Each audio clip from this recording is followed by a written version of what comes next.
Hello everyone and welcome back to AneurynPlays. My name is Aneurin and today we're going to be finishing Xenoblade Chronicles 2. It has been a long and in places arduous journey, but it is true what they say. The Xenoblade is the friends we made along the way, because I look back over our journey through Alrest and I see a reflection in the game to what happened in real life. I see myself starting off with no one really around me. And over time, as I continued this journey, more and more people joined the fray. More and more people urged me forward and pushed me to continue and complete this task. I wouldn't have gotten to the end of it if it wasn't for all of you guys. Like, for real. Just like Rex, I stepped into a world I knew nothing about. Suddenly I'm a driver. What does that even mean? I don't know what the buttons are. I don't understand the controls. The game sure as hell doesn't tell you. And if it wasn't for you guys, much like Rex, I would have given up a long time ago. But just like when Rex was ready to finish and go home and try something else, you guys kind of snapped me out of it. You held me in place and said, no, we're gonna do this. This is how you do it. We understand that you're stressed out about this, but this is how it works. We can explain it to you and we can help you get through it. And you all did. And now at the end of the journey, I've got a party behind me.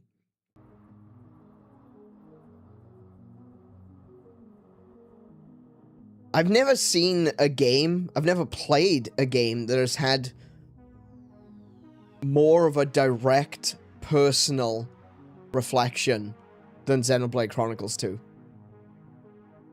I've played a lot of games online. There's a lot of games that I didn't understand when I played them. But, and I've had lots of people to help me through certain things, but seeing Rex's journey mirroring my own, as George Lucas would say, it kind of rhymes, you know? It rhymes.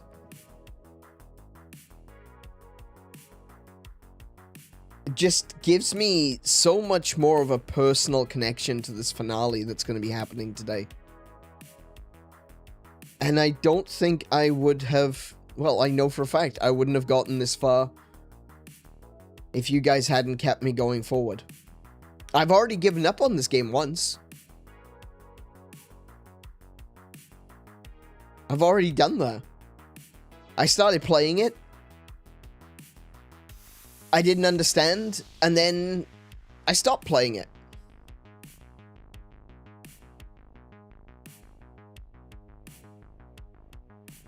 But this time we've made it through to the end. And today, we're going to see that conclusion. That peak fiction, as OJ puts it. I gotta be honest, I have really enjoyed the story of this game. Even if the mechanics and the unnecessary complexity of said mechanics and the unnecessarily opaque way that they don't teach you how to use said mechanics has been incredibly frustrating. I think that's one of the reasons why I have maybe such a negative perspective on this game as a whole, because gameplay is a mixed bag, but gameplay is king. For me. I like a good story. I like seeing the story through to the end. But for me, gameplay is king. And if the gameplay can get me that frustrated, I'm gonna find it difficult to give it a good rating, you know? But the story is good. The characters are amazing. Even the mechanics, you know, once you actually know how to use the mechanics that the game offers you, they're fine. They're fine.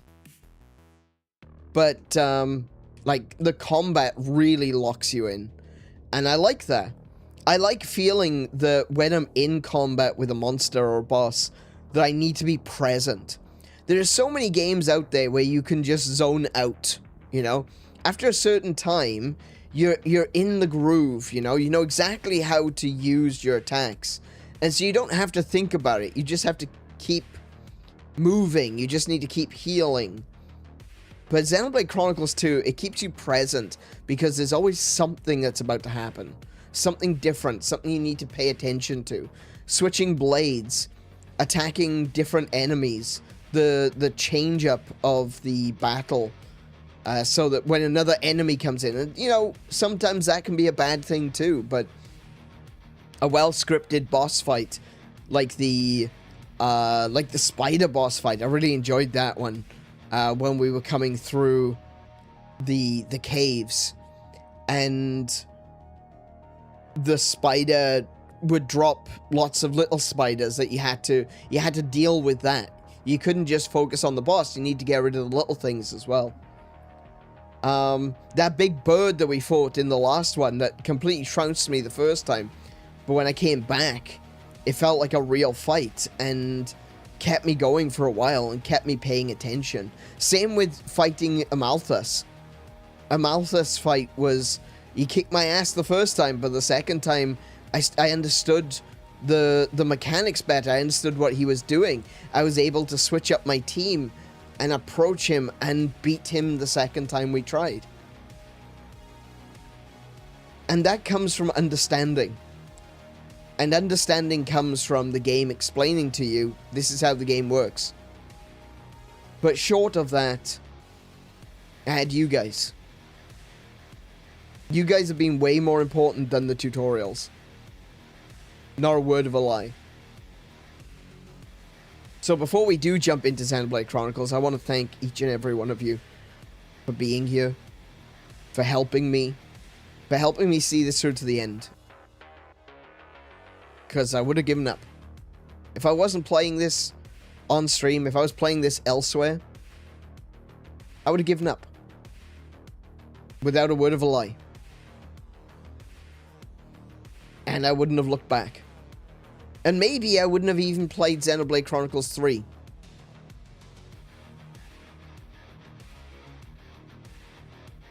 But we've got another Xenoblade in the future, and with everyone saying Xenoblade Chronicles 3 is better than 2. Some people say that 2 is their favorite, fair enough, but like mechanically speaking, when it comes to the combat and everything, and tutorials and such like that, I think everyone is in agreement that that Xenoblade Chronicles 3 really fixes a lot of the issues in 2. And that's good. That's a good thing. I'm looking forward to it. Hey Max, welcome to the stream. How are you doing today? What's occurring? We're going to finish this game today. That's what's occurring. Roland says, I've certainly seen frustration at points. Oh boy, yes. Oh boy, yes. There's definitely been a lot of frustration in this game. And the game doesn't do a very good job of helping you get through that frustration. Because there's really no way of knowing what you don't know. But the game seems to expect you to. And that more than anything is frustrating. Is that the game doesn't tell you about a particular mechanic and then punishes you for not knowing it, which is not the way to make a game. I assume you were not going to do this, but make sure to absolutely does not happen. Do not skip the credits. Yeah, I never skip credits, but that's a fair comment. I'm sure that there are some people that probably missed a few things by skipping credits. I think a lot of people do skip credits. I don't. Not for any, you know, particular reason. If I'm playing something by myself, I tend to let the credits roll anyway. But on stream, I want to make sure that the credits are shown. I want everyone to get the credit that they deserve for the game that they made. And so we always try to watch the credits on stream. Have I already played 3? No. Not at all.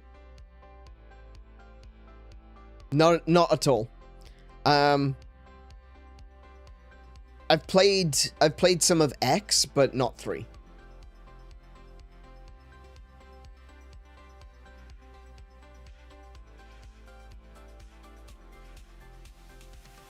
The credits? Wow, spoilers. I know, right? Sorry about that.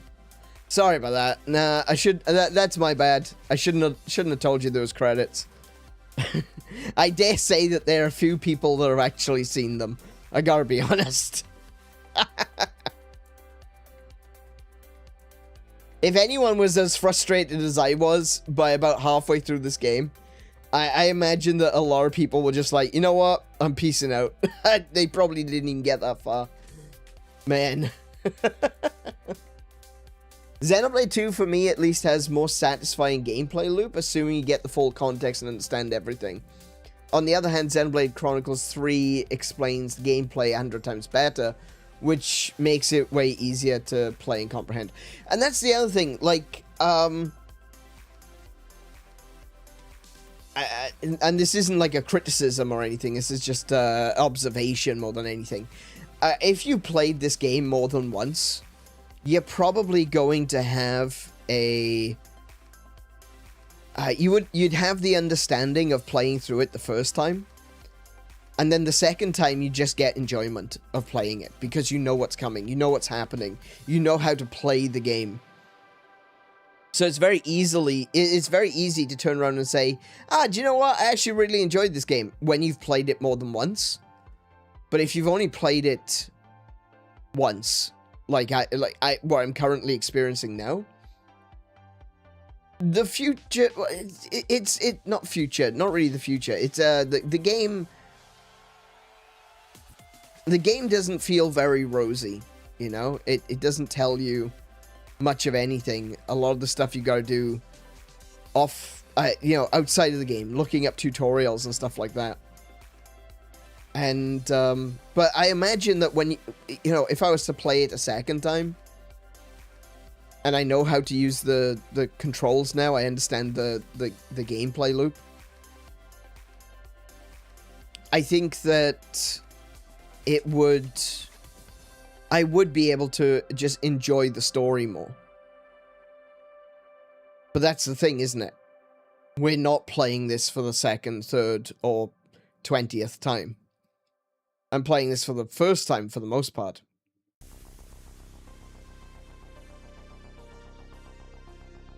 So it's very hard to... It's very hard to disregard the frustration.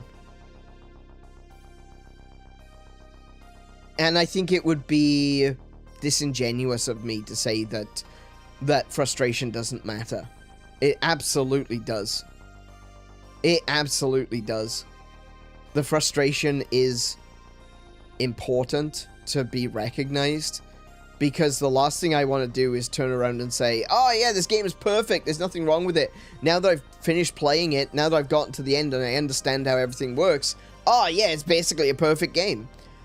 That is going to hurt other people that want to play it. Because they're going to come into it thinking, oh, well, Naren says it's a perfect game, I should play it. And then it's not. You know? And that's what I want. I want everyone to do. I want to encourage everyone. Play games for yourselves. I'm more than... I couldn't even begin to tell you how grateful I am that you guys are here. But more than anything, I want people to play video games. Don't just watch me. Don't go watch someone else. I want you to play video games. If you see any game that I am playing and you think this game looks really cool, I want to try it, stop watching immediately, go play the game. I'm not going to be offended. I would much rather you play a game than watch me playing it. But with all that said, welcome everyone. How are you guys doing today? What have you been up to? What are you playing right now? That's enough about me. That's enough about Xenoblade. What are you guys doing? Yesterday's Monster Hunter stream was amazing. I had such a fun time seeing everyone there. That is like, for me right now, yesterday's stream is like the ideal stream. It was absolutely perfect. I had such a good time. I'm looking forward to many more streams like that in the future. It was really cool to have like so many people that there was a lot of people there that don't really play Monster Hunter or don't usually turn up to the Monster Hunter streams, but you guys were there anyway, and it was good to see you all. I hope that maybe you can join us for Monster Hunter in the future. Oh man, it's actually quite warm in here. Why is it so warm in my office? Had the PC off all day. Not sure. Not sure at all.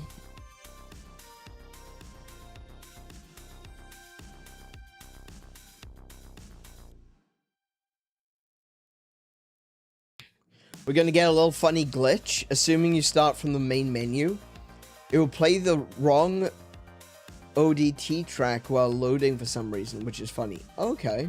Oh, OST track. Yeah, yeah. ODT? OST? I'm going to assume you mean OST.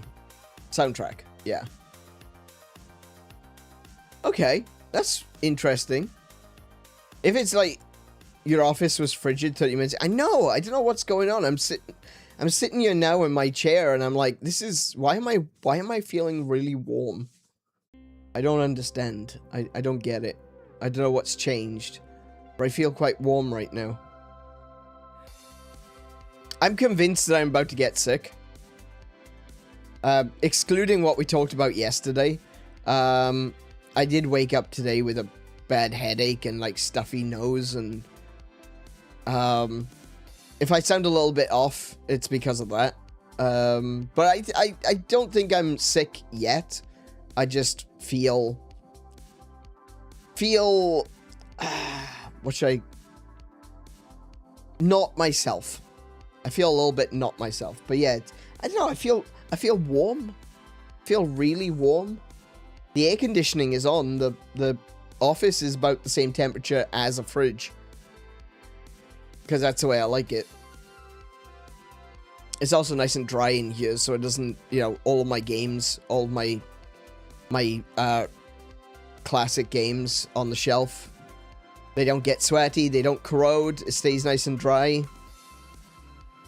And hopefully all my games are going to be playable for a very long time.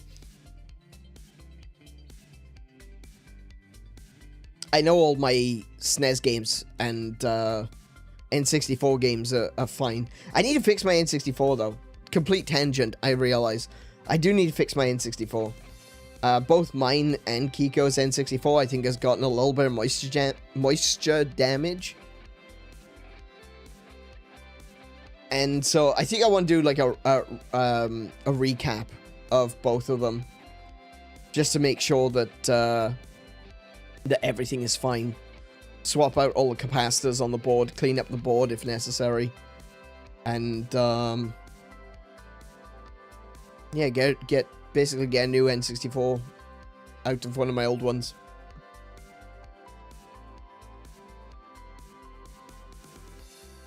As for what I'm playing Life is Strange Double Exposure. It's not a good game.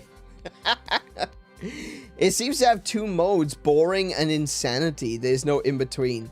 And it communicates mechanics as badly as Xenoblade Chronicles 2, which is impressive, but not the good kind. What did I do? I watched someone else playing Life is Strange. because I wasn't sure if it was going to be a game that I would enjoy. And so I watched someone else playing it, and I was like, do you know what? That's not terrible. It's not the worst game I've ever seen being played, but I had no feelings throughout the entirety of the game to actually want to play it for myself. It was just like, yeah, okay, this is a series, like, this is a game series that I can watch other people play and get as much enjoyment out of it as someone actually playing it. Possibly more so, because you don't have to contend with the not knowing what to do thing. And, who knows, maybe Xenoblade Chronicles 2 is like that as well. I can't say for certain. I'd have to... There is someone else that has played Xenoblade Chronicles 2 that I want to watch. And I want to see if they had the same issues that I did. The channel's called DB Geek. He's an Irish YouTuber and Twitch streamer. And he did Xenoblade Chronicles 2 like a couple of years ago. I definitely recommend checking him out, especially if you've already played Xenoblade. Or he recently, I say recently, he only recently, in the past few years, I think it was 2021, 2022, it was the first time he played a Zelda game. And I think he said he played Ocarina of Time, but maybe he didn't finish it. I don't recall. But he played Breath of the Wild and Tears of the Kingdom, and yeah, it would have had to have been 2022 when he started, because he finished Breath of the Wild. It took him a while to get through it, but he finished Breath of the Wild before Tears of the Kingdom released. So yeah, but I highly recommend his channel. He's a funny guy. And I want to watch his playthrough of Xenoblade Chronicles 2. I've watched his playthrough of Xenoblade Chronicles, and he just like myself, we kind of got, we figured it out. It was easy enough. Xenoblade Chronicles 1 Definitive Edition especially, they explain it to you a lot better than Xenoblade Chronicles 2, that's for sure. Hey Anonymous, hey Marley, welcome to the stream, you two. How are you guys doing today? Apparently the writing team for Double Exposure was being actively fired while they were writing the story. So the entire narrative and the dialogue sounds like a very bad first draft. Oh, wow. Okay. I thought Double Exposure was the remaster. Okay, so I think I've completely misunderstood what Double Exposure was. Life is Strange. Double Exposure.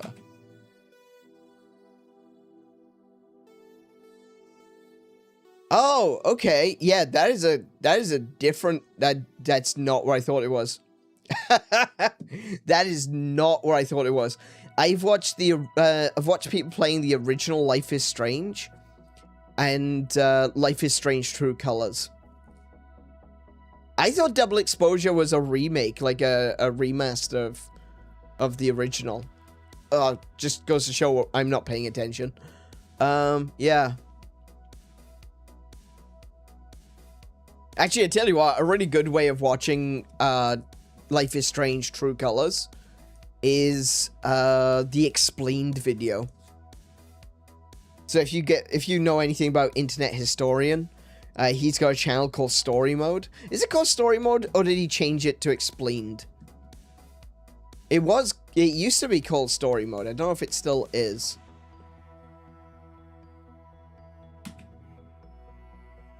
Yes, okay, it's called Explained, and then in brackets, Story Mode.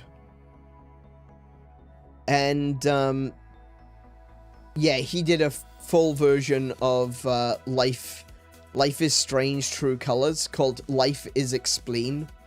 And it's a 2.5 hour long video, and it's hilarious.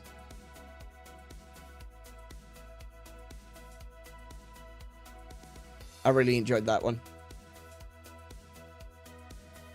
Double Exposure is a game from last year. It's a sequel to Life is Strange 1, and the sequel to Double Exposure is coming out in 2 days. I have zero hope for it.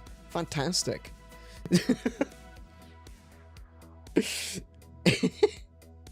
Just how casually you say that. I love that.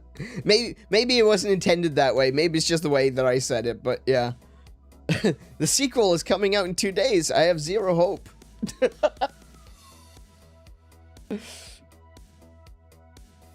I like it when Funny Voice explains anything to me. I'm like I'm a child. Always fun. Yeah, that is exactly what the Explain series is. That is exactly it. It's I'm really sad that they decided to stop doing how they started the series. They actually started it as Mark Zuckerberg and Richard Branson. Like it was meant as a parody, and they played the parts of Mark Zuckerberg and Richard Branson, but yeah, they stopped doing that, unfortunately.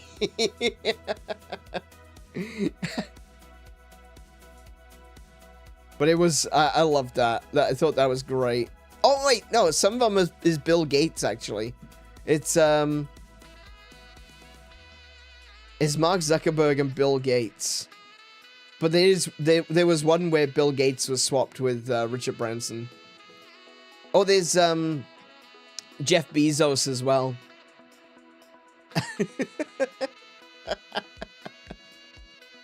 I love it. I thought that was great. I really did. I wish they could have kept with that, but no, sadly.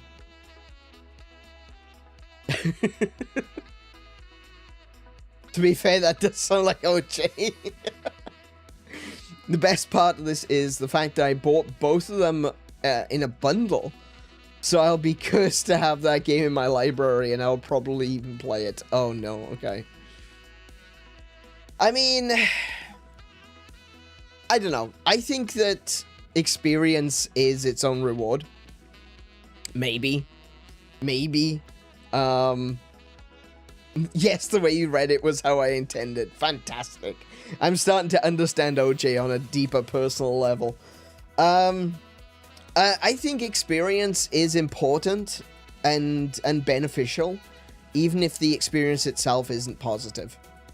So, by playing a bad video game, see Crusader of Senti,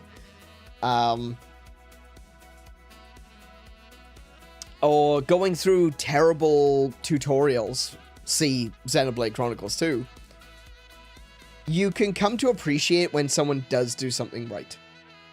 You can't appreciate the light without the darkness. And I think that is exactly what I've experienced through Xenoblade Chronicles 2. I have suffered through the worst part of this game, the part that made me so frustrated that I want to quit. But that makes everything else seem better in contrast. Those horrible moments where I just wanted to give up. It made the rest of it feel so much better. It made the characters feel so much more alive. It felt not the gameplay necessarily, but it made the story feel so much more real. And like I said, when I saw that connection, you know, when Rex himself is going through the same thing as me, just wanting to quit, I could connect with him on a personal level, and I could say, you know what, I know what he's going through. I know how he feels. This is entirely frustrating. This is ridiculous. How many times have you played a video game where the main protagonist says, this is too hard, I'm gonna quit? I'm not saying they don't exist, but that's uncommon. There aren't many times in a video game where the main character, the hero, the person we should all be looking up to, loses resolve.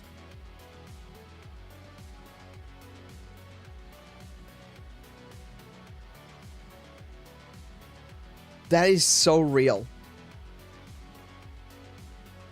That is genuine feeling right there. A genuine emotion, a genuine fear. A complete loss of ego.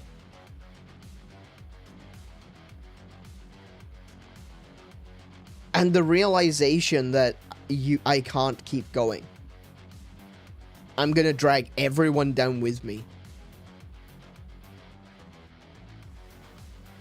It's a part of the hero's journey, which is referred to as the rebirth part of the cycle. If you go through the hero's journey, you get to a point where it's the hero's lowest point, and they have to reach that point. They have to break so that they can see the other side. They have to be completely undone as a hero so they can, or as someone who wants to be a hero, to be able to come back stronger. A good example is Luke Skywalker. At the end of Empire Strikes Back, he loses everything that he believes in. Spoilers for a 50-year-old movie. 50? No. When did Empire release? Empire was in the 80s, wasn't it? 40-year-old movie. Spoilers for a 40-year-old movie, but as soon as Darth Vader says, "No, Luke," actually he doesn't say that. When he says, "Obi-Wan never told you what happened to your father," and Luke says, "You told me enough. He told me that you killed him." And Darth Vader says, "No, I am your father." I think Mark Hamill, I think that, like, a lot of people meme on the no. That no, no. Everyone memes on that. That is probably one of the single best pieces of acting that Mark Hamill has ever done. Because you see it in his eyes. You see it on his face without any words. Before he shouts no, you see anger.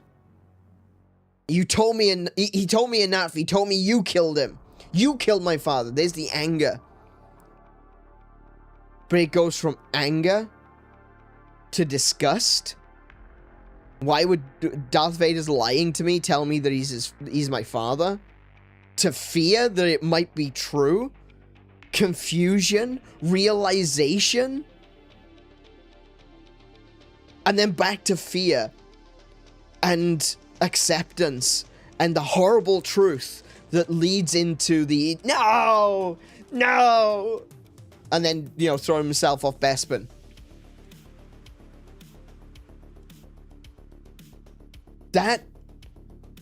You could write essays on just those facial expressions between no, I am your father, search your feelings, you know it to be true, and Luke Skywalker finally realizing and shouting no. Those moments tell a story of utter undoing of a character. Just Darth Vader found that one loose thread at the bottom of the sweater and yanked it so hard that Luke Skywalker unraveled in that moment.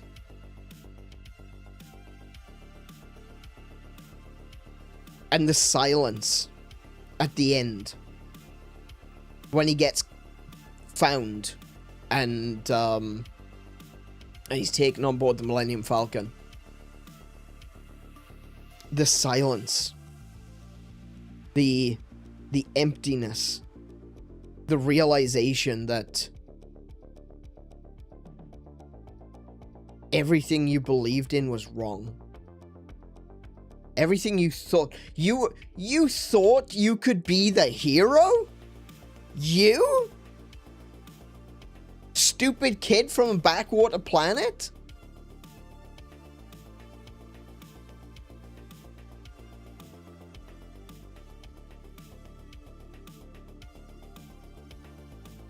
and then he has to start all over again. Now, I think this is gonna... I know there's gonna be a lot of people that that will disagree with this. I actually think Return of the Jedi... I used to think Return of the Jedi was my favorite Star Wars movie. I think it was just because I like the color green.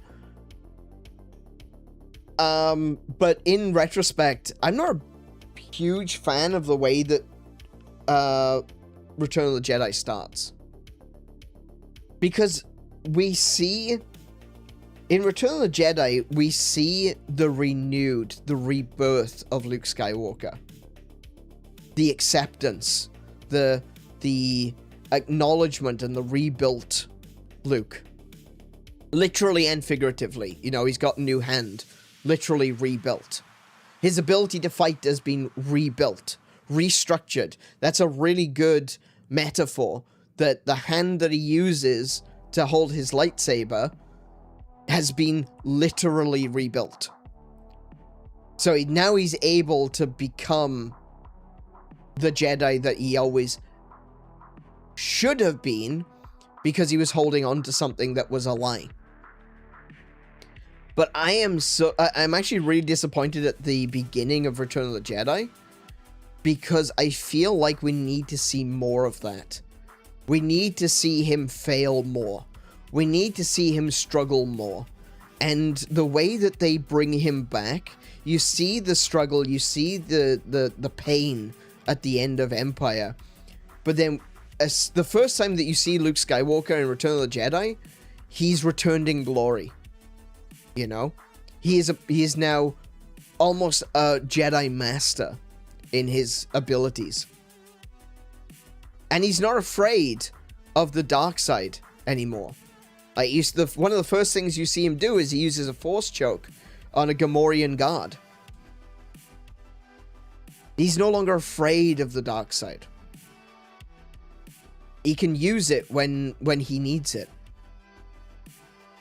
And he has potential. I mean, of course he has potential. He's Luke Skywalker to become the strongest Jedi. But you can see that potential in him. But there's also a little bit of uncertainty about which direction he's going to take. Why is he suddenly wearing all black? Why is he wearing a black cloak with a black hood, reminiscent of his father?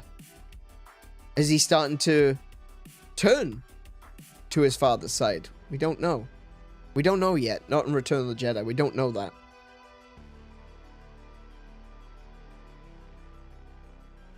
And there's a subtle bit of reference towards the end, you know? Where Luke Skywalker is constantly saying, I know there's still good in Darth Vader. But because he's wearing the black shirt, right? The buckle, the top buckle on his black shirt opens up and it flops down. It folds over and there's a light gray interior to the shirt, showing that there's still light on the inside. I thought that was really interesting. But Luke Skywalker, it's not white, it's gray. He's realizing the power of both sides of the Force. I wanted to see more of that. I wanted to see that struggle. I wanted him to become the greatest Jedi because he was able to overcome said struggle. And you kind of see that in Rex. I mean, that's just an allegory. Obviously, I'm just comparing. But you do see that in Rex. You see Rex, he's all bold and bluster, and he's like, I don't know how I'm going to do it, but I'm going to get you to Elysium. And he goes through the entire game saying, no, don't worry about it. I don't know how we're going to get there yet, but we'll get you to Elysium. And then we encounter different people along the way that want to stop us, and as we do, they start to see things our way, and they say, wait, actually, I don't even think I believe that Elysium exists, but weirdly, I believe in this boy. Look at Morag. Morag is a great example of that. She didn't believe in Elysium when we first saw her. She turned around and said, it's just a fairy tale. And he's like, who cares? That doesn't mean I'm not going to try.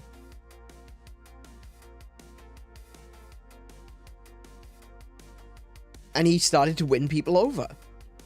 People started to believe in him. And the pressure got too much. The reality starts to set in. I keep promising to take people to Elysium, but I don't even know if I believe it exists.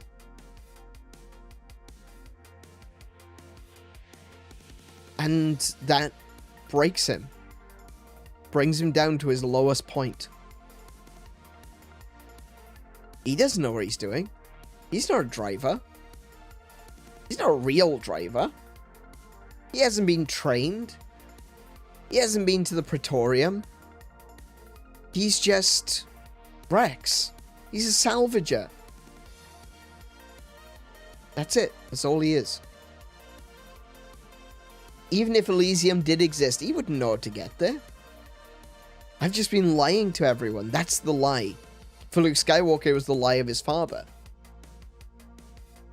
For Rex, it was the lie of this bold and bluster, the piss and vinegar that had him pushing forward when he realizes, wait, I don't even know if we can get there.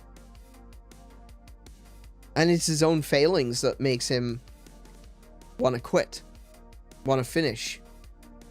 The same way I wanted to quit. The same way I wanted to finish with it and be done with it. But it's his friends that put the struggle back on track. It's the friends that turn him around, and it's you guys that turn me around.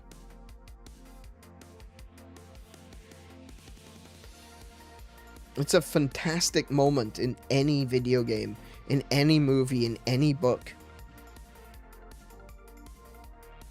That moment where you have to admit the lie. That's the downfall moment. The acceptance that there was a lie told, either by someone else or by yourself. And now you've got to redefine your reasons for continuing to move forward. That was well addressed in Xenoblade Chronicles 2, and it was something that I had to experience. I didn't understand this game, and every time I thought that I did, every time I thought to myself, I know what I gotta do next. I understand the mechanics now. I got bitch slapped back and told, no you don't. And that was frustrating. That was infuriating. But it put me back in my place. It made me realize I don't know what I'm doing. It made me feel like Rex. And I don't think I've ever felt such a connection as I did in that moment. I wanted to slap Rex, don't get me wrong.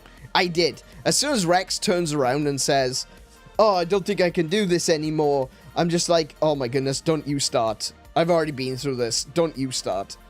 I just wanted to shake him. And I was thinking to myself, you've got so many people around you. Why? Why are you choosing now to give up? And it was only afterwards that I thought to myself, holy shit, I'm exactly the same. I've got so many people around me. I've got so many people in the chat. I've got so many people on Discord. I've got so many people on X telling me, keep going. And I didn't trust that at first. And that's where I had to redefine my reason for moving forward. I always had people around me. I had you guys. I've had you guys from the start.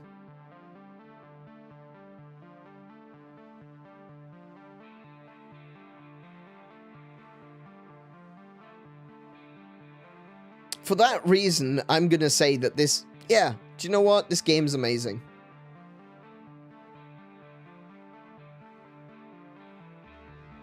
Every game can be a teacher. There's always moments in video games that will teach you something about yourself if you're open to it. and that was a great moment. Not just for Rex, but for me as well.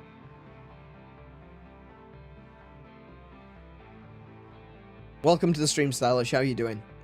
For my comment yesterday, I call an unnamed protagonist John. Oh, no, I figured, yeah, no, I know. I know how that works, don't worry. It's like John Halo and, trying to think of another example. John Doom Guy. That's not actually what people call him, but still, Doom Guy. Yeah.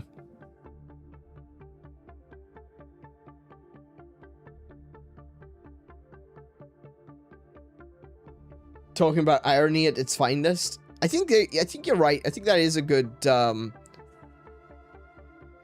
word for it. Definitely. Irony. Some people might say coincidence. I don't know. I have a different sense of spirituality that's connected to video games, so I'm gonna say synchronicity. Counterpoint, your community is great, and although Xenoblade Chronicles 2 had some great writing, I would not call it a great game. Yeah, I would have to agree with that. There's the frustration definitely allowed me to identify with the characters more. That feeling of wanting to quit definitely allowed me to experience what Rex was going through to a certain degree. But that doesn't make it a good game. I do agree with that. I think that the story is great, though. It's good to see a character fully crumble and get rebuilt in the way that Rex did. I think that entire section could have been its own chapter as well. I do feel like I think it was good the way it was done, but I do feel like Rex probably could have gone like an entire chapter. A short chapter, admittedly, but an entire chapter of just feeling like he's worthless. I think that would have made a difference. That would have changed some things. And I'd be interested in seeing how that worked. But, yeah. I feel like struggle is important. Struggle is really important for growth, for development, for characters. Becoming the best version of themselves.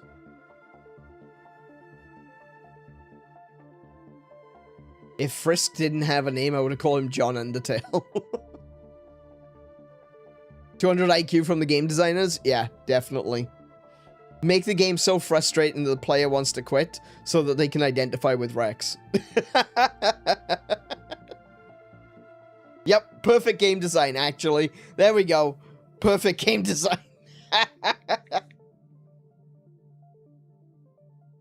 Oh my goodness. This is exactly what I was saying when I was talking about Breath of the Wild, you know? It's one thing to make a game that feels lonely by having a mostly empty game, but that doesn't change the fact that the game is mostly empty.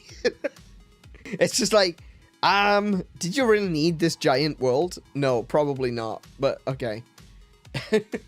It was specifically made for me. For me. This is my game. I claim it. I claim it as my own. It's not Xenoblade Chronicles. It's AneurynPlays Chronicles. That's what it is.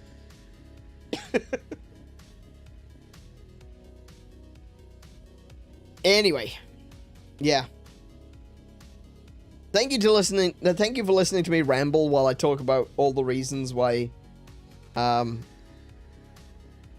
not necessarily reasons why, when I talk about everything that's happened over the past 20 episodes. But now it's time to bring it to a close. The end is nigh. In a good way. We're going to bring this story to an end. We're going to see the journey conclude. We're going to Elysium. And we're going to find out what is truly on top of the world tree. I'm just going to have myself a quick little drink. And then we're going to jump on in.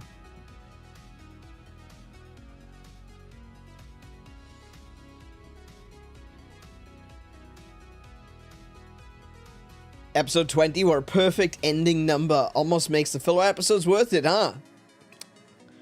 It's almost as if I'd planned it or something. I do not have that kind of foresight. I wish I did. I can tell you, I've got the kind of foresight where I'm going, there's some, Monolith are making something like right now. Right? I still don't fully know what it is, but my brain is telling me Xenogears.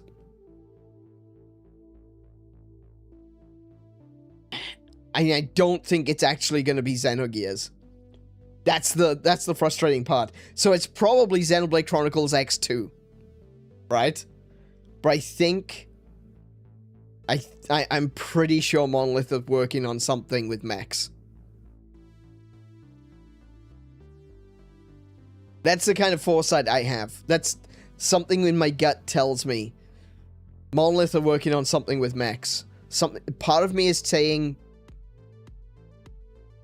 Xenogears. Maybe Xenosaga. But it's mechs. It's definitely mechs. Probably X2. Honestly, I think it's probably going to be X2. My greatest hope is that we will watch the credit roll feeling good for the adventure and not thank F it's over. Yeah, I think that's true. That's one of the things that I've always said about a video game is that the finale comes down to a coin toss, ultimately. You can enjoy a game throughout the entirety of the game, but if the last few hours are absolutely unbearable, that's how you remember the game. And the other way around is true as well. If the entire game, if you've struggled through a game and you get this amazing ending, your memory shifts to that moment and you go, oh, this was a really good game. Man, what a cool ending. Makes it all feel worth it. But if you, and that's what I mean, it comes down to the, yes, I won, that feels so good, or thank goodness it's over. If you feel like thank goodness it's over, that probably wasn't a good game. Can I make you jealous? Can't wait to spoil you on specific plot details after you finish the game. Yeah, I'm gonna go ahead and say don't do that because I might still play more of this game off stream. So please don't spoil me on things. Yeah.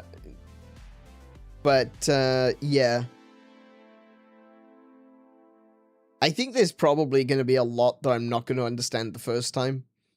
And hopefully, it's going to make more sense if I play it again. It would be amazing if Gears, but unfortunately the IP still lies with Square Enix. Who knows? Yes, so actual Xenogears does actually still belong with Square Enix. That is true. I'm pretty sure Xenosaga as well is owned by Square Enix. But that was the same feeling I got when Xenoblade Chronicles X came out. I was like, there's going to be a new Xenogears. And everyone was like, no, there's not. And then they showed us the big X. And it was the X from Xenogears. And I was like, look! Xenogears! Proof! And then it wasn't. And I was like, okay, it's Xenoblade Chronicles X. But that's Xenogears. Come on. Those are gears. They don't call them gears, but they're gears. And that's the same feeling I'm getting right now. That's the feeling I'm getting right now, is Monolith are making Xenogears, which means it's probably Xenoblade Chronicles X2. That's my gut feeling. That's what my intuition is telling me right now. Monolith are currently working on Xenogears. And when they made Xenoblade Chronicles X, they had the concept of Xenogears in mind.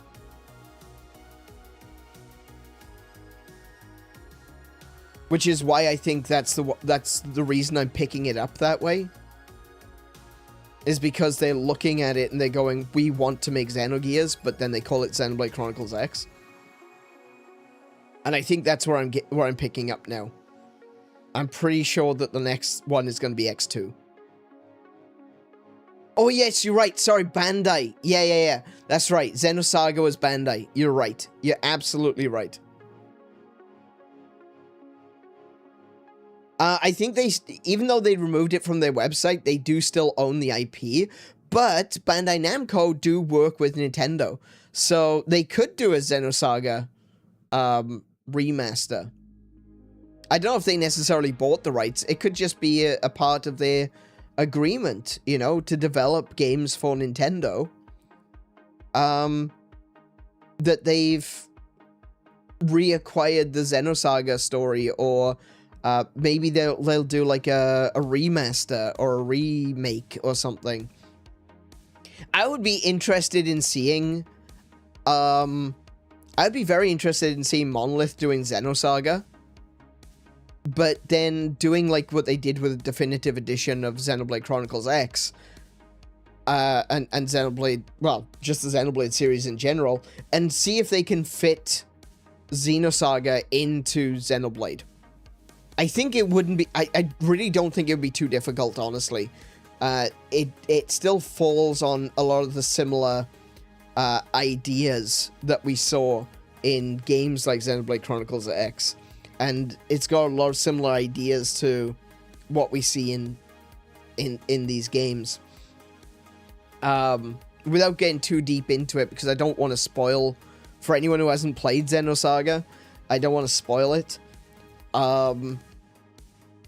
But that symbol, you know, that symbol that we've been seeing throughout the entirety of Xenoblade Chronicles, well, we saw it in Xenoblade Chronicles. Alvis had it on a medallion around his neck, and in this one, the Aegises are that same symbol. That is a very important symbol called the Zohar, and that symbol appears in Xenogears, Xenosaga, and Xenoblade Chronicles. So they're all connected in some way. They are all connected. There's no doubt about that. And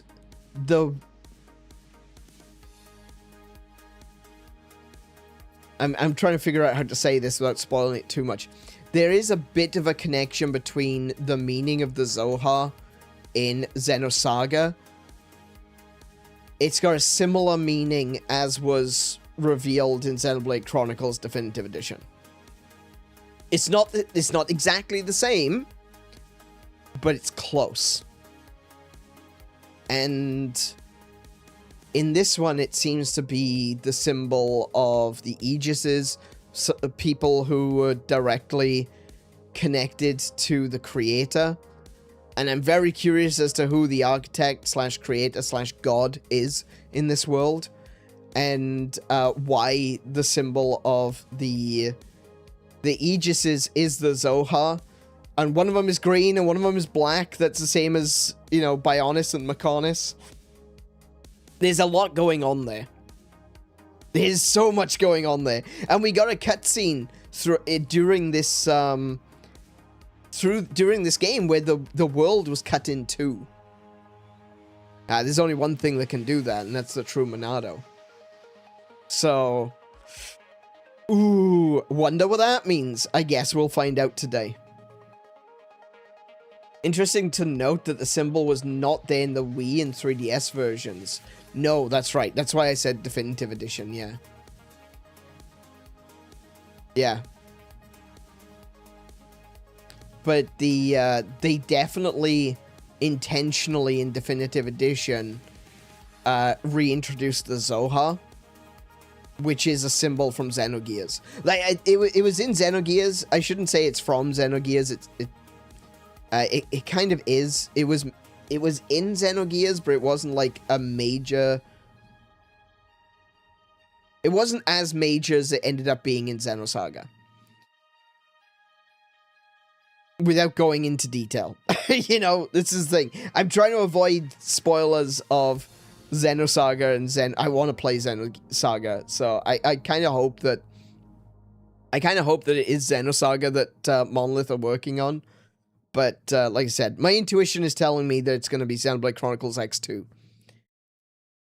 Either way, I would love a Xenosaga that is tied into the Xenoblade series more closely, because then the Zoha will make more sense. But yeah, they clearly have an idea in mind, and I would love to see it. I genuinely would. Any smart math people in chance? Hey, look, I can count to 3. What more do you need? I can count to 12 on one hand. You've activated my Dosnal system trap card. Actually, do you know what? I've actually got a... Hang on a minute.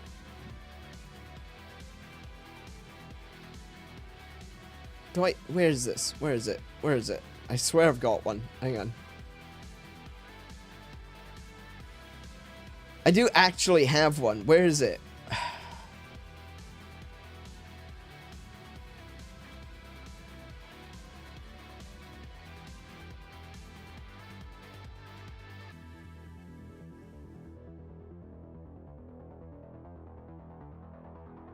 Oh, I don't know where it is. Oh, no.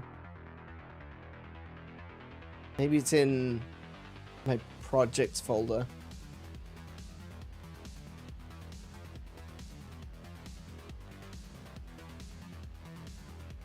Wait, where's my projects folder gone? Uh-oh.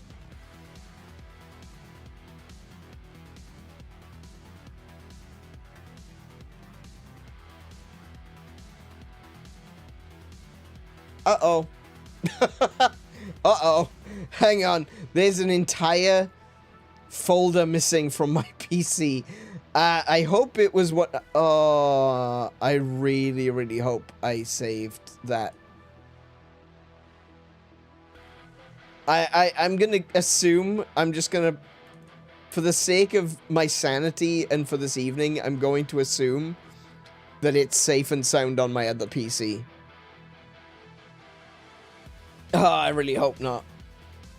Days without Dosnal system mention 0. Yeah, I've actually got a, I made a Yu-Gi-Oh card with the Dosnal system on it so I could flash it up every time someone activates my trap card. I should re-implement that.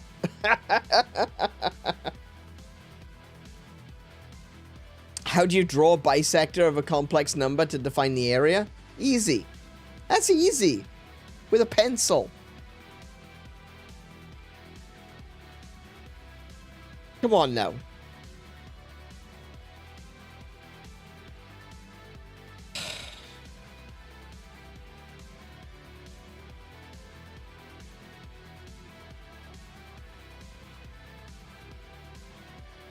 At least challenge me.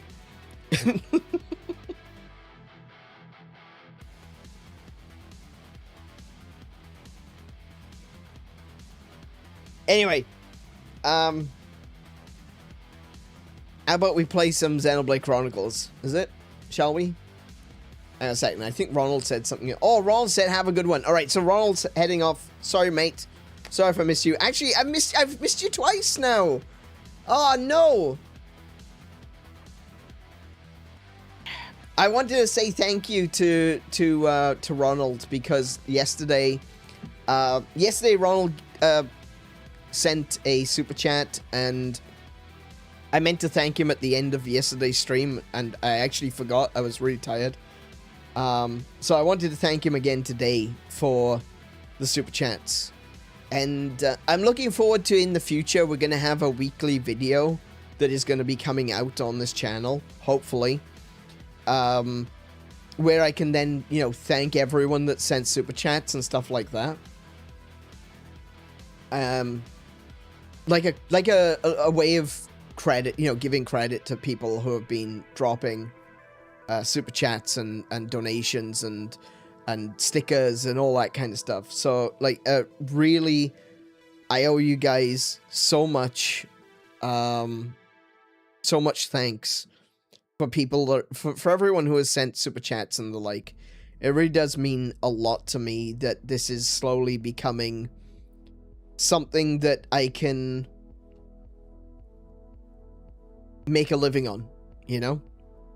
I got a payout recently from YouTube, which was a good payout, and I'm not going to go into details and everything. I don't want to talk about finances and stuff like that, but I got a payout recently, and it was a good payout, and I'm just overwhelmed and thankful that to everyone who has decided to drop some cash. You know, it means a lot.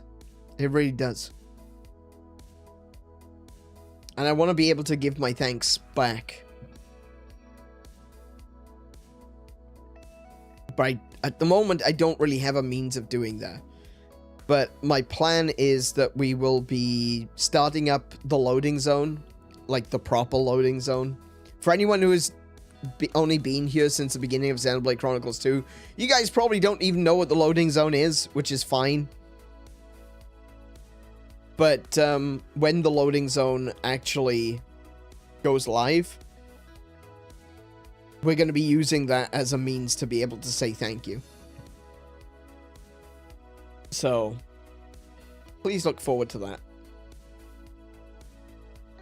And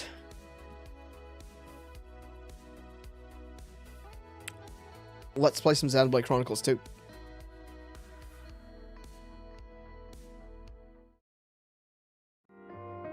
Hello! Welcome to Xenoblade Chronicles 2. You are not welcome for me. Alright, Stylish is banned. Send him to the cornfield. That's it. Send him to the cornfield. You know, I do that. I realize I do that now. You know? Doing the... You know, I'll say something and then I'll end it with... And I realized today where I actually got that from. I got that from Kentucky Ballistics. He is such a toddler with a gun, and it's terrifying sometimes. But he always has that little cackle, and I freaking love it. And I picked that up from him.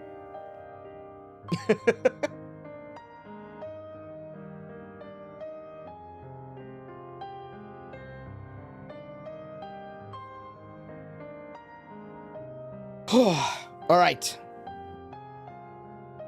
Let's do it. Continue. We're going to be jumping straight into a cutscene.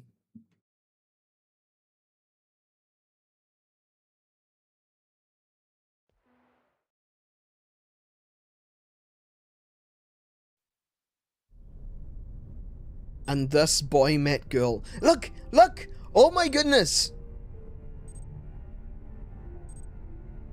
The Beanstalk, first low orbit station. Heat-seeking warhead. We've been hit. Sensing Coriolis deviation across orbital ring. Reading shift to west by northwest, magnitude, 𝗏2. I was right, it's a space elevator.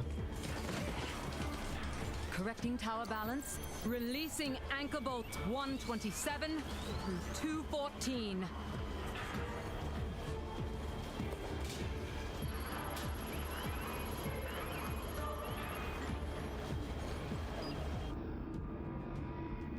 There it is.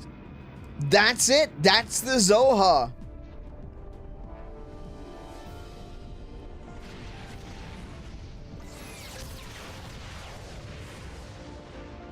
Wait, who's attacking it? Echelon siren losses now exceed 60%.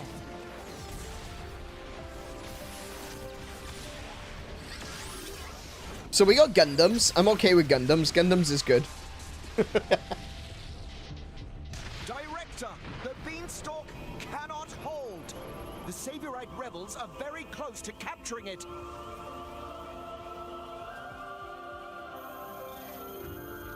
We have no choice. Initialize ion. Prepare the conduit. Roger.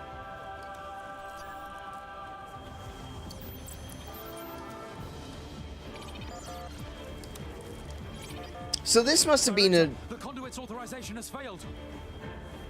How come? We're locked out by Professor Klaus. We can't secure access from our side. What did you say? What did you say?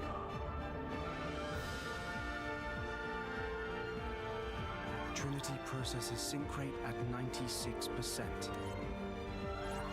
That should be good enough. Let's begin the experiment. Oh. Professor, no! The results have not been confirmed. It's too dangerous. Ridiculous. It's perfectly safe. We are about to bear witness to the birth of a universe. There it is. There's the connection. God could perform such a miracle. But today, mankind moves one step closer to the divine. Are you serious? Do you even fully understand that thing? No, he What's doesn't. the alternative? Do you want to just surrender this place to them? The conduit is a gift from some divine entity. It is a gateway. A gateway that will take us to an entirely new world. You're delusional. Divine entity? The conduit is nothing more than a meta-universe manifold. Galea, we humans are fools. We've ravaged the planet. Yeah, this is my first We're on playthrough. the Welcome to verge the of stream, burning Higo. Even the skies above. But the conduit could transform us into something so much more. Galea, this is the birth of a brand new universe. Stop, Klaus!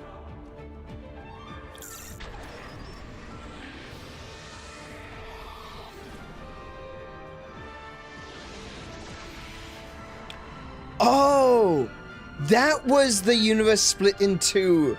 It wasn't actually a cut. It was the energy flowing through the conduit. It wasn't like literally a world cut in two. It was the division, like the universal division, the dimension shifting due to the conduit. Fools, indeed. The time has come.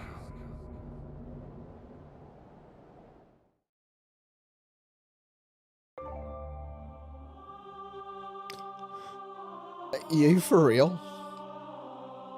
This is the final chapter and we're still getting tutorials?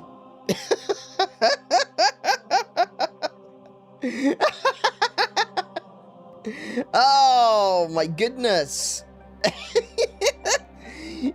I was told that the final tutorial was in chapter 9. I've been lied to, but I find it hilarious all the same.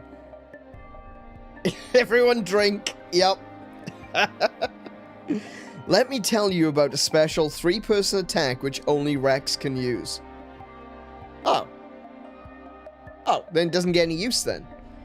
If it's a 3-person attack that only Rex can use, then we don't have 2 other people to be able to use the 3-person attack. Okay, I guess I don't need to pay attention to this. If you got Pyra and Nia engaged to Rex at the same time, max out his affinity with them both, and then use a level 4 special, it'll come out as a coordinated 3-person attack that you could simply never get with other blades. Gosh dang it. I'm not prepared for that setup.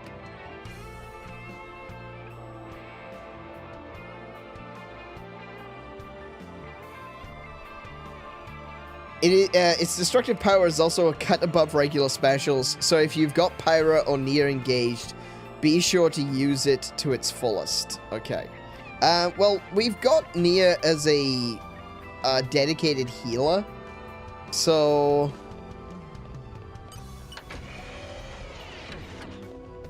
I'm not gonna spend. I could probably spend an hour just dealing with,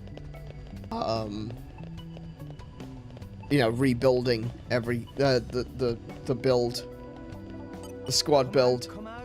So yeah, I don't think I'm gonna be doing that. Sounds like a cool feature, but I don't know if I will be doing that. Because I don't want to waste everyone's time by just going through menus. All mine. Legendary cores. Ooh. Okay.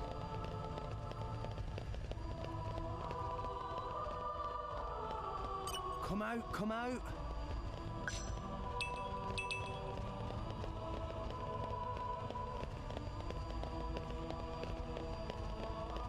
Is this something you'll do? No. It only happened on this, by accident. Will you gamble before the final boss? I probably should. That's actually a really good point. What do I have? Oh my goodness. We're in the final episode. I'm still getting the buttons wrong. Outstanding. Let's see what we got. Let's see how many we've got. We got 2 legendary cores and 5 rare cores. So we could do a little bit of gamba.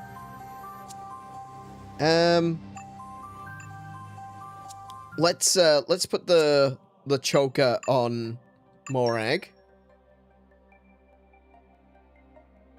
Wait, what am I doing? Characters, yes. Oh, good grief.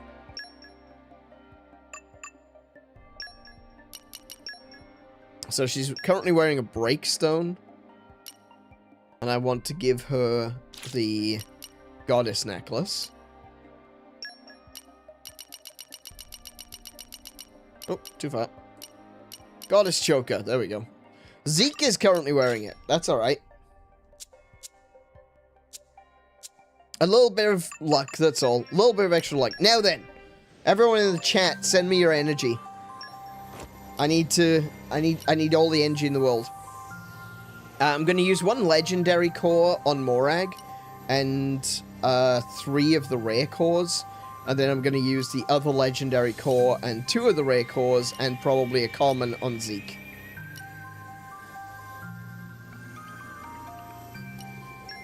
Here we go!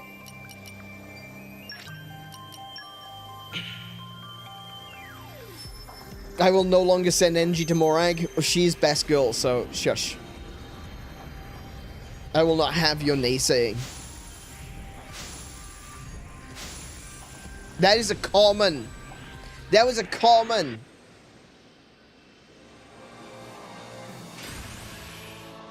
This is all Stylish's fault.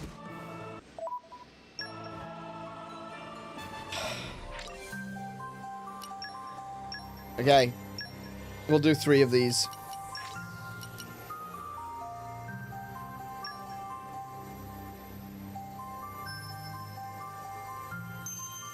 Eesh, come on now. I will be honest though, I do think Morag has got a really good... that's another common. I think Morag has got a really good setup right now. I don't really want to change it. But you never know. You might end up with another blade which is, like, genuinely incredible and worthwhile. So, yeah. Just kind of hoping right now.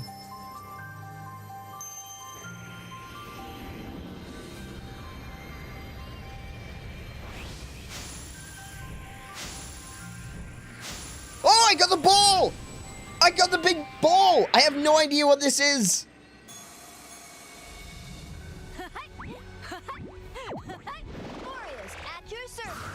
Boreas, okay.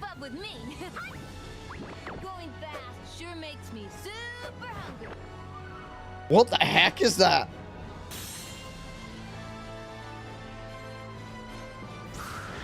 I will eat everything that Alrest has to offer. Okay. That's interesting. He's a healer though. It's wind. Boreas. Okay, Boreas is the name, you know, boreal, like the north wind. But the thing about the north wind, the significant thing about Boreas is that he was a cold north wind. So I figured that this would be, when he said Boreas, I was expecting ice. Okay. I don't think I'm gonna set this blade. A healer for Morag. Probably not the best. pull in the world. All right, well, we got that. We got one for 𝗬𝗓. So let us go straight to Zeke in that case. We'll do 1 legendary for Zeke, and then we'll do the 3 rares. Oh, I need to switch the choker over. Okay, that's a good start. Hey, we got 1 raid from the start.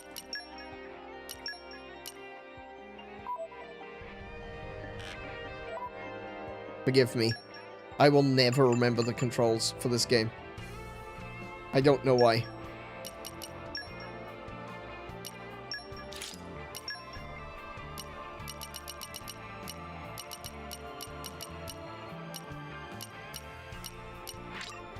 There we go.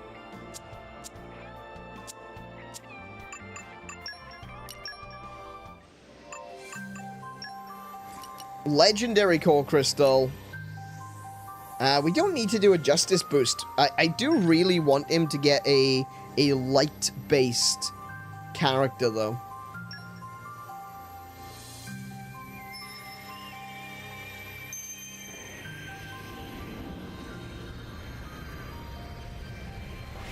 A very easy blade to max out. Boreas. Okay.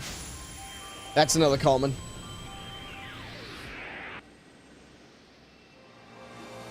Damn. Man, I have not gotten a single rare blade from a legendary core so far.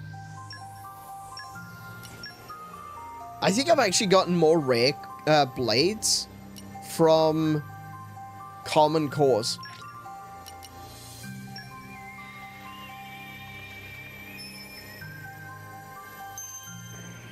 I guess it's just luck at the end of the day, isn't it? Common. Oh, that's not a common. That's a common.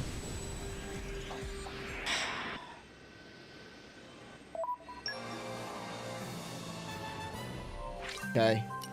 No, don't set the blade. Come on now. Come on! Let's get a light blade. I want a light-based blade. I would prefer a light-based blade on 𝗬𝗓, but I'll take it for Zeke. Oh, what was that? Was that a common?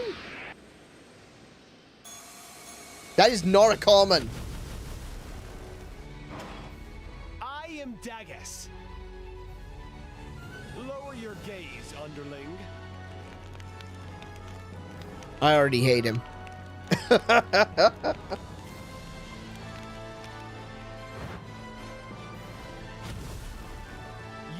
have the honor of being my driver. This is a very big moment for you. Don't blow it. Okay. Aegis, fire element. Alright. Attack based. Axe weapon. Okay. Strength modifier. Definitely a good blade for Zeke, I would think. Okay, that was a good pull. We might set that blade later. We're gonna still do the other one, even though we got a rare on 𝗬𝗓 and on Zeke. We're still gonna do it. Who knows? We might get another one. I mean, you do get more common core crystals, so the chance of getting rare blades from them is higher comparatively. That's a good point. Yeah, you're absolutely right. You're absolutely right. That is a good point. Posted a meme on Discord. Hang on, I'm scared. Okay, we got another common. All right. What did we get from?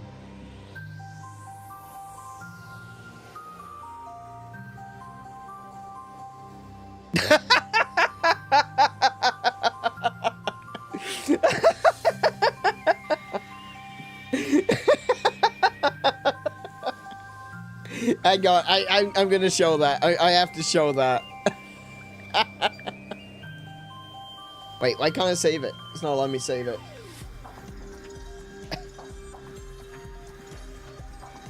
Oh, that's right. Okay, all right.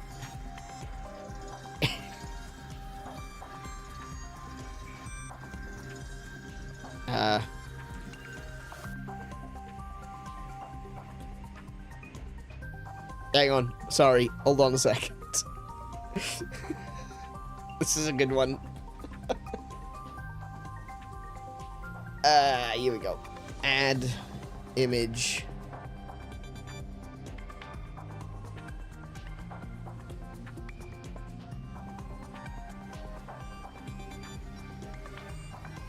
This is what this is what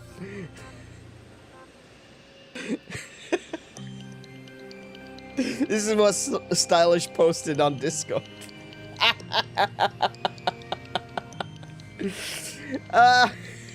It's accurate though. It absolutely is accurate.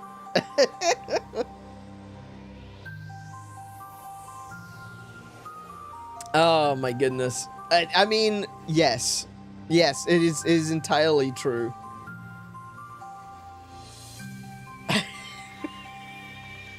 I want Morag to have the best possible blades in the game, honestly, because Morag is Morag. I think you know, out of the human beings, Morag is best girl. I'm very fond of Nia, and of course, Pyra is just like. Is it really fair? Is it really a fair comparison? Like, Pyra is amazing. She's just. But I want Morag to have all the blades in the world, okay? Thank you for that. Thank you, Stylish. Appreciate it. Alrighty. We could probably do, like, some other polls as well from the commons. We got, like, nearly 60, so we may as well pull some commons. Let's do a little bit more Gamba before we move on. Let's do, like, 10 of each.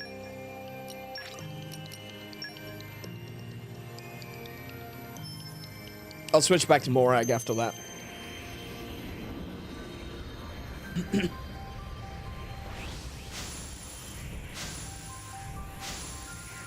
But this is the problem. I'm gonna have to dispose of the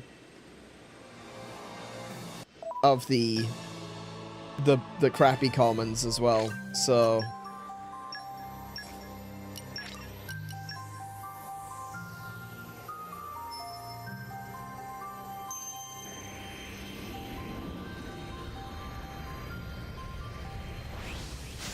this really depends on what we get. If we get some really cool ray blades that we can utilize and would actually make sense in battle, I might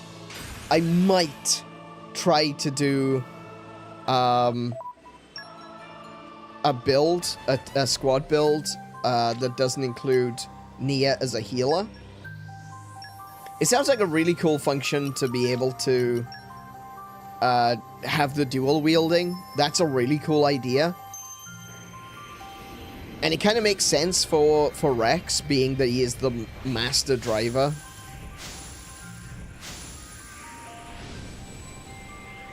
So, yeah. I think I would like to do that. My only problem is that I don't want to be relied upon for healing, because I suck. I suck at that. I tried to be a healer once in Guild Wars. It didn't go well. I deleted the character.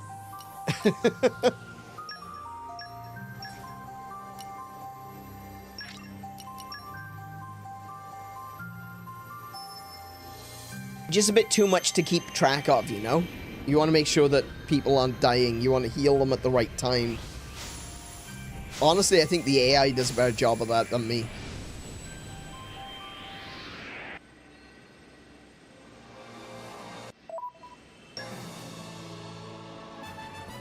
Actually, do you know what? I'll just do the 9. I'll just do the 9 with Zeke, because I gave him the extra Ray Blade. So I'll just do these 9, and then I'll switch back to Morag. But I'm still hoping for a light blade. I would very much like a light blade. I don't care who it's on. Oh, wait! That's a rare! No, it's not. I've just never seen that head before. No, yeah, obviously that's a common. I've never seen that head crest before. Yeah, I don't think I've encountered one of those. Interesting design.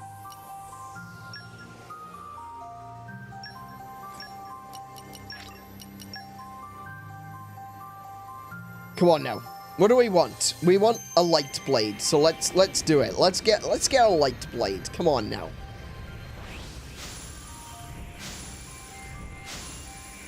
That's another common. Sometimes the CPU healers are really on point. The number of times my pal going Monster Hunter Wilds has saved my hide with a free potion is beyond counting. Yeah, I think that's the AI does a really good job of healing for the most part. It's not difficult. I wouldn't think it's a particularly difficult job to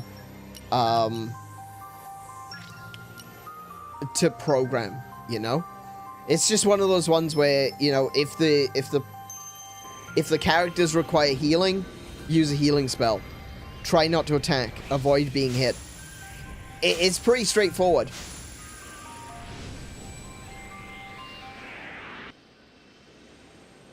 It's not like special attacking or blocking skills where you need to use specific combos to make your skills stronger to be able to do as much damage as possible.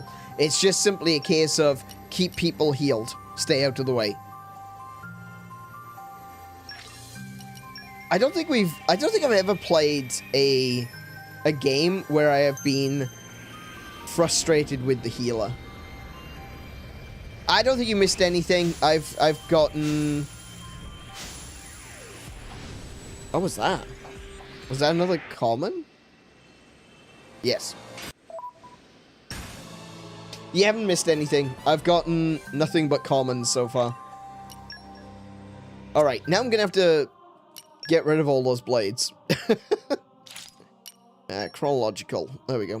Okay, so we got Boreas. That's a good one. We also got Newt last time. I don't know about you, but that's perfect character design as far as I'm concerned. So, what have you got? Dark Mastery, you can be released. Later! Bye! Dark Mastery, you can be released. Entomology and Ichthyology. I think I've got a lot of those. I'll keep that one for now. Wind Mastery, Mineralogy. I can get rid of that one. Fare thee well. Fare thee well. Water Mastery, get rid of that one. Expect this. Botany and Agronomy. I think I'm good for Botany and Agronomy. But I'll keep it anyway for now. Just Entomology on its own. I got plenty of Entomology. Expeditionist, I've got loads of those. So I wasn't strong enough. Botany, I've got plenty botanies on their own. I'm looking for combos at the moment. Stuff like this. Botany and Agronomy. We got Dagus. He's only got one field skill. Cavalier Attitude. I am going to assume that he is not very good. The belief that kings should delegate work to subjects. Exclusive to Dagus? Question mark. Alright, fair enough. Info Collector, we got plenty of those. Okay, bye then. Wind Mastery on its own, get rid of that. It's a darn shame. Another one. That was real fun, pal. Info Collector and Expeditionist. That's a nice combo. I'll keep those ones. Ice Mastery. I Bye-bye. look forward to our paths crossing again. You don't like Newt's design? I don't like the eyeball on the back of her head. But I do like Newt's design. So here it ends. Well, I'll never forget you. aspects of it. Goodbye, To be then. fair, she's very well drawn in certain places. Thanks for everything. Dagus looks like a lord from Fire Emblem. I was wondering that So myself. here it I ends. was thinking, I'll never forget you. was he designed by one of the Fire Emblem staff? It definitely, that art style definitely has reminiscence of it. I would say look it up. I'm not going to look it up myself because there have been a couple of times where I've looked up a character and I've been spoiled on another character. So, yeah. Okay, I'm quite content with Boreas. Boreas looks pretty cool. I've been curious. The ball has been frustrating me for the entirety of the game. So I'm finally seeing it and going, you know what? That's a pretty cool creature. Wind element, it was surprising. I thought it was going to end up being ice. Like I said, Boreas being the north wind. Daggers looks it's a really cool design, but I have no idea if he's going to be an actual useful blade. He doesn't have many field skills. He has one. His battle skills are Regal Presence and Gold Effect. Increases the enemy gold drop rate by 30%. These going to be really good for grinding. You know, for like, specifically for farming gold. So, yeah. Okay. There's a whole long video of the sexualization of the character designs for this game. Okay. He's good because he's on Zeke. At the end of the day, these are not human beings. They're video game characters. I don't know what else to tell you.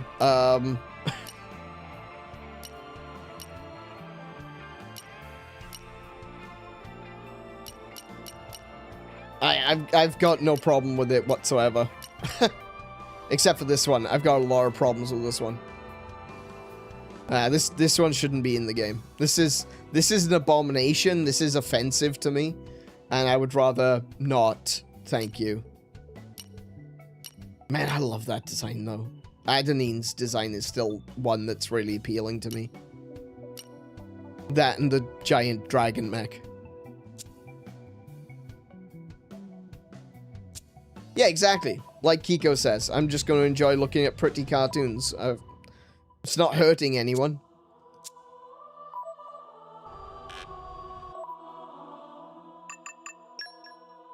Alright, actually I need to move the choker back to...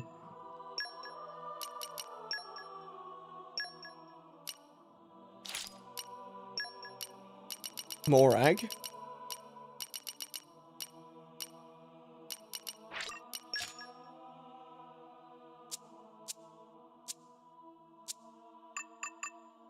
And we can pull 10 blades on Morag.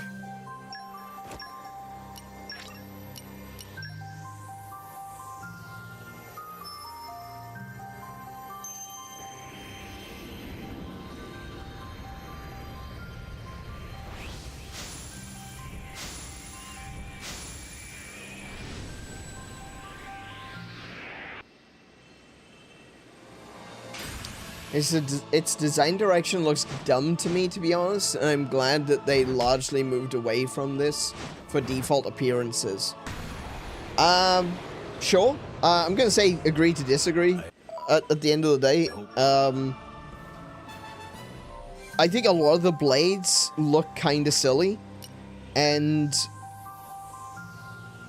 when you've got no singular design direction, then the fact that a blade looks silly doesn't really impact. Like, if a blade can literally look like anything, some of them look more human, some of them look more like beasts, some of them just look like robots. You don't really have a design direction because they could literally turn out to be anything. So, I don't know.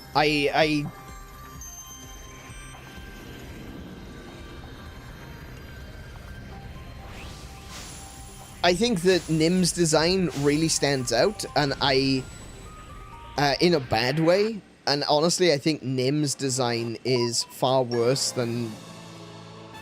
Oh my goodness, she's in a bikini. People wear bikinis every single day. I would recommend, if that offends you, never go to a beach. Oh, I skipped the awakening, I didn't mean to do that. Oh, it was a common anyway. But, something like Nym really stands out as being completely different from anything else in the game. Especially with, like, the two dragon things sticking out of her shoulder. That's just weird.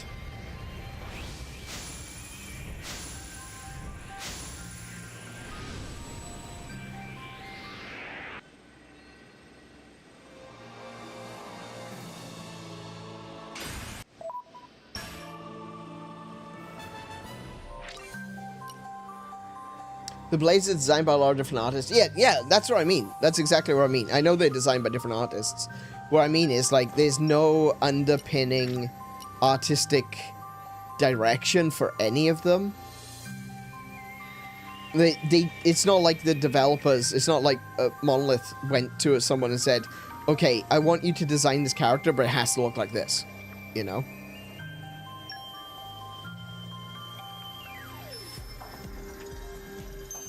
So you don't follow the same design principles and art style. You could call that bad, but I would say it makes them all unique.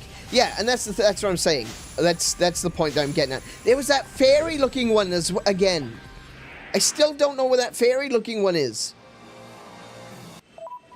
I really want to know what that one is. She looks really dainty and maybe cute. I have no idea.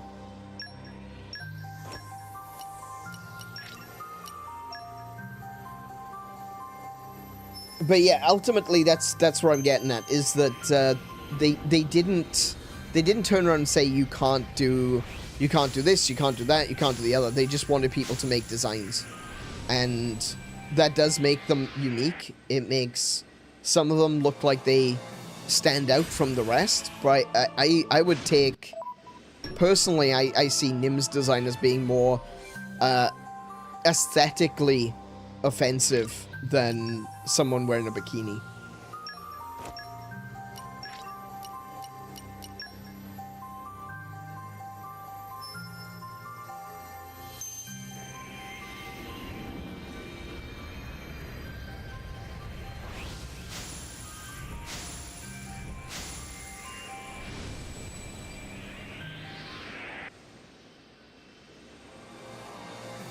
So the artist for Dagus goes by the name Hakus, or Hakus, and they are predominantly a manga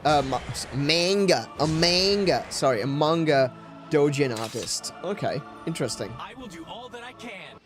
I don't care.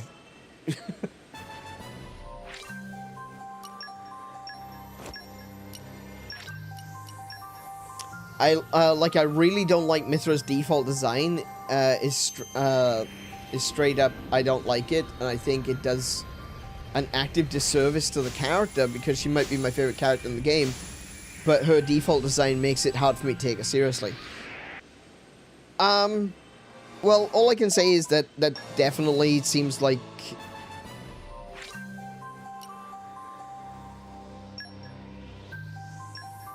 I've got no problems taking her seriously. So yeah.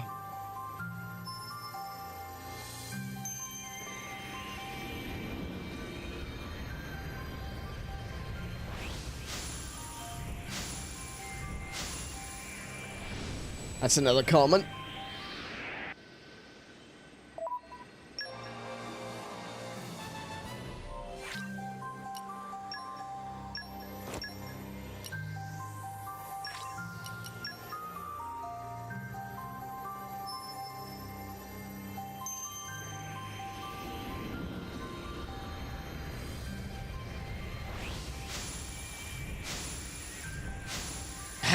Come on.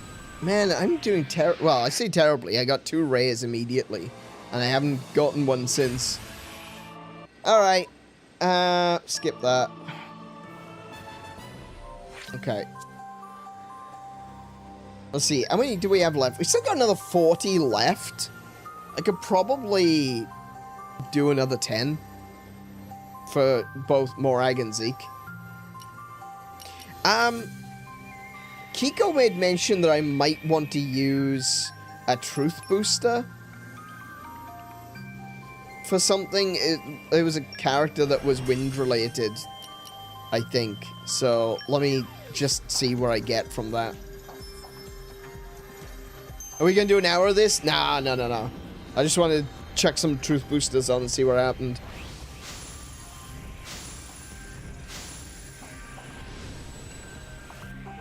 We are now. No, we're not. No, we won't. I just want to do,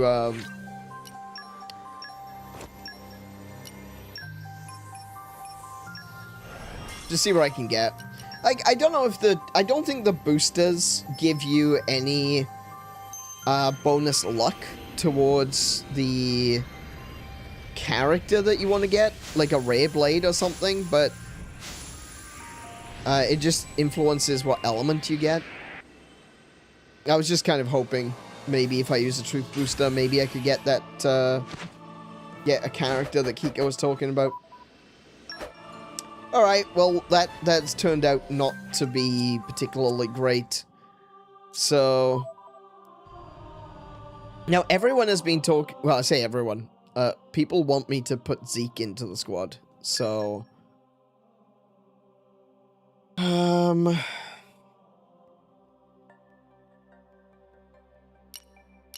to see what I can do.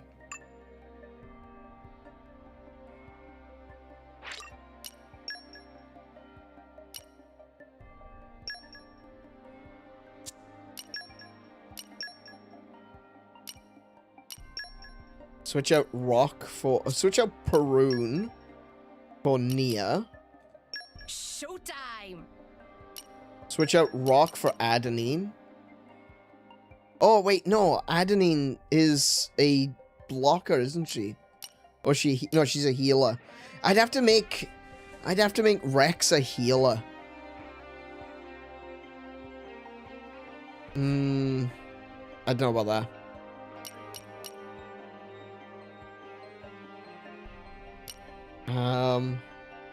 Just trying to think what I need to do.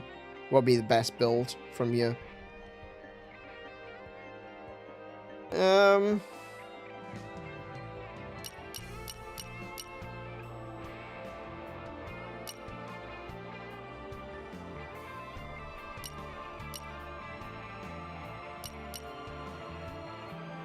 do like Adenine, but I don't want to be the healer.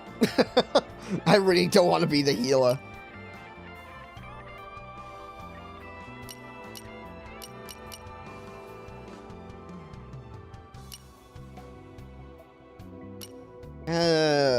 Okay. What is Adenine? Adenine's fists, isn't she? Yeah. Yeah.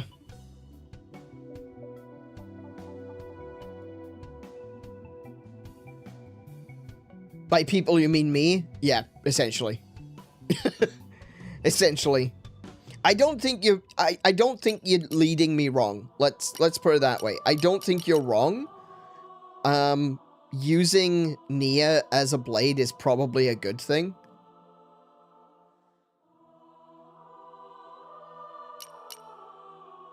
I don't have the confidence to be the healer.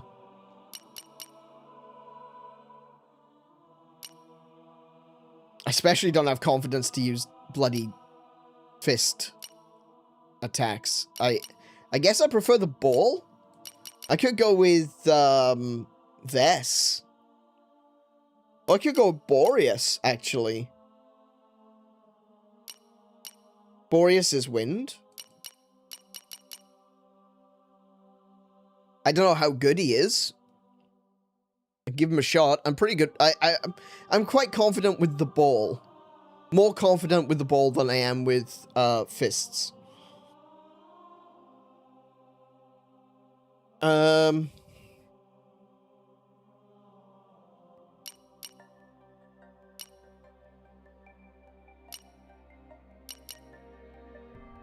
don't want to leave Adenine behind, though. I really like her.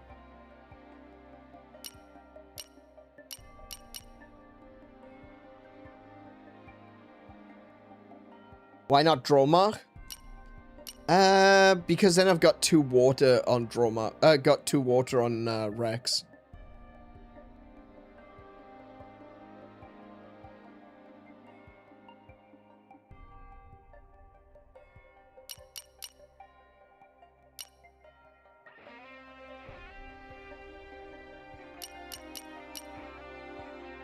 I could go with Vess for lightning. That's gonna really throw off my combos, my build. I think I want to stick with an attacker. I do. I know I've got Nia as a healer, but I think I want an attacker. Maybe Wulfric. Oh, I could keep Perun, for that matter.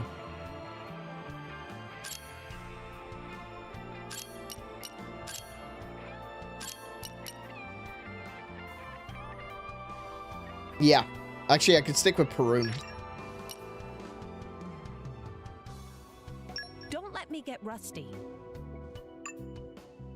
Okay, so we've got light, fire, water, ice.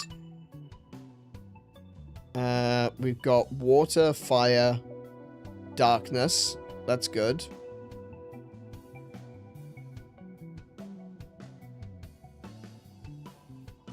I've got no reason to switch Brigid for any other fire user, so we'll keep with Brigid. But I think I should have a healer here. I think Morag should have a healer, perhaps. Or maybe Zeke could have a healer. I know healer's not good on Zeke, but if he's got a healer as well. I've been so bored, I was about to go out hunting solo. See, now look at this. Because now I'm looking at this, I'm thinking to myself, I don't want Perun. I want Wulfric. It sounds fun. Right? I want Wulfric because I need something that will counteract the lightning.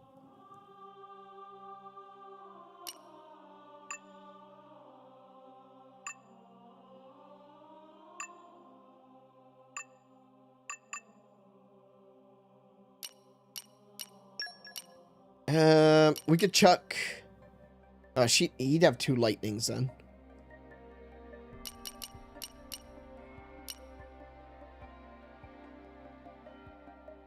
Yeah, he doesn't have enough blades, does he?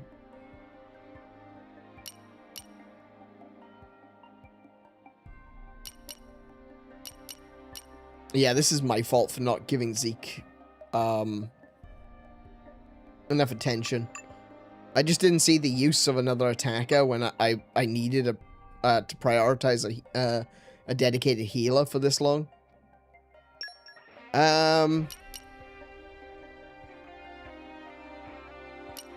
So if I do go with Perun, Don't right? let me get rusty. Then I've got an opposite to the wind.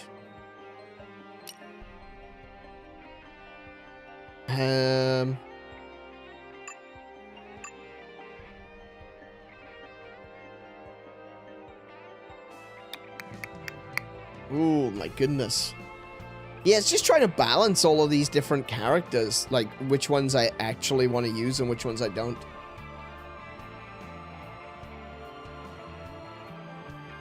You're more confident with a ball than throwing hands. Sorry, more confident bowling than throwing hands. Exactly, yeah.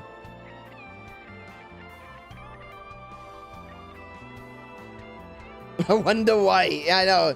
Yeah, excellent question. I couldn't tell you. I couldn't tell you why he doesn't have enough blades. It's a complete mystery to me. Do I have an overdrive? Hang on. If I've got an overdrive... Now, hold on. I've got an idea. Right? If I've got an overdrive, I can switch a blade to him. Let's see. What blades could I switch to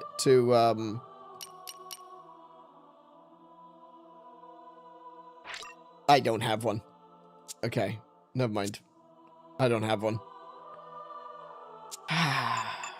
All right, do you want to, let's do another 10 for Zeke. Let's hope that we get some good ones. Come on, lend me your energy. Let's get some luck going for Zeke. Preferably a light-based attacker. right? I want a light-based attacker, if possible. That would be wonderful. Thank you. That's a common.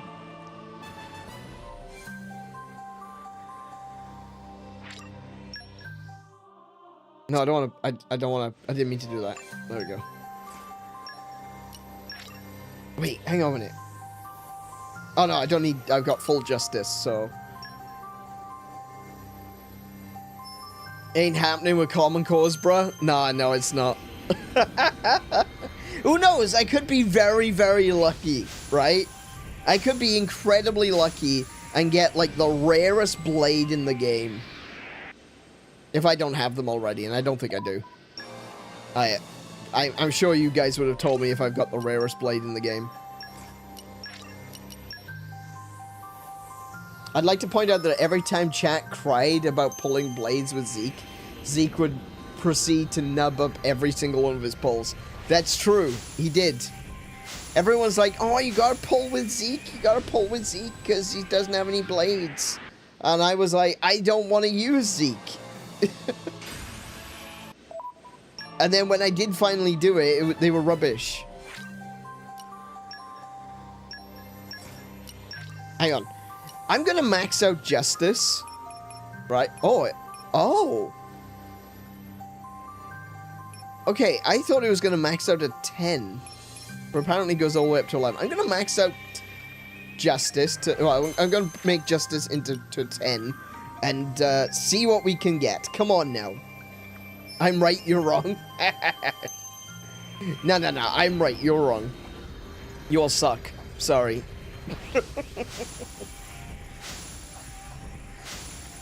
That's not something that's going to be useful, is it?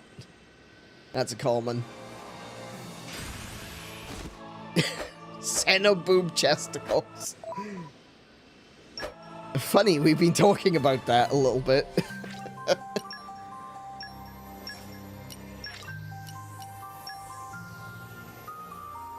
Welcome to the stream, Lainey. How are you doing today? That is foul. That is foul, that is unacceptable, and completely accurate. He's completely out of line, but he's right.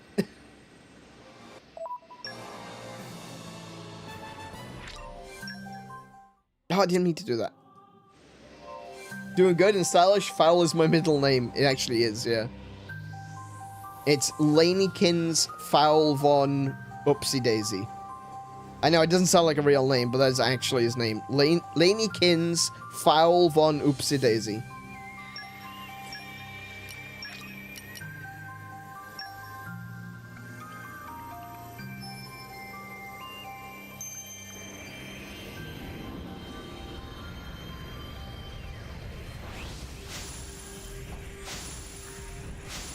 Ah, that's another one. That's another common. Come on, Zeke. Pull a rare for me, alright?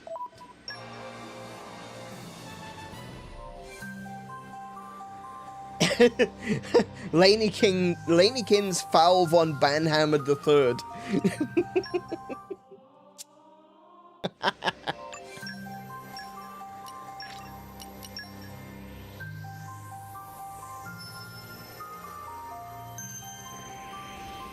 Now you made me think of Freddy Fazbear? What? How? Ah, it's another one. Come on.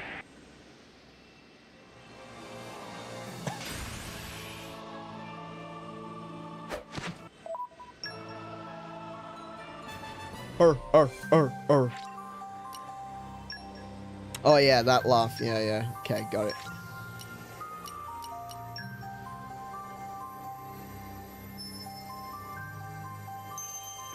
I've been hammered more times than Wild West straight away.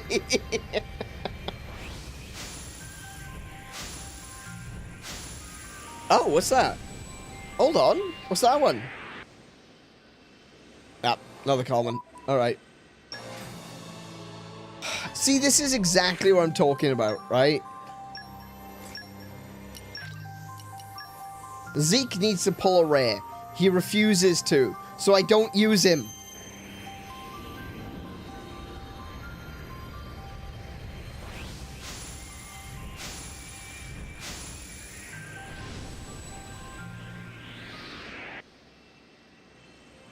Okay. I don't know what the rarest blade in this game is, right? And I don't want you to spoil it for me. But I want you to imagine the rarest blade in this game. Get a very clear image in your head of the rarest blade in this game. Preferably a light-based one, right? Just keep that image there. Focus it on the screen. Focus it on me. That we want to pull this blade, alright?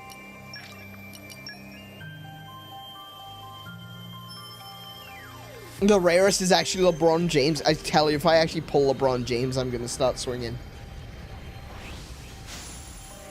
It was that fairy again! She looks like she's got a little flower bell or something with her. I have no idea. Oh, Lainey. That's never going to happen.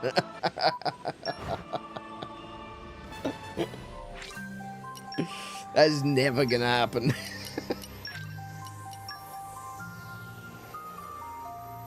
I swear, if I pull me in a tutu, I'm gonna be mad. I want to know what that little fairy character is. I like fairies. That's another bloody common. They don't stop coming, and they don't stop coming, and they don't stop coming, and they don't stop coming, and they don't stop coming, and they don't stop coming, and they don't stop coming.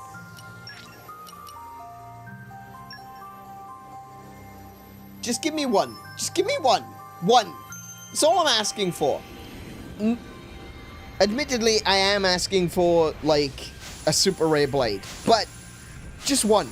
Just, what was that? Was that the same as, was that a doggo again? Yeah, it was. I always look away on the third one. As if it's gonna help me or something. Come on now. This is the one. This is the one. I feel it.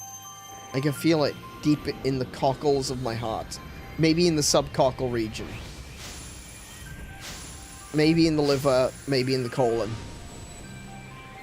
We may never know.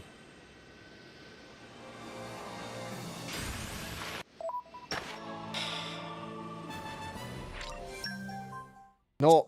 Change my mind. Oh my goodness, I pressed B too many times and just kept going. Ah! Xenoblade Chronicles 2. That's exactly what we're playing right now.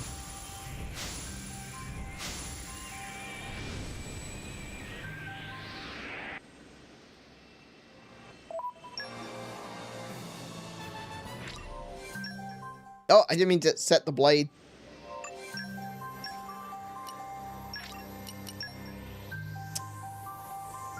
No, I know. Yeah, I'll stop. I'll stop. It's the fairy again! Why do I keep getting the doggos? Oh, that wasn't...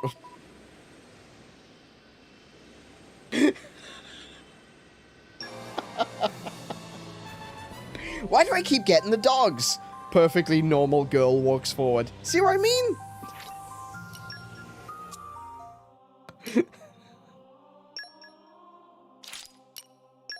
Alright, all of this. Good grief, look at all of this. Look at all of this! Alright. Let's see what we got here.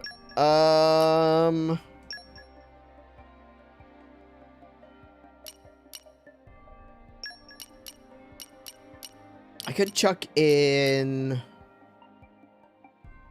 daggers for another fire.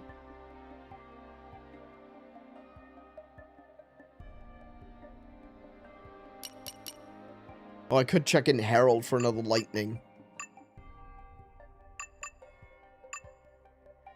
I don't need to do 2 lightnings on the same character. That's pointless. What do you have?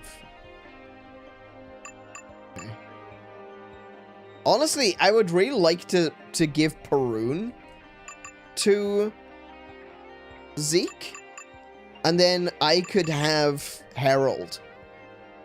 But because Zeke has already got Pandoria, I don't want him to have 2 lightning abilities. So if he could have Perun, I would take Herald for Rex.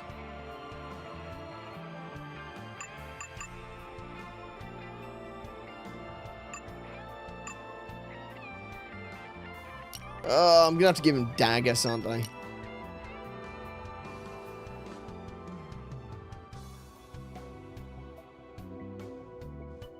No, I know. It was supposed to have been the finale. I kind of, like, already ruined it, haven't I? Okay. Make way for me. Okay, well, I'll give him Daggers for now.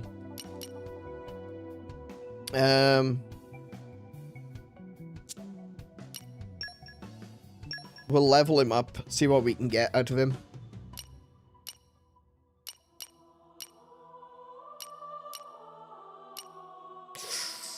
The positron chip is pretty strong.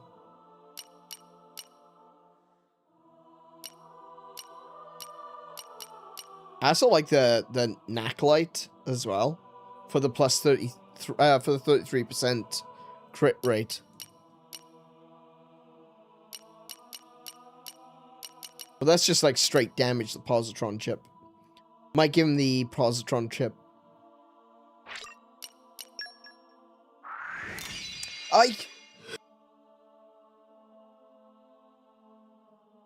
Sorry, I almost sneezed then. I was just thinking, I actually kind of need to give someone else a healer.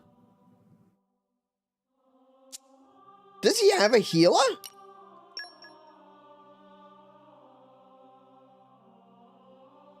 I didn't even think of that. I need someone else to do heals. I'm not going to be the only healer. I suck at that.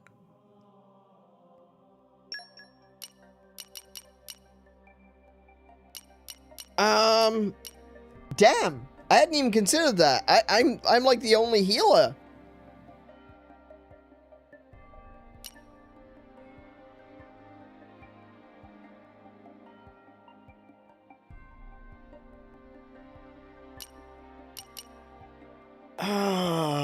No.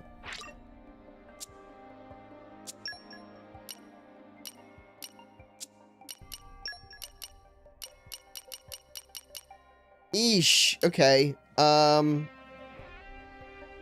don't have an ice healer, do I?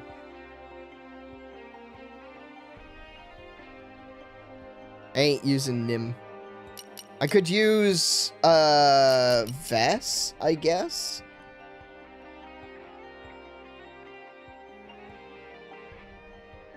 Alternative, don't play as Rex? No. Not... I understand that alternative exists, but no. Oh, I see what you mean. I see what you mean.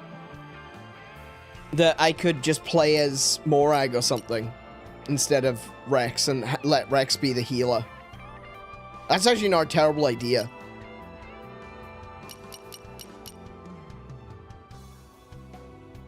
Do you know what? That is actually a really good idea. It's been a long time coming. Always cute and fierce, though.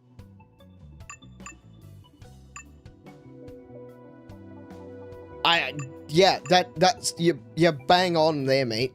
Absolutely, that is the right move. You just leave it to me. I'll use my brains to put this team to good use. Okay. Morag. What do I want to do? What do I want to do with? I could chuck in.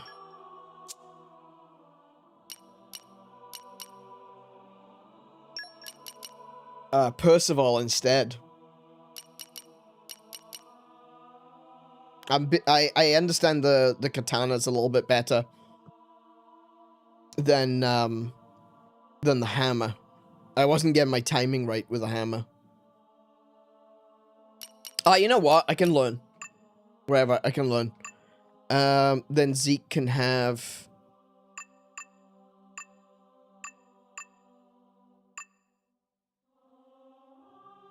Zeke can have that for now. and we'll see how that goes. All right, let's put Zeke into the squad. Annoyingly,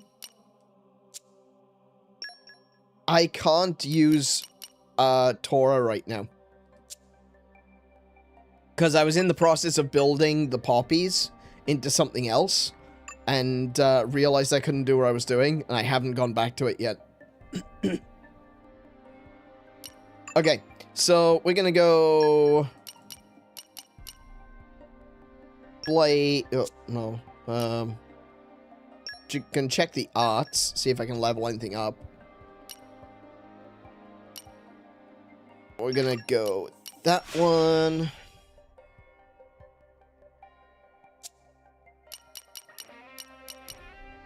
What's he got? This one. See, look at that. That's so low level. I should have been using her more. And the same with the fists. Man. Whips. Oh, I can level. Oh my goodness, I've got so much to level up. Okay.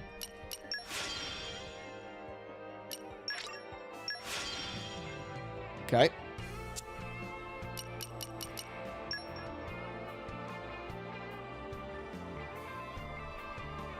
So this one's got topple. I'll level up the topple. And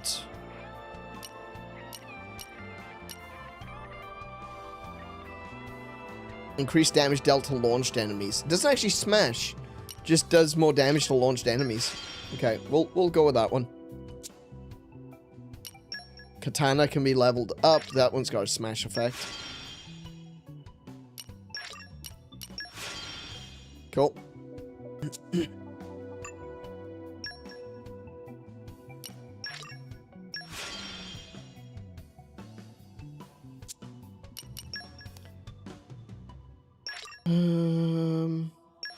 Yep. Berserk slash. Yep. Oh, that's 2 axes. Okay, so I've got 1 great sword and 2 axes. That's a good combo for Zeke. Double check the affinity chart. What can I do? 5,000 points. Extend launch duration. No. Increase ether. Allow the use of driver art assigned to B at the start of battle. Ooh, that'll open him up to a lot of abilities right from the beginning. Increases critical hit rate during chain attack. Oh, actually, do you know what? We'll do those. This is my true power. We'll do those too. This is there we my go. True power. Morag has got a lot of options. Increases luck, boosts agility. Adds 20% damage to ratio after cancelling auto attacks. Increases strength by 20. That's a good one. Increases HP restored when reviving a teammate. I'm gonna go with physical discipline. That wraps that up nicely. And Imperial First Aid. As it should be.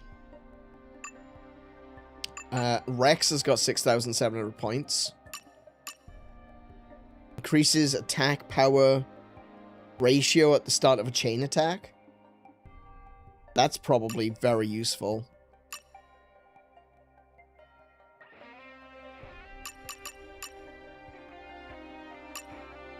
Increases maximum HP by 200. I can do those two. That's about that. Nice one. Cool.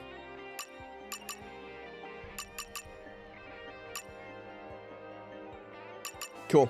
Alright. Need to rejigger Rex for his new position as a healer.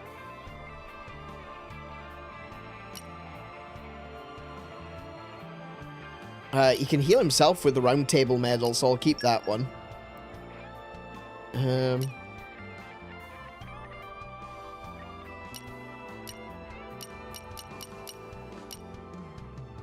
Boost recharge for specials. Increases damage dealt when an ally is incapacitated.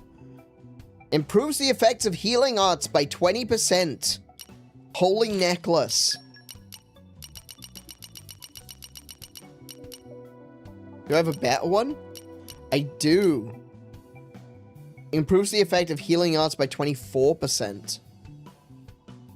Yes. We're gonna switch that back to the break. I think it was the break stone. Increases auto attack damage by 70%. That's the one. Restores 4% HP when cancelling an auto attack. Nice. He's got the Abyss vest on. Okay. Let's see now.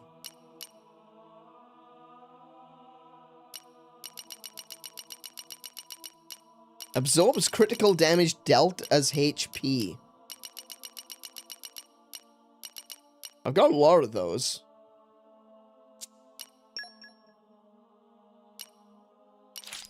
Let's have a look at, improves attack damage. Increases damage dealt to higher level enemies. Assault Stone. Increases auto attack damage by 45? Wait, is that better than the... Hold on.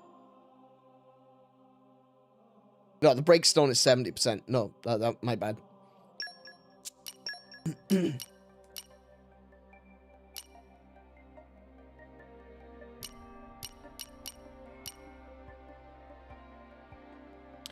I can use the weaker Breakstone on him.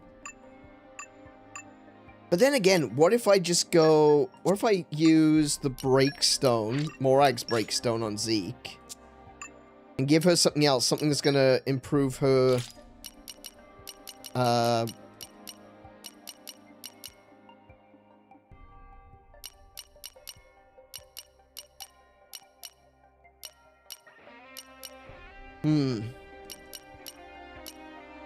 Improves resistance. That'll do. Oh, that's actual, like, resistances, not actual defense or anything. Okay, let's have a look what we got.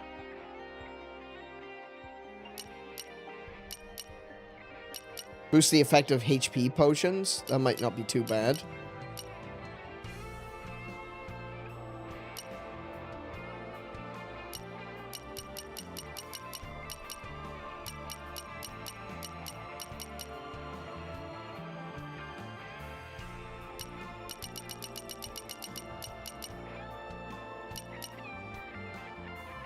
Boost recharge for specials after cancelling.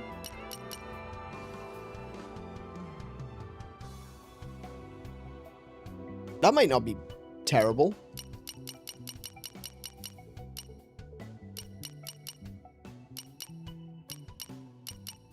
I don't want aggro reduction.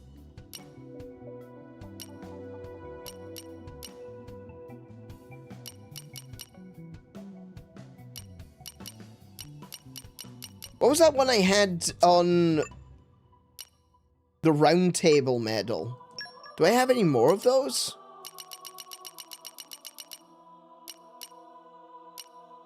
Looks like I've only got the one.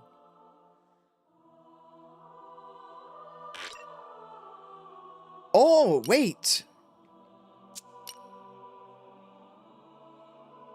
Oh, okay. Right, I've already got that. It's a military medal. Okay.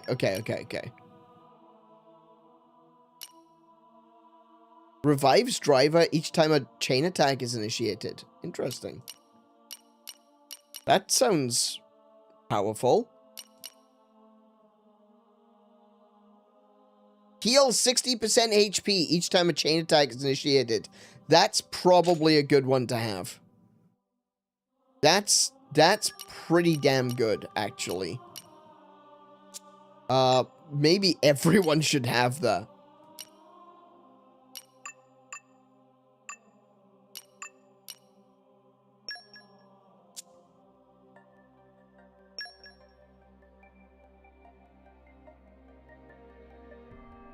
Rex should. As a healer, he should have it.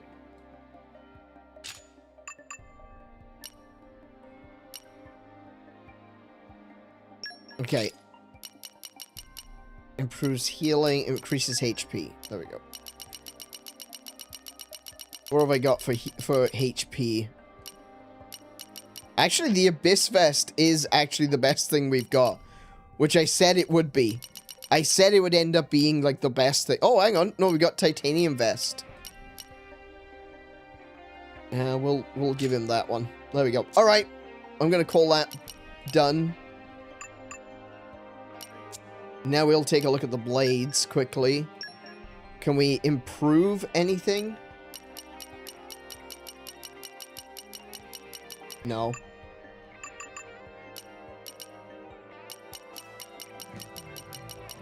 No. Oh, Nia can be improved.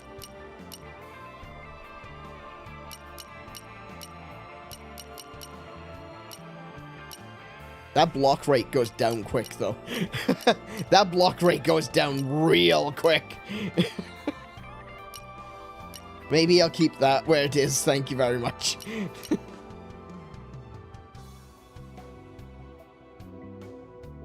You can get more of the round table medals as a 12% drop from Praetorian Medea. I think that's behind us now, though. I mean, I could always go back, I suppose, but...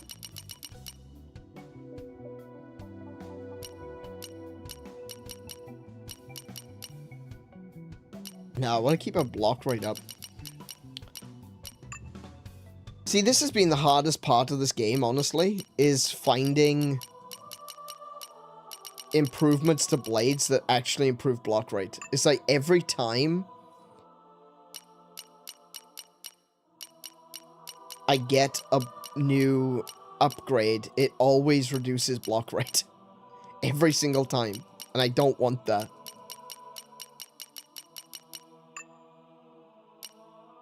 Especially not in the characters that need a high block rate.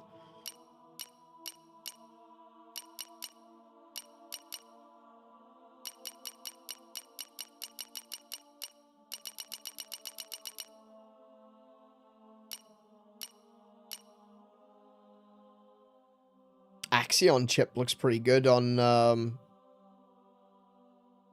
Pandoria. Lowering the crit rate to 17%, though. I don't think that would cover the loss of damage. That looks nice.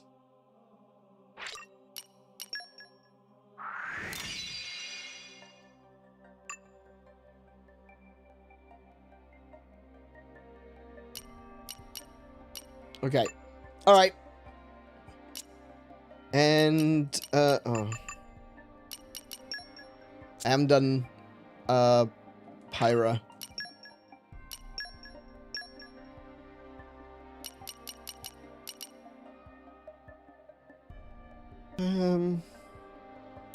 No, I'll stick with what I got. Mutinous sword works. Okay. Affinity charts. Oh, so that's what I feel. Cool. I feel ready to grow. Alright. And... did I miss anything? I've done everything. Cool. Alright. There we go. That's the... okay, so that's one of the issues with having a cutscene at the beginning of a chapter. It means that you have to... I can't do this off stream because I'm gonna see the cutscene.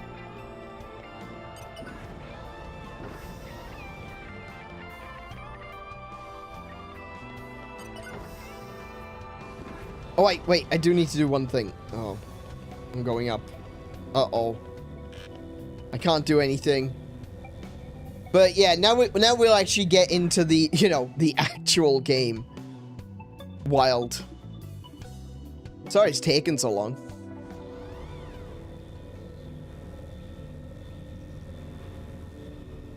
I think I'll switch over to Morag, though. I'll try with Rex first, and if that doesn't work out, we'll switch over to Morag. Oh, another cutscene. Okay. It stopped moving. Perhaps we've arrived at the end point. If we go outside, we find out. Good point. Let's have a look.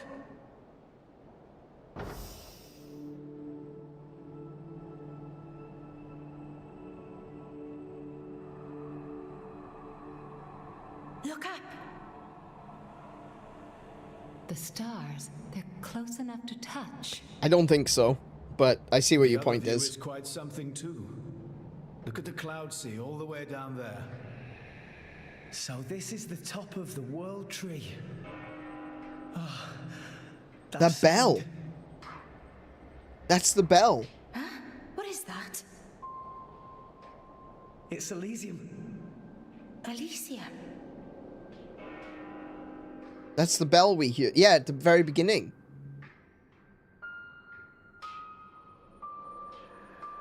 This way. Let's check it out.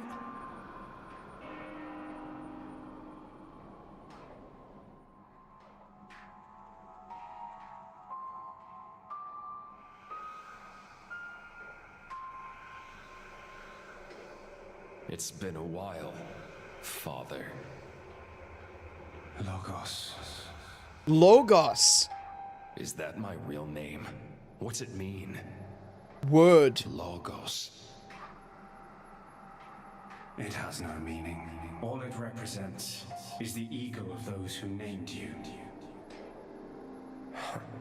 How many years has it been? I forget. It has been far too long. You know why I'm here, don't you?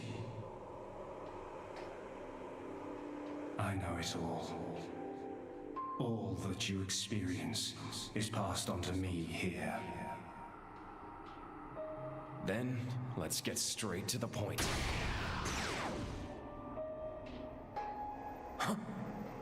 Yeah, I'm sorry. That wasn't going to work now, was it?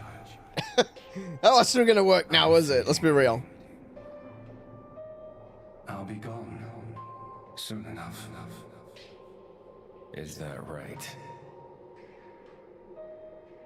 Then I'll take it all. Do as you wish.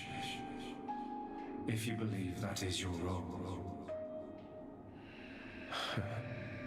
Is that choice really mine?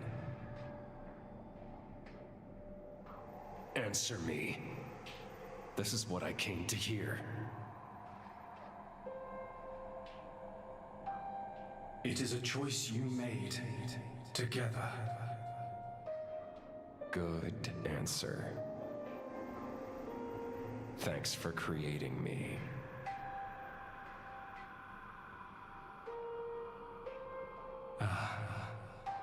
And here comes the other answer. Oh. Right. I get it. The end. Right. Yeah, of course. The answer. He is just one answer to the question. He is destruction. Pyra and Mithra is the answer of creation. I actually thought I was going to fall then. I didn't realize there was glass there. That would have been a long way down. How remarkable. That view down below is the world where we live, isn't it? Yes. So it would appear. I had no idea it was possible for humans to reach these kind of heights. And this world tree's been around since forever too. I'm not sure I can keep up with what they're finding out here. Hey, Prince, look! Yeah, I gotta be honest. I feel like I feel like I'm starting to understand where some of the pieces are falling, but they're still disparate pieces. You know, it's like I can kind of see where this goes there and that goes there, but how they actually connect is not quite making sense yet. Over down there! I'm expecting there's gonna be like one big lore drop, a massive lore bomb, and it's all gonna go, oh, right, now I get it. What is it? You see something? Look, right over there! It's Genbu! That's gotta be Genbu! Seriously? Wow, you're right. That does look like Tantal. What are you talking about? Of course we can't see Tantal from all the way up here. We totally can, though! Come over and take a look! Frankly, I'm not interested. I'm sure it's just a cloud or something. I don't see any sign of Tantal anywhere. Not over there, over here! She can see what you can see. Look right there! It's so small, it's difficult to judge. Does Malice core crystal look different? No, it's that was barely a choice. I know, yeah. No, Malice's core crystal looks fine. Are you sure you're not imagining it? No imagining going on here. That's Genbu, no doubt about it. Like, I'm more likely to believe Pandoria can see it than Zeke can see it. Is it though? Bridget? What is it, Lady Morag? Just let him have this. Well, it's just... I think I may have spotted more Ardain down there. Do you think that's really it? What? Oh, hey, you found your place too. Where do you mean? Over there, next to that strangely shaped cloud. Huh. I see the one you mean. Doesn't that distinctive shape look just like Mor Ardain? I do believe you're right. Those wide plains look just the right shape. And those shapes flying around it must be Titan battleships. I thought as much. Incredible how one can feel the majesty of Mor Ardain from all the way up here. Quite right, Lady Morag. I was starting to think that Bridget was short-sighted. Well, her eyes are always closed. I think that's got something to do with it. No, you can't see Tantal. I can't see Tantal. Have you considered opening your eyes? No. Don't need to do that. Hold on, you two. Take a closer look. I'm pretty sure that's the Lephthyrian Islands. Mor Ardain doesn't have all that greenery, does it? Ah. I can't see any of them. All right.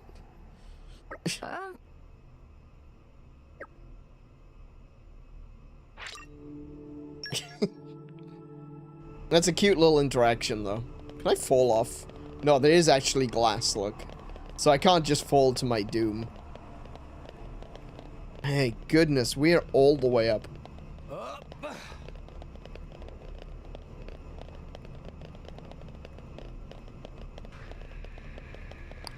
Oh, hello, a call button. Oh, this is like an airport.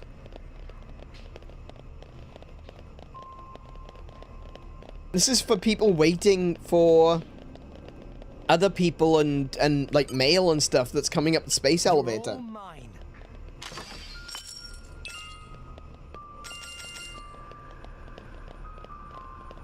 This is like a waiting lounge, like in an airport.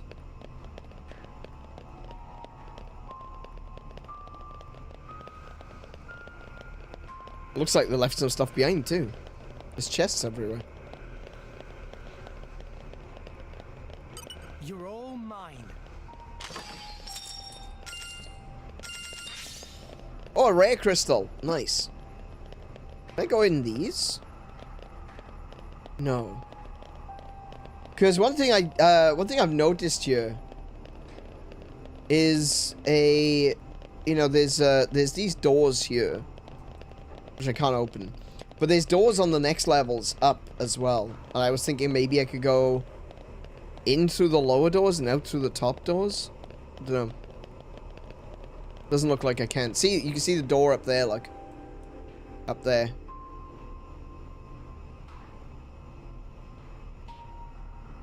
Maybe there's another way up there.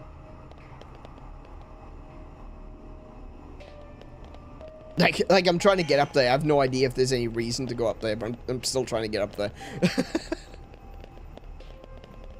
Yeah, that's all locked and closed up, look.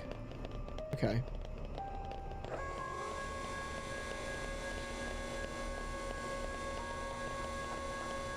Hang on. Sorry, this door just open. Oh, can't go down there. Okay. The door just opening up for me, like, that's...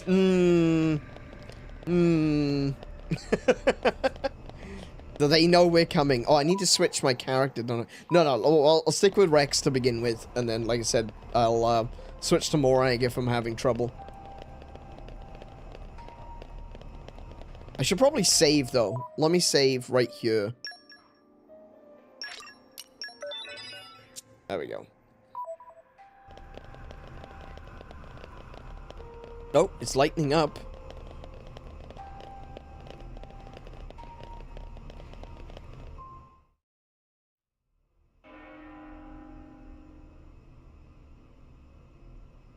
This is an airport lounge for the beanstalk? Yeah, essentially. Yeah. It's like a dock. It sure is bright. Yeah, it's right through here. I'm sure of it. We've almost reached Elysium. I have a horrible feeling about this. Like, it's not going to be even close to what they were imagining.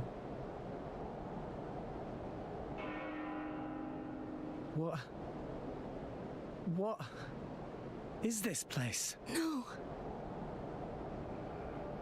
Oh my goodness. Can this place really be Elysium? Where's the greenery? The water? Birdsong? There's nothing. Nothing here at all. What a wretched sight. I have not seen anything like this in all my years on Alrest. Pyra! I don't understand. I don't get it. This is not how I remember. That bell sound must be coming from somewhere. Is someone here? Over there. Poppy detected one big thing, kind of like building, over that direction. Sound seemed like it come from there. That building, eh? Then there's no point hanging around here. Yeah. Only one way to find out. Let's go, Rex. Alright. It might still be okay. Maybe it's just this bit that's destroyed. There's bound to be something over that way. Oh boy. That's a massive anticlimax. I specifically thought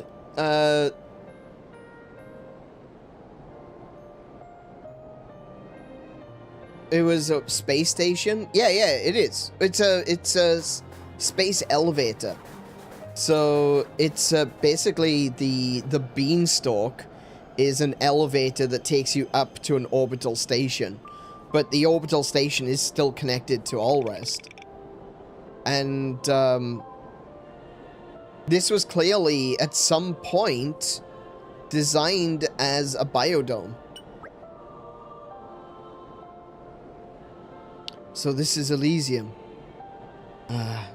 No use pondering it now. Let's keep moving.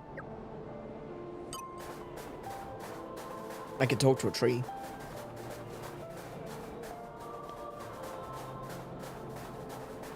So this was... I would only assume that this was built as a means of creating like an arc for people to hide. People to get away from what was happening on Earth. Because there seemed to be wars happening.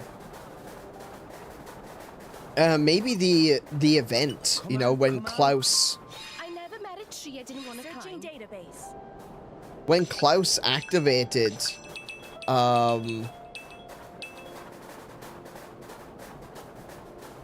No, that doesn't make sense. I was thinking when Klaus activated the treasure acquired. The Zohar, it would have destroyed everything that was up here, but that doesn't make sense either. If Pyra saw it, if Pyra knows this place to be greenery, then something has happened within the last 500 years to completely destroy this place. Come out, come out. Searching database.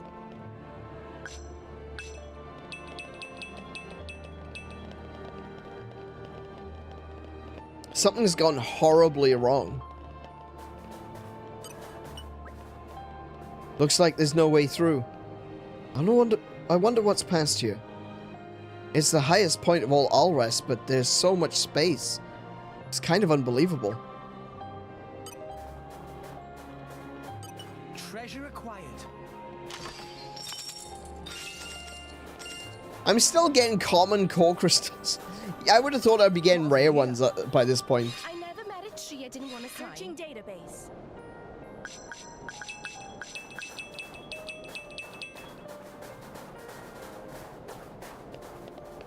I figure getting, you know, commons from fights and monsters and things, but I genuinely thought that I'd be getting rare ones by now from, like, regularly getting rare ones from chests. I think I might have to go back. I don't think I can get out of this river bed.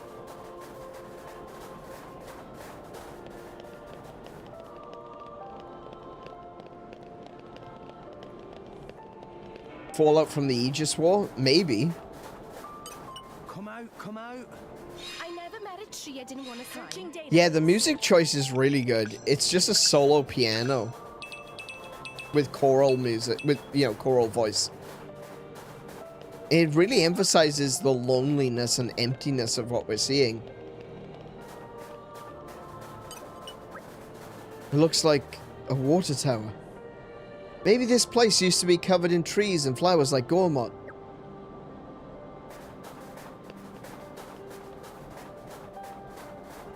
I'm still collecting materials, by the way. I'm always going to be collecting materials, alright? What have we here? I just go from material pickup to material pickup. I don't know what I need it for yet, but I'll have plenty of it. It's that bell again. That's a playground. This was a city. It's not just like a couple of buildings. It's like a full-on city. This place looks like it was once a city, and quite there you an go. old one. Thanks, 𝗏𝗏. It's actually a lot like the stuff we saw in 𝗦𝘄𝗏. Way more dusty, though. Maybe because it's so dry up here.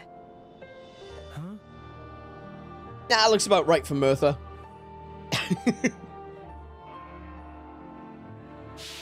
Oh! It seems to have been a child's vehicle. Right.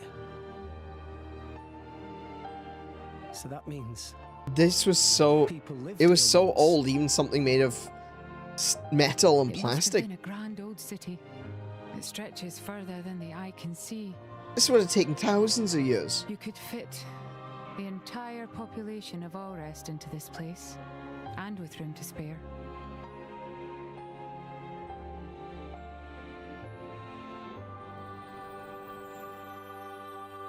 The question is, from when the memory is that Pyra based the dream Elysium upon? That's a... Yeah, you're not wrong. We assume that Pyra remembers Elysium from when she was last year. Well, we would assume from when she was awakened, like nearly 500, maybe just over 500 years ago. But that's a good point. It might have been based on something else entirely. Her vision of Elysium might be even older than that. Is this where the people who lived on Elysium would come to play? I don't really get how to use any of these. Oh yeah, there's no like swings or slides or anything.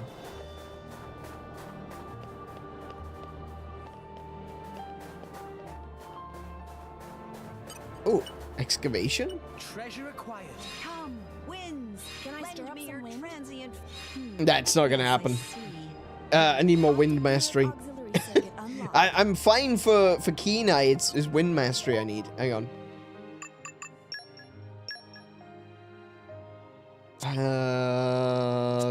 Did the wrong thing there. So I've got adenine. I could chuck rock on instead of... Pleased to meet you. I could put Boreas on. Hang on. Yep. Just leave it to Boreas. Is that enough? 1, 2, 3, 4. Oh, that's not enough. I need another one.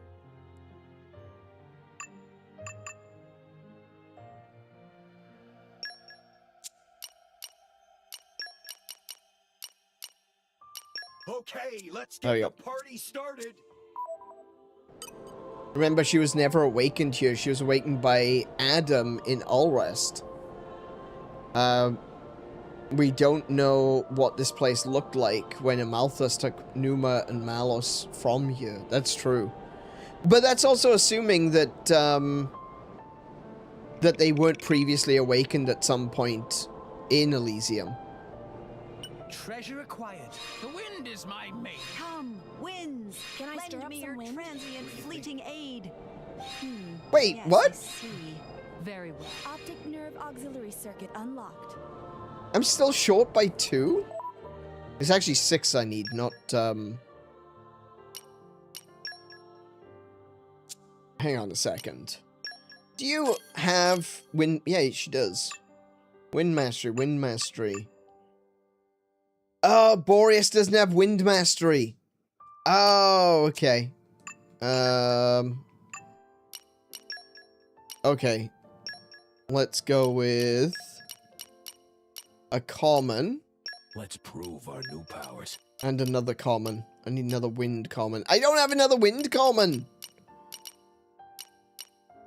Oh, no.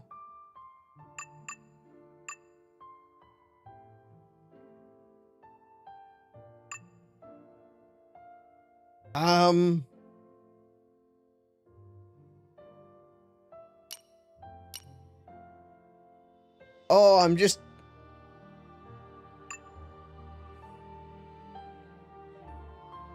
Do you have another wind common? Hang on a second. No, he doesn't have another wind common. Hang on, let me switch those two. Pleased to meet you. Oh, he can't disengage Pyra even when she's not in the first position. Oh, that's frustrating. Pleased to meet you.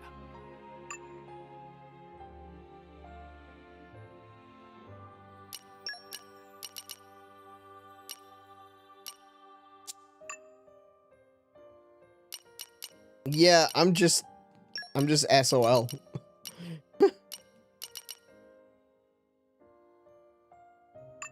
Oh, that's disappointing. Alright, fair enough.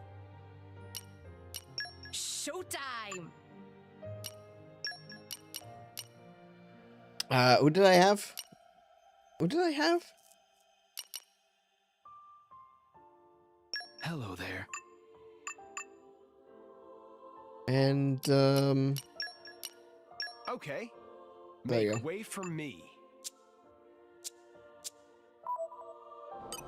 Well, I can't excavate that now. I need some more blades.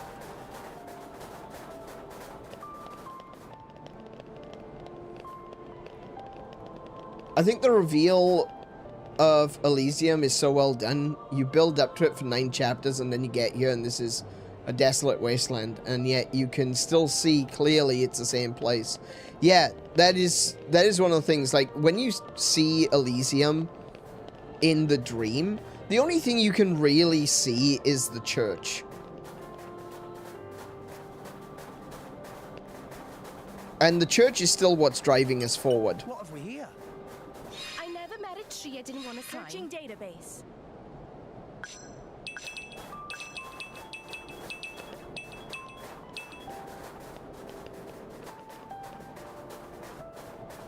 Like, everything was kind of blurry and in the background. You couldn't really make anything out.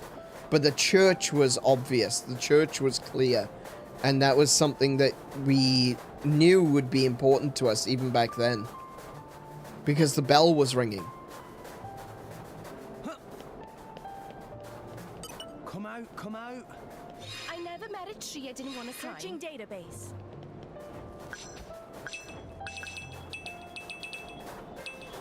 And now we're encountering it. We're finally here, and yeah, you're right. It's just, it's nothing that we expected. You're expecting like an, something like Eden, a perfect, pristine, beautiful world that we could all live in together and be safe and saved, and that's not what we've got at all. This isn't heaven. It's just another hell. Is that it? Weird how the bell's ringing without a bell in the tower. The bells have stopped. Or were there never any bells to begin with? A signal we should enter, perhaps? We probably should.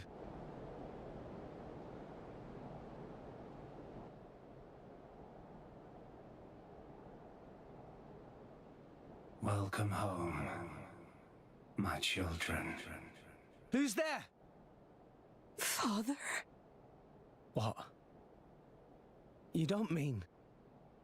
The architect is here, but where? I am always here. Come to me.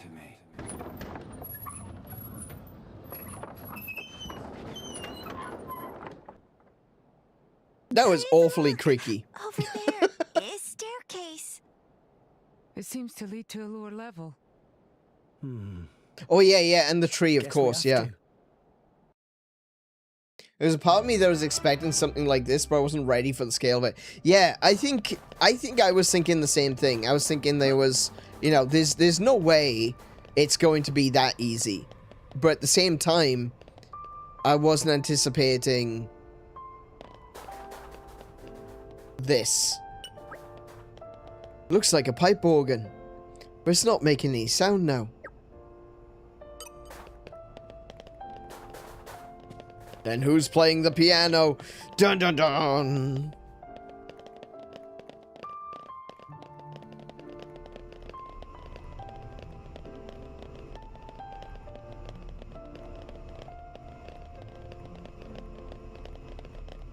Oh, these escalators still work. Brilliant.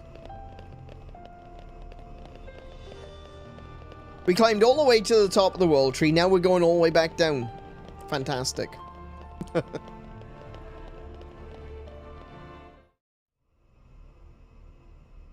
Kind of like post-Calamity War Hyrule? Yeah. The building's holding up well inside. Yeah, it looks like it's been sealed for a long time. Materials much better than in city outside. This made of same substance as World Tree itself. Same as the World Tree. Wait. What? Huh? What just happened? Where is everyone? Pyra! Gramps! Pyra! Mithra!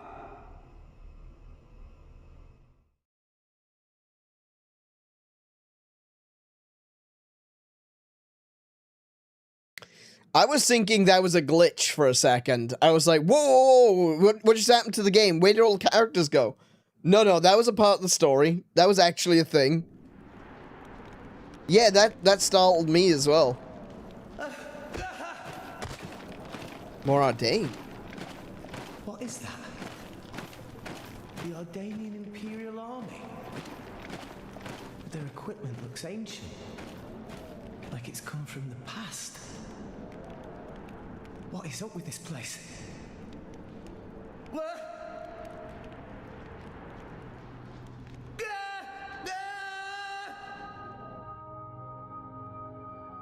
Oh, interesting. Interesting references we've seen so far. We had Jin. Was it Jin? No, it wasn't. It was Malthus. Malthus saying, Father, why have you forsaken me? And now we get into this world, and there's lots of other biblical references. And we got Rex ending up in a place of skulls, Golgotha.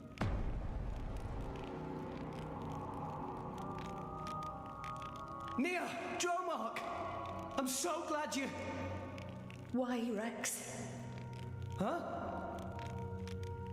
You told us Elysium was real. To be fair, it is real, it's just the toilet. All this way at your behest. Master Rex, did you intentionally deceive us? I trusted you, you know. I came here because I trusted you. Nia, Dromark, what are you talking about? It's definitely real. You explain this. You've got it wrong. I told you. I promised Pyra to... Pyra. Oh, right.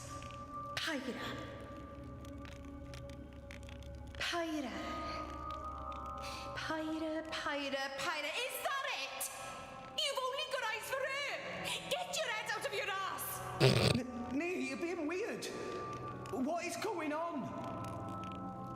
My lady has given up everything for you, yet still you realize nothing. Even now you cannot see. I've been here all along. Why won't you realize? I noticed you, to be fair. Look! Just look at me, Rex. To be fair, I noticed you from the start. Party formation changed. No, you don't say. Oh, this isn't going to be an issue. On account of the fact that... Okay, time to take... Oh, I just got a bunch of random blades. Nice.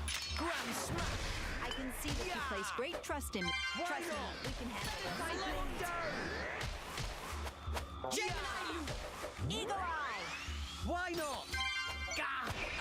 I missed. Why do I have to fight? I don't want to fight Nia. I just love showing people my core skills. Let's finish this so we can start on the research phase. There is no answer. This couldn't get any better. Right, we'll beat them. Barrel uppercut. Everything we've done. It's all been for nothing. Damn you, you tricked me. Gemini loop. Get up, please. We're happy to protect you. Power hammer. No effect. Just say when. You're going down. This power. Dark break. I won't let you. Thanks for that. Diving swing. I won't let you. Thanks for that. Iron wall. You can't do that. Oh, I'm burning up. We'll beat them. Oh, I literally can't do anything with this. This is just a tank. Power hammer. You may not survive another blow. We're gonna need a lot of luck on our side. Cyclone smash. Go in. Sure. Thanks for that. I'm going down with a Okay, swap. This whole time we've been noise about Pyra. Barrel uppercut. Why didn't you take more notice? Topple. Oh no, I've been toppled. I can't get back. I need to get back up. Get up. Get up. Ready to go whenever you give the word. Healing Halo. Ah, she healed herself. Sure, or do you think you can keep going? That's getting tough. Ready to go whenever you give I can't. She's not dropping potions now. I'm feeling stronger than before. Okay. Still fight.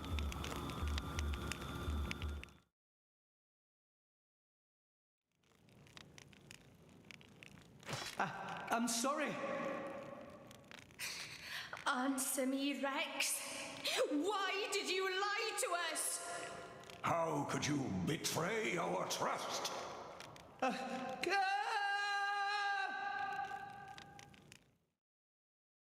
That's not the best answer in the world, honestly.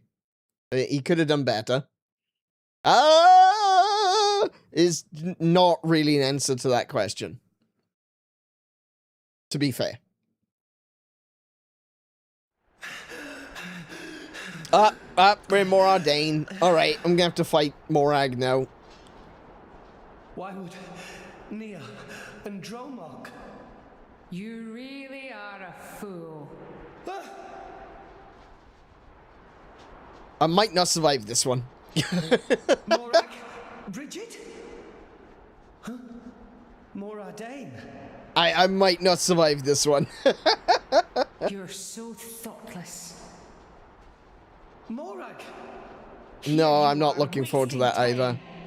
And all the while my countrymen are... Do you have any idea what you've done? What do you... You just run ahead, without a thought for anyone else, and this is the result!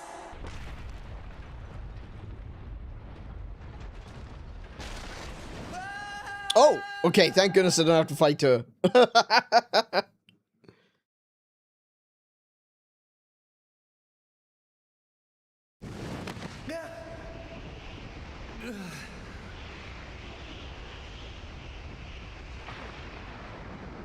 Oh, no, hang on. There we go. I couldn't save anyone. If only we hadn't come here. I could have saved my people. I could have saved Niall. If only it weren't for you, Rex! But me? I didn't mean to... I hope you're happy now. You dragged us to some empty ruins. This is rough. Everything we sacrificed.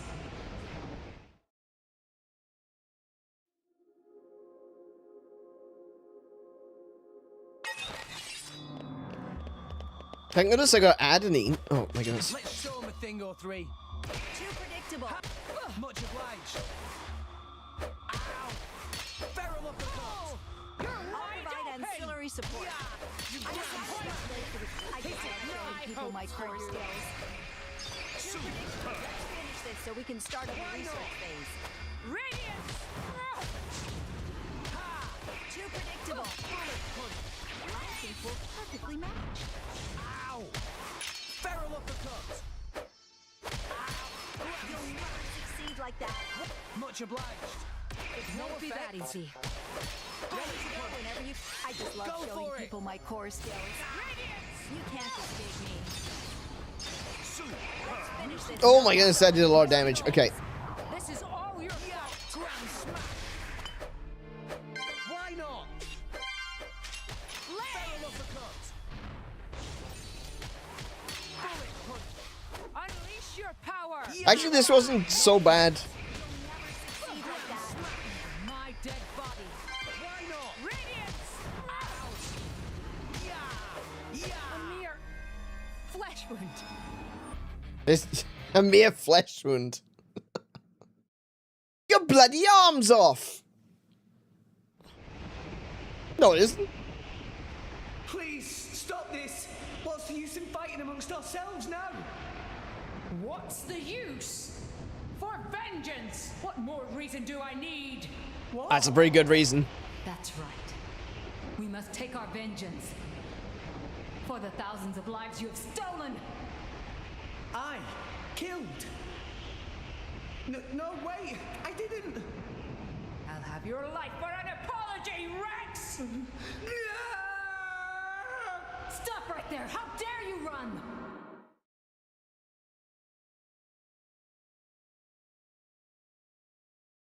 This has to be his own self-doubt, right? What's wrong with everyone? This is his own self-doubt. Everyone's been separated. Where are you? Where are you guys?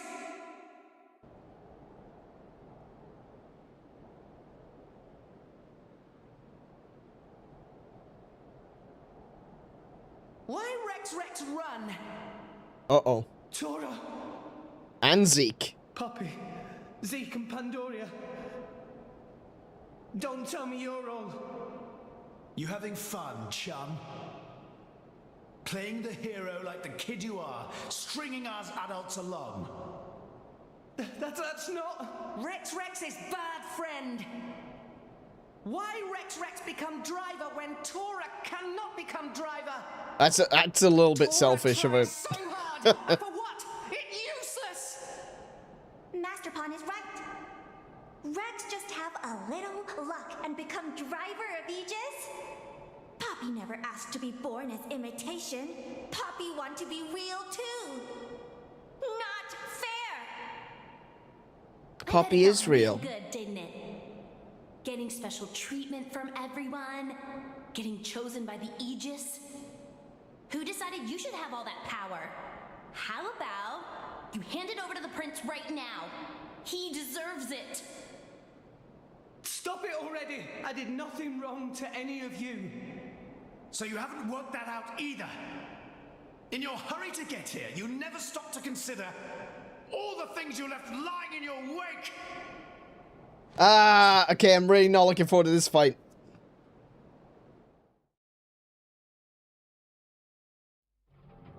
I got a tank and an attacker. Much obliged.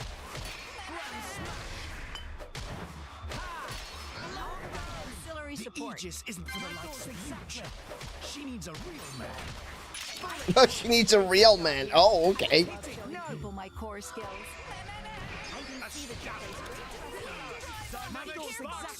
Maybe things will get interesting now. Rush down! Take this! Why not?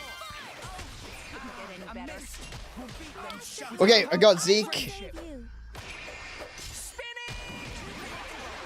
Much obliged. Best blade for the job here.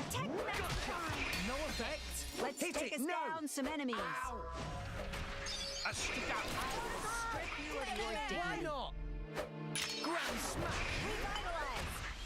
Why not? Feral uppercut. I missed. Boost. Bullet. Rigid shield. Yeah, that shield is causing me issues.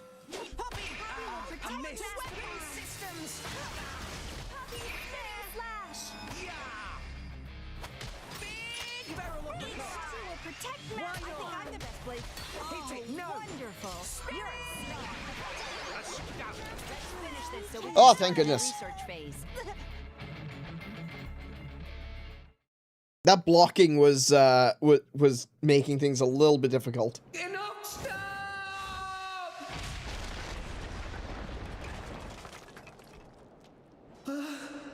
Tutora!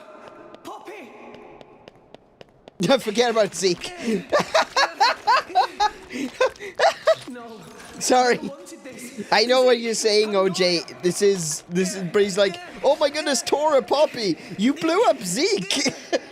What? He was there too. Rex.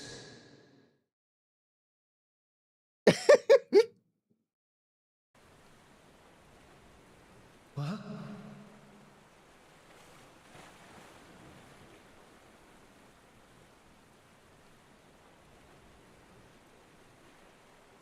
Gramps.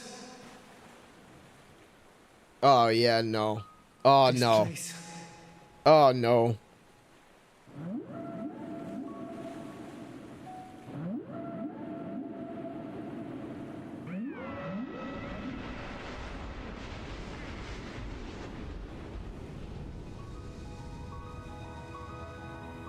What is the point?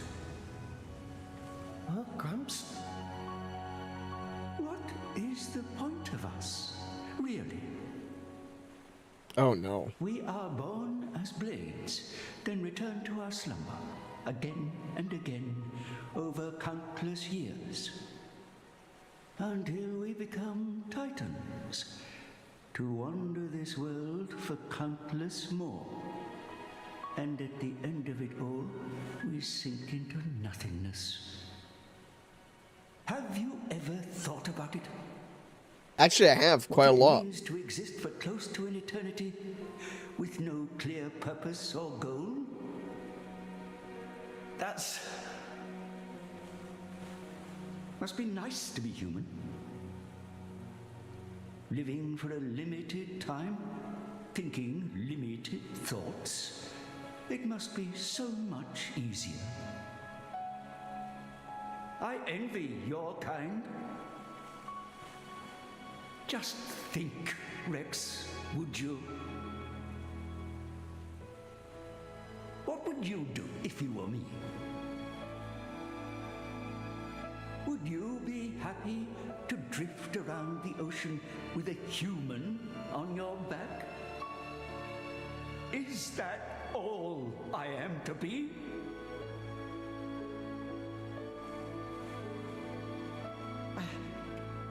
I don't know how I'm supposed to answer that. Why are you asking me? You're being strange. Everyone's acting so strange. Yeah, I think so too. It's something that I've considered. Like, at the end of the day, if Gramps is intelligent, then that means all the others are as well. If they all came from Blades, and we know that Blades are intelligent, then the Titans must all be intelligent. Welcome back. You're late, Rex. Where did you wander off to? Pyra. Mithra. Come on, let's go ahead and eat. I've cooked up a whole bunch of your favorites. I hope you've got room. They're separated, though.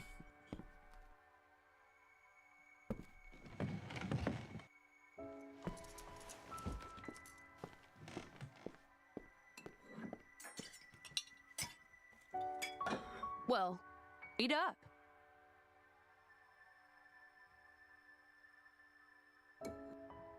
And then I think about what Morad Dane is doing Which kind of to bread their do you want? Titan. Oh, maybe this and this. There you go. Thanks. Hey, do you want some wine? Oops, you're too young. Silly me. Mithra, has something happened? What do you mean? It's just, you're a lot nicer than normal. Stop it. I'm always nice to you, aren't I? If you say so. Hey, Rex, come on. How can you sit down to eat without washing your hands first? That's a faux pas.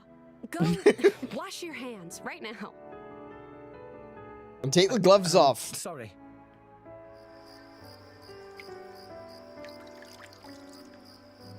He's not going to take his gloves off, You're is he? acting almost like Mithra today, Pyra.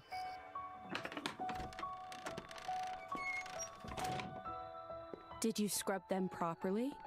Yeah, their personalities are They're switched. clean. Great.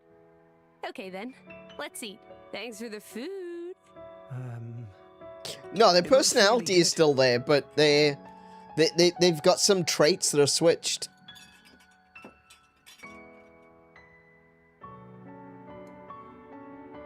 Tastes even better. Of course it does. After all, I made it myself. Maybe I'll try my hand next time. Mithra, no. You know how that always ends. But carbon's good for you. Anyway, I want to do something else for Rex too. No cooking. Who's gonna save the world if Rex gets the runs? You're so mean. It was only that one time. It's okay, you two. I don't care who cooks. I'm just happy we're... I'm happy we...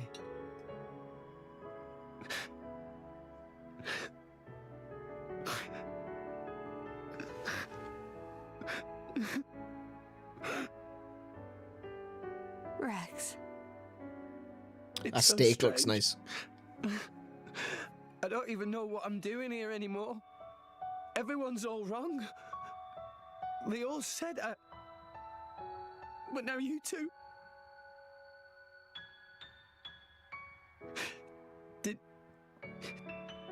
Did I go wrong somewhere?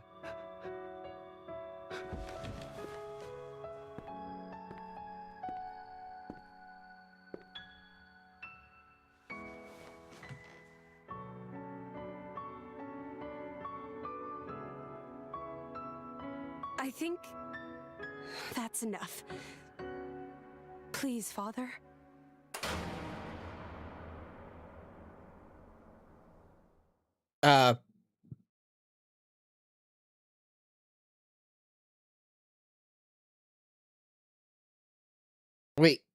So Pyro and Mithra weren't actually affected?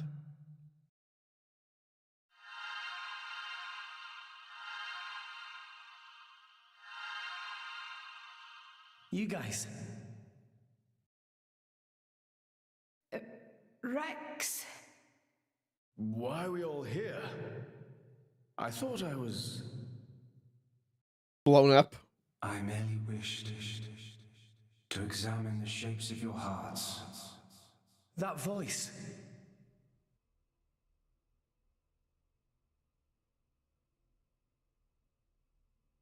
You're... My name is Klaus, the architect of this world. I have watched over you all this time. I have seen your thoughts, your desires, the things you have achieved. So you did that just now? Yes, those were not your present forms, but alternate possibilities. Your other selves that lie within. That is what I wanted to see. Our other selves? You mean we're all thinking stuff like that, deep down? Was that how we really feel? Then you saw it too? Looks like we were all shown the same kind of stuff. It creeped me out. But what are you trying to prove? Those were the fears you harbor. Yeah, I figured it would be something like that, yeah. I don't get it at all. What was your purpose in showing us this? Those were not pleasant visions to behold. My only purpose was to find out how mankind has changed. Oh, we haven't. Don't worry about that. Where it is headed. And were you disappointed? Very. No. Oh, okay. As you stand before me right now, that is who you are. That is enough. Architect, sir. I came here because I met Pyra. Is this really Elysium? Are you really? I will show you everything. Memories. Mine and those of this planet. This world was once the stage of a struggle for survival that dwarfed this current predicament. The world was an unseemly place, though glimpses of beauty persisted. What should people live for? Who should they live for? They live for themselves, to harbor desires and struggle to realize them. That looks... I noticed it the first time, but that looks a lot like Shulk. I did not think that was good enough. I lost hope for mankind. I searched tirelessly for an outside solution. And one day, I found it. The conduit. Why it chose to appear before us, I do not know. However, its existence presented a new possibility. Possibility? Our world was not the only one. Endless universes coexist, side by side, yet all completely unaware of one another. Oh, okay, I see where this is going. Our link to these foreign worlds. And I opened that forbidden gateway, praying that it would change the world. You could argue that. You have seen the plane called 𝗦𝘄𝗶𝘁𝗰𝗵, have you not? That is what remains of my world. When I opened the conduit, many people and many things disappeared into distant dimensions. All that remained here were the ruins of 𝗦𝘄𝗶𝘁𝗰𝗵 and half of my body. Oh, the world was split in two. Half of me lives on in some other dimension, but not for much longer. What do you mean? The moment of my other self's demise draws near. Father, you... I was a fool. Because of my foolishness, I lost everything. Left here, alone and broken, I longed for oblivion, but even that eluded me. This is my punishment. Retribution from on high for the sin I have committed. On high? There was only one thing I could do. I had to atone for my sin. I swore to restore this world. The first thing I created was a special particulate substance with the ability to restore deteriorated matter. You all know it as the Cloud Sea. Oh, that's what it's for? Disassemble matter it comes in contact with, and rebuild it in the image of all the things that once made up this world. This way, little by little, I could rebuild the world I had brought to ruin. Next, I began to recreate life. I gathered miniature vessels containing memories of all this planet's former life forms. Oh my goodness, the blades are the lives of... them across the Cloud Sea. These are the core crystals. They are people, the memories of people.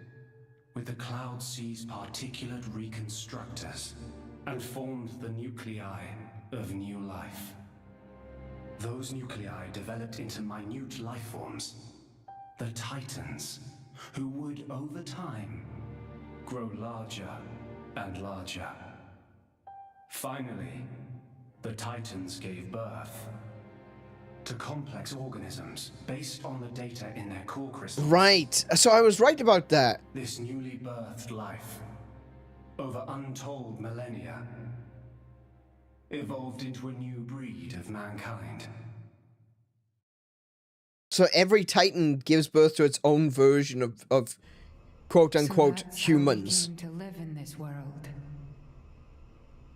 But I did not trust this world, born as it had been. What if it were to repeat our mistakes? What if someone like me appeared? To stave off these doubts, I implemented one final measure. And so the blades were born. Ontos, Logos, and 𝗦𝘄𝗶. The three cores of the Trinity processor formed their cornerstone. However, Ontos triggered a space-time transition event and disappeared forever. I was left with the other two, Logos and 𝗦𝘄𝗶, entrusting them with managing the blades. Malos. That makes sense. Those are the names that you now know them under. So, I am 𝗦𝘄𝗶. Managing? The core crystals at the heart of each blade are tasked with relaying all kinds of information to Logos and 𝗦𝘄𝗶 about the selection pressures of the outside world and the biological status of their bonded human. but also the experiences and emotions they share. As the data continually accrues, new evolutionary code is sent back to the core crystals. And this code is used to create new, further evolved blades. So that's why they're These rare blades. too become titans in time, and create new generations of life forms. Oh, that's why there are no new The titans. new circle of life I had created. A grand scheme. There's no new titans because It boggles the mind a tad.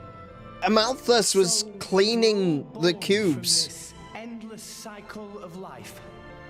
All the new data was being removed, and so they weren't getting to become titans. That's right. But there were also a handful of survivors. I believe you saw them when you were in Moritha. Oh, The those fortunate things. ones who clung to life. They were ancient humans. Yeah. Yeah. Ah. You mean those monsters? Were they originally people? Core crystals were first conceived as a replacement for human brain cells. A product of mankind's age-old quest for immortality. And that's what became of them. How awful. But that technology became the starting point for the creation of blades and titans. So, in one sense, their sacrifice was not in vain. Though not all may see it as such. So tell us, in the end, did we develop as you had hoped? What do you think? I couldn't possibly. Well, those phantasms which you all experienced earlier, those are feelings that lurk in all of your hearts. As well as that man, Amalthus. Amalthus was way off. They cannot help but seek a reason why. Within themselves, or in others. They seek a concrete answer to the question of who they really are deep inside. Such a very lonely existence. But perhaps that is what it is to be human. All this data passed through me, and I knew.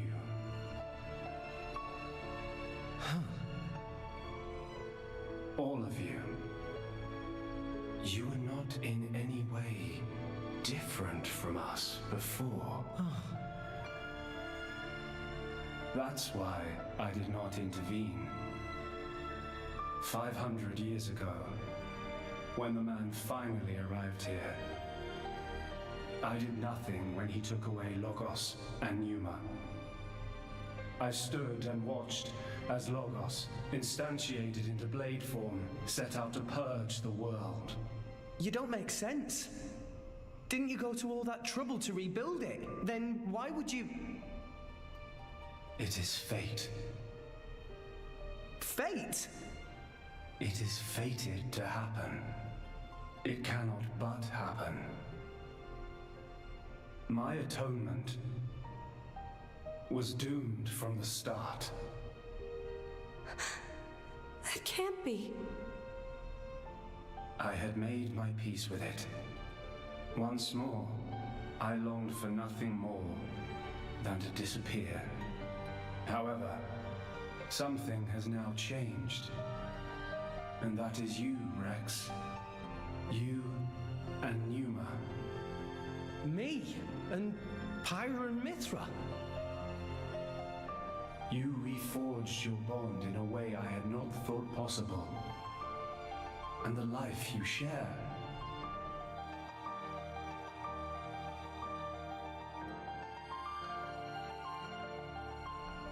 Moreover, Moreover, the conduit, which fell into a stubborn silence after the world's end, has begun stirring once more. Yeah, Elvis is like that. Rex, the power you and Pneuma exercise is the conduit's power. Yep. It comes leaking out of some far-flung dimension. And it is a power we can know nothing about. But with its help, the world may be about to change.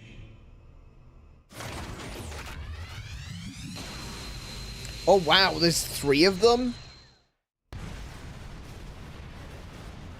What's all this shaking? It is Logos. Malos. Trying to destroy this world and everything in it. What? Remember, at heart he is but an information processing unit. Neither good nor evil.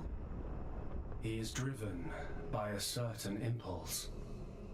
The despair that the man named Amalthus felt. I see. Yeah, so it's when Amalthus awoke Malos. Back then, I mean. It was a distorted version of what he should be. What is it you desire? What else? To stop Malos. And if you succeed? I'll punch him in his stupid face, and then probably get a drink with him or something. That's the 6th rule of the Salvage's Code. First have a punch out, then drink to forget. Once you've forgotten, the friendship's all set. I'm not old enough to drink yet, though. I see. I was not expecting that answer. Pneuma.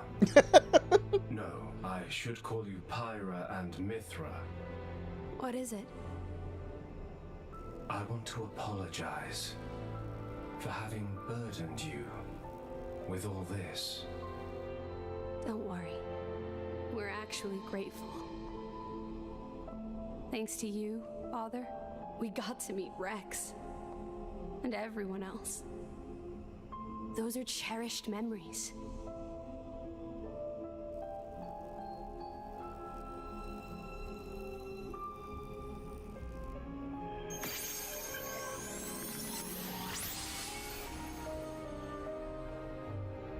Father. I have transferred all of Elysium's data and authorizations to you. Oh. Make me proud. Oh, yeah, that makes perfect sense. Rex. Yes. This is actually really cool. And Rex's name makes sense as well. The conduit will likely disappear from this world. You will not be able to use your power forever. I understand. We'll make do somehow. I'm counting on you. Right, he is screenshot. Actually, that's a good point. I should be taking screenshots throughout all of this.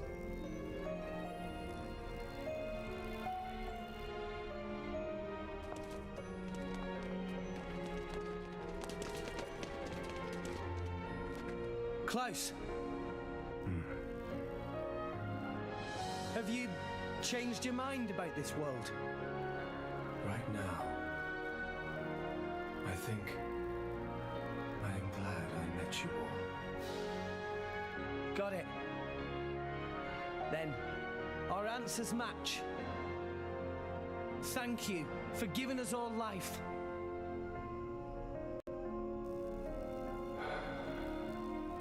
It's a shame your other half, Zanza, is a complete asshole. Perhaps I will be able to face you again. Galea.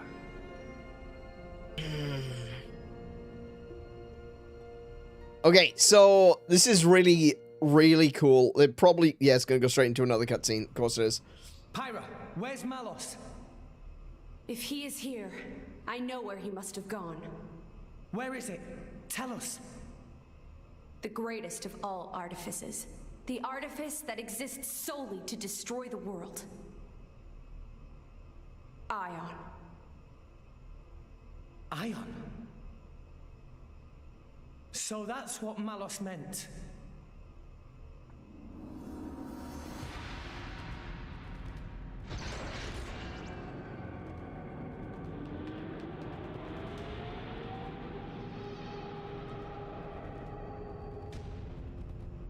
Then that's where we'll go. All right. Okay. Oh wait, she got dumped out the what? Okay. We'll take that for now. Right. Okay. I've got a lot to talk about. Now hold on a second. This is gonna be this is absolutely phenomenal, right? And I need to talk about this. Everything that has been said and done so far, everything that was talked about in this, it really does all tie together, like, perfectly. So, I've been saying that this is, like, there's a lot of things which tie back to, Jewish religious tradition. It ties back to Canaanite mythology. It even ties into a bunch of other things like Zoroastrianism and Gnosticism. And this is where we start to see some absolutely incredible parallels.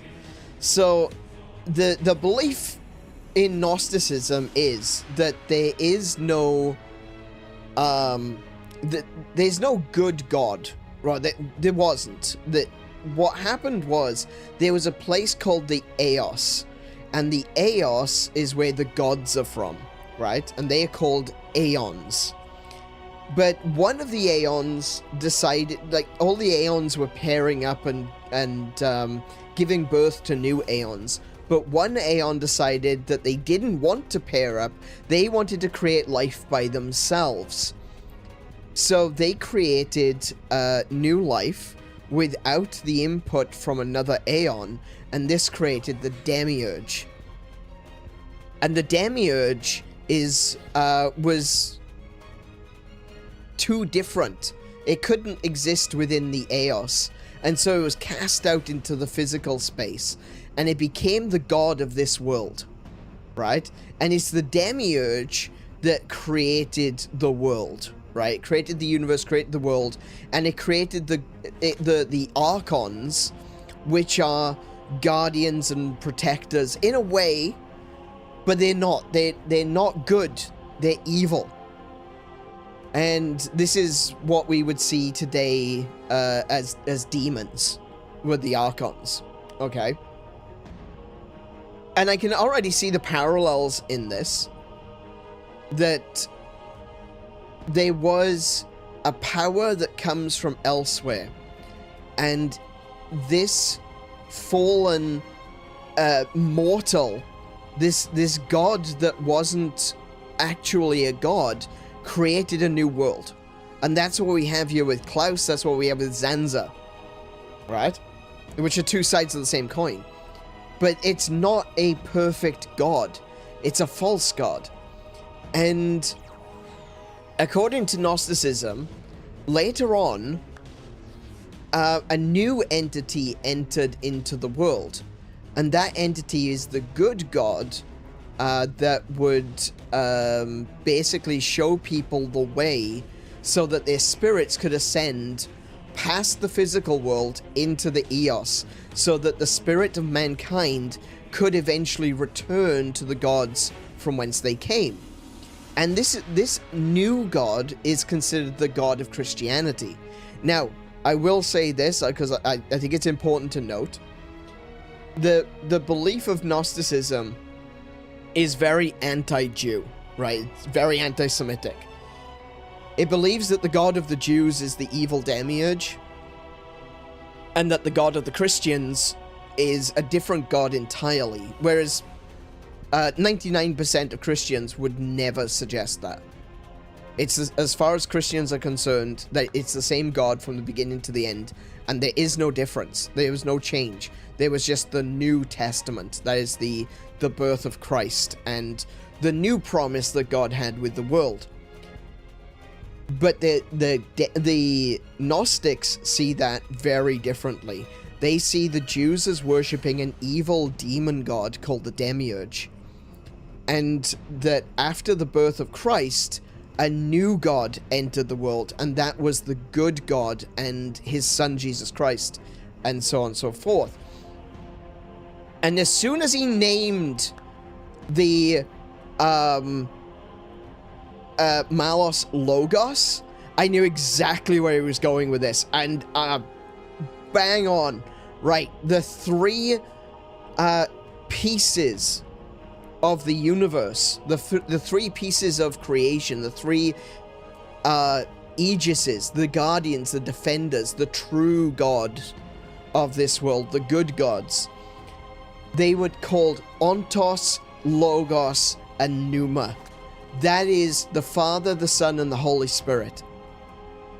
You've got Ontos, which is Greek for truth, which is the first, the beginning, the start, truth. You've got Logos, which means word. Jesus Christ was the word of God.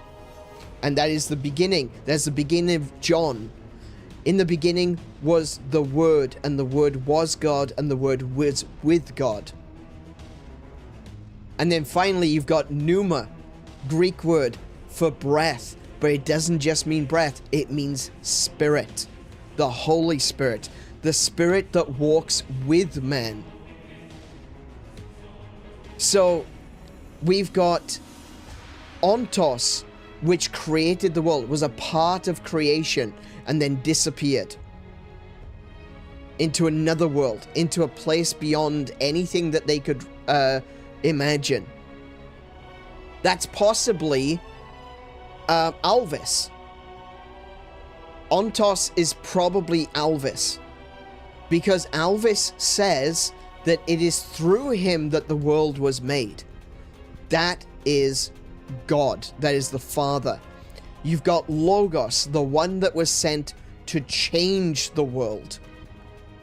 The destruction. Now, Malos has been corrupted. He's been twisted. He's changed. His concept of what his purpose was is changed by Amalthus. But Logos... Face the day with a renewed vigor. Silence. Logos's job was to be the bringer of change, a new promise, a destruction of the old ways, and the allowance of creation of new ways. But his way got corrupted. And then finally you have Pneuma, the one who walks with man. And man is represented in this case through Rex. And what does Rex mean? King. Rex represents the kingliness of mankind. Pyra represents the Holy Spirit.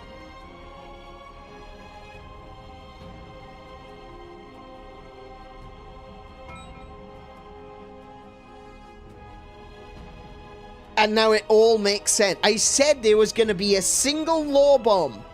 One thing, and then everything would make sense. They would only need to say one thing, and it was Logos. And I'm like, I've already figured this out.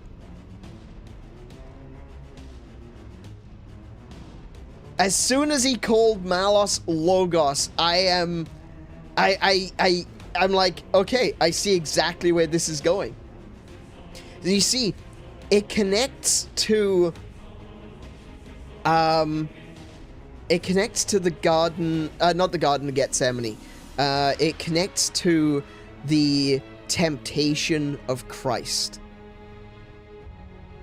So, when Jesus began his ministry according to the Bible, he was visited by the Satan. And I'm going to say the Satan, not Satan, because that's something that a lot of people misunderstand about the Bible. Satan is not quite what we think he is. The word Satan comes from the Jewish Ashatanel, which means God's adversary. Ashatanel is a angel. one of the ways you could, I know that there would be plenty that would disagree with this, but one of the ways you could see it is that Satan was the guy that kept God honest. And so Satan came to Jesus to accuse and offer him something to turn away from his path. And it didn't work. That's the whole point. The temptation of Christ didn't work. And Christ would then turn around and say, no, I'm not going to fall for your plans. Get thee behind me, you know. Well, get thee behind me, Satan, is what is said later to the disciples. But that's besides the point. The intention is there. No, Satan, I am not going to agree with your claims. I am not going to take what you offer because I know what my goal is. Malos was the other way around. He didn't understand his goal. He was overcome by the feelings of nihilism that Amalthus had. So when Amalthus touched the Aegis, the guardian, the protector, that's what Aegis is. It was a shield. It was a holy protective shield created by the gods. When Amalthus touched Malos, when he touched Logos, he became Malos. He became, the word Malos means malady, malevolent. It means bad. It means evil. It means darkness. The word malo in Greek is dark.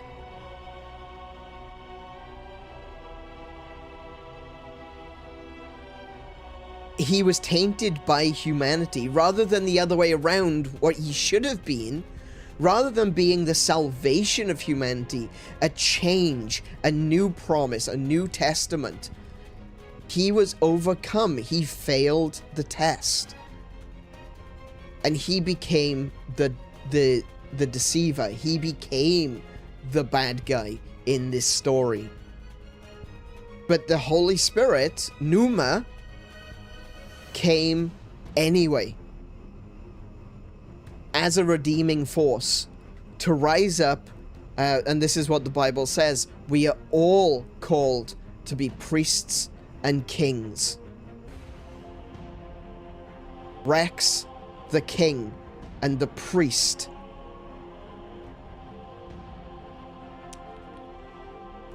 They have done such an amazing job. And look, he's got the mark on his chest.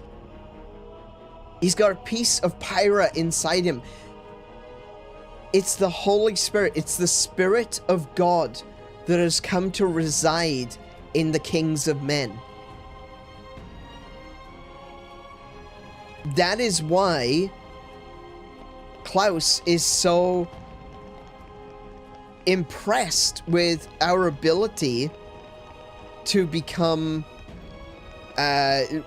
with the change. Why is Rex's connection with pneuma more important than Zeke's connection with Pandoria? It's very similar. It's very, very much the same, but it isn't. It isn't the same. It's different. Because this is a direct connection between the divine and the kings of men. The Rex, the king. This is the fulfillment of the prophecy.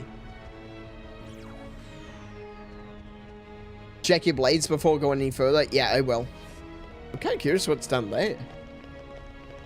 You give me two doors. You make me want to go that way. But yeah, this is amazing.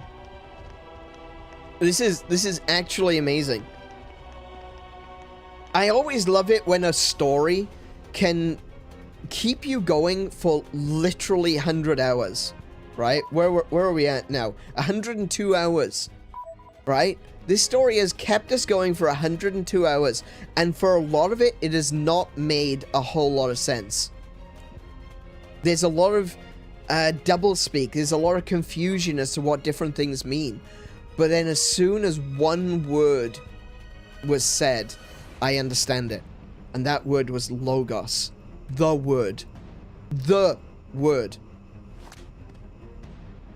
Not any word, not a word, the word. Logos. And now it all makes sense. Amazing. Absolutely amazing storytelling. Right, so first things first, Godfrey is gone. Let's reset these blades, shall we? What did I have before? I need... Oh, yeah, that's right. Back to blade, please. Showtime! Who else did I have? Was it, it was Adenine, wasn't it?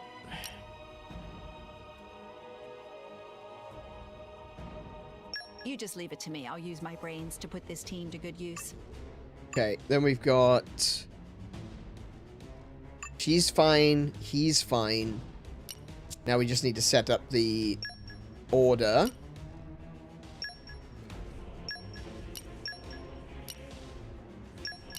And I'm gonna control... No, I'll keep controlling Rex for now. We'll see how this goes. I imagine all the blades haven't changed.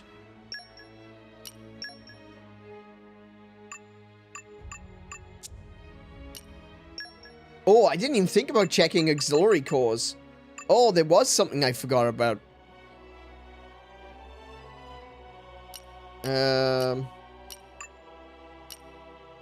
What have you got? Blowdown resist. Nice. Humanoid hunter. I can remove that one. I don't need that. I have the feeling that spike defense is going to be necessary. maybe shackle resist might be a better option, actually. Critical up. No, I don't critical up. I want healing. Something is going to help with the healing. Oh, I can give us stealth arts, actually. That'll be good.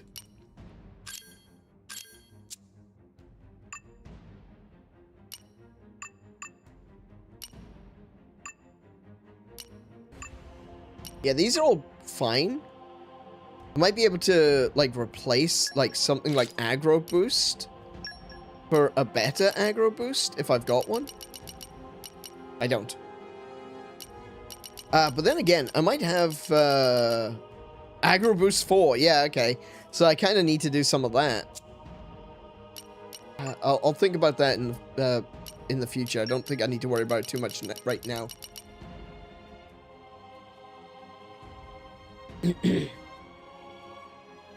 Oh, hey, Josh, welcome to the stream. How you doing?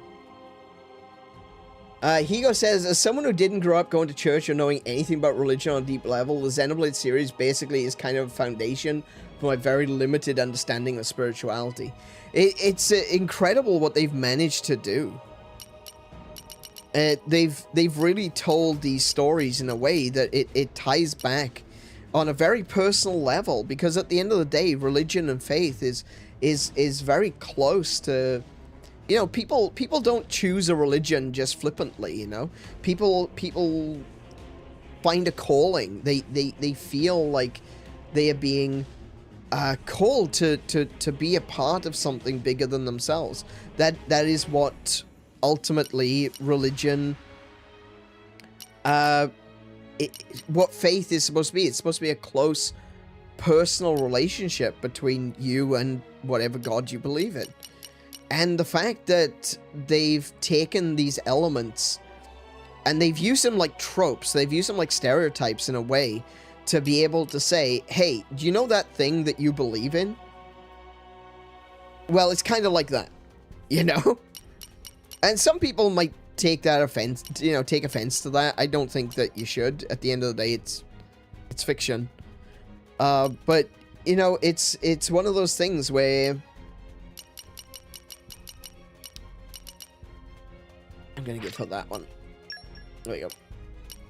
It's one of those things that it allows us to understand things on a different level. If you've been through that. But even the stuff that I've talked about, it's the stuff that I've talked about regarding this since discovering what that means.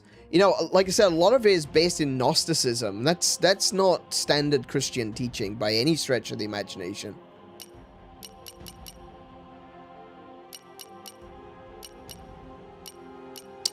Shackle blade resist, yes, definitely. I'll probably go with a spike defense, just in case. Because I want Zeke to do as much damage as possible.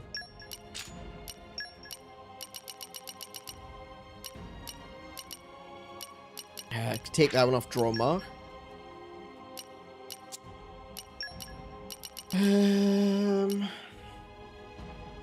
Maybe an opening art, that would be nice.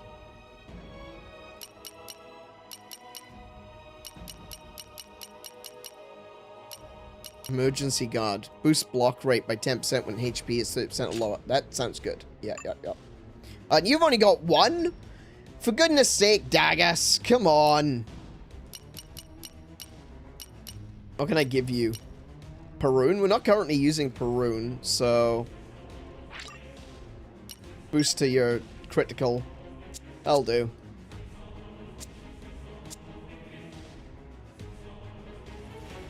There's a reason this is my favorite Xenoblade game story-wise. It all fits together so incredibly well, and I'm the kind of person who always takes story over gameplay, which results in this being my favorite Xenoblade game. Alright, understandable. I'm doing pretty well. Oh, Zeke in it. Yeah, we're gonna have Zeke in our squad now. And basically I'm running Rex as a bit of a healer. I have no idea if this is gonna work. I suck at healing. Hopefully Zeke can do, like, lots of damage. And, And arrived. Oh, see, look at this. Where we were going.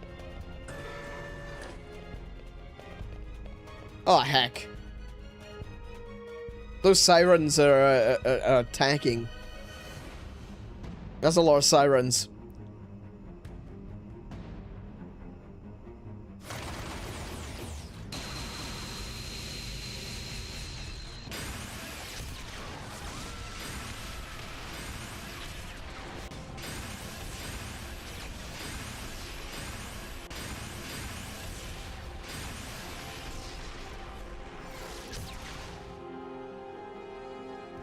All of those sirens? He's really trying to destroy all of Alrest.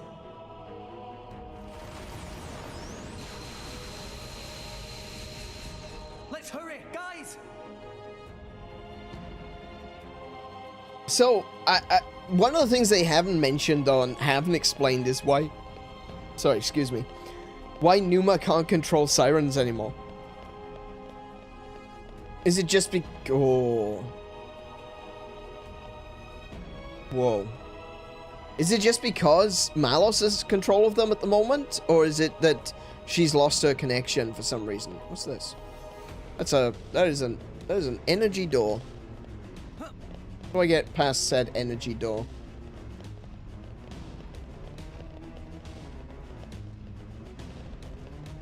Okay. I'm sure there's probably a glitch to get past that, but I'm not gonna do it. The Colossus hangar. This reminds me of the Skell hangar. Whoa! No! She lost the upper hand. Okay. Yes! Rolling smash, my son. Quicken arts. Why not? My thoughts exactly. More enemies to vanquish. Sentimental burst.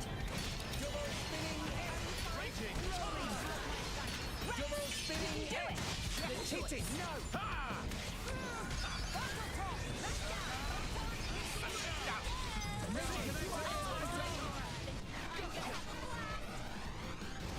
combo, third stage. Man, that attack is really slow. Okay.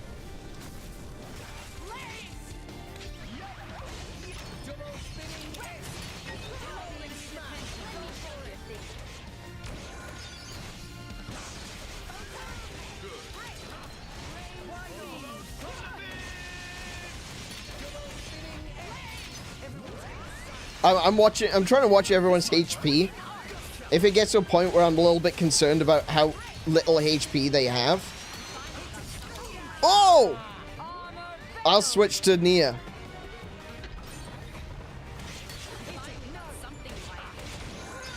Okay. I kind of want to try to get another light.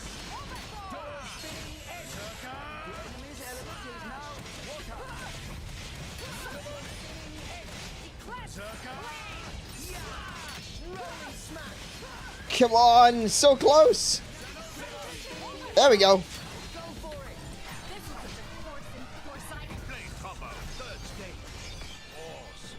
All right, now I'm going to switch back to Nia. Oh, switch to Nia, I should say.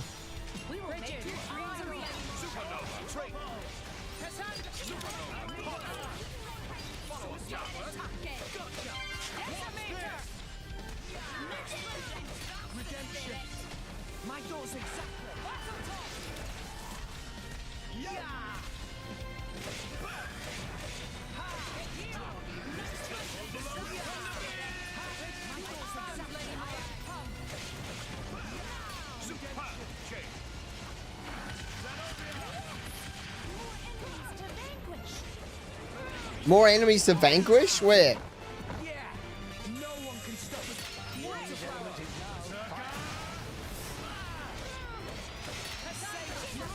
See, this is what I mean. This is what I mean. I suck at healing. I thought I was watching, but it didn't work out. Can someone res me, please?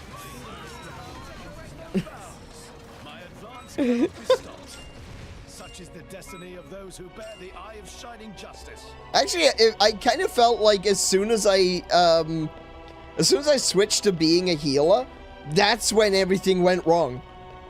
Like, everyone seemed to be healing themselves right up until I became the healer. Then it was very much so on me. Okay, well, Verity sent out to fight these things now.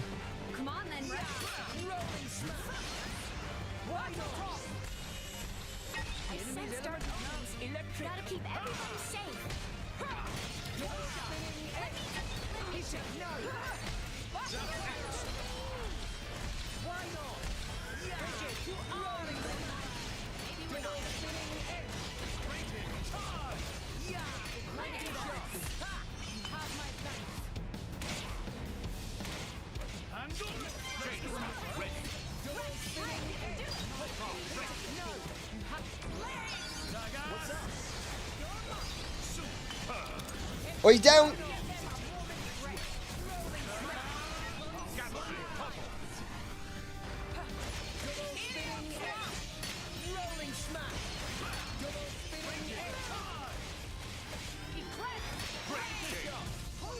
Oh, no, I got launched again.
Yeah, there's definitely a big element of just getting the hell out of the way. There we go.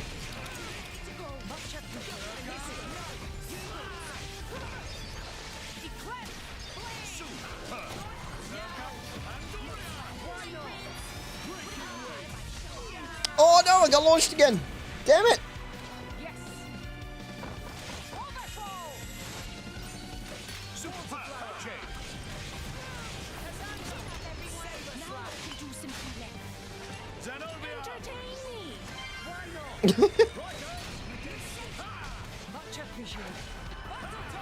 There we go.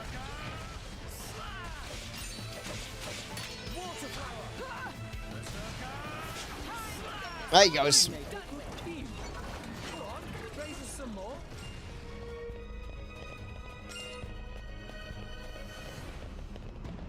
Oh, there's another one right there.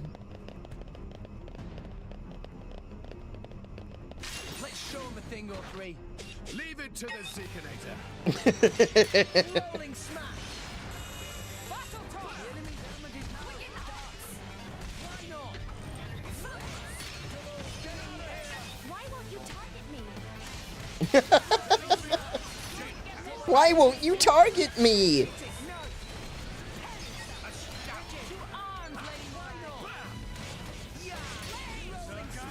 Oh no, no, no, no, I want to get out of the way. Damn it. Damn it, damn it, damn it, damn it, damn it, damn it, damn it. I knew that was going to happen. I saw it coming. And there was nothing I could do.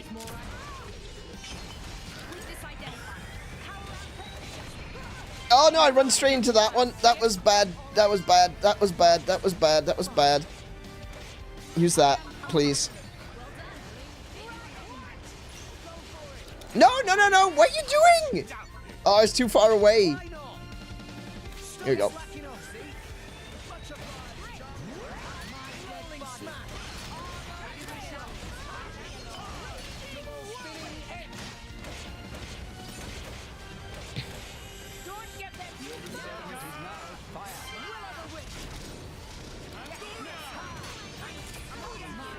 Oh, for goodness sake. Bloody launch everywhere with these guys. Okay, switch.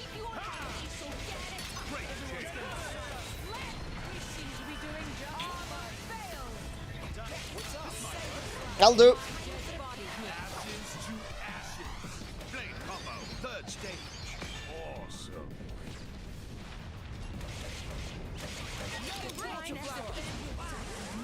Damn.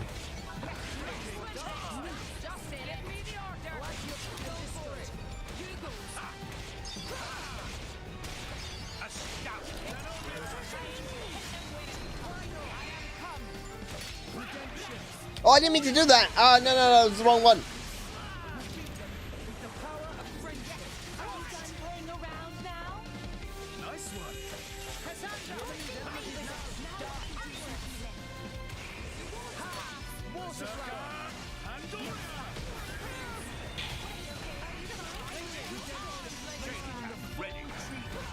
There we go.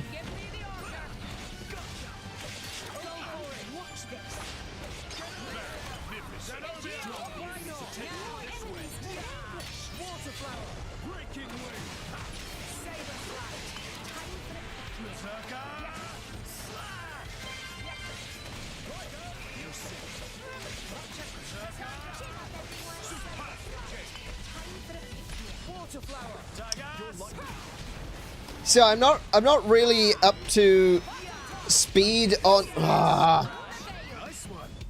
or where some of these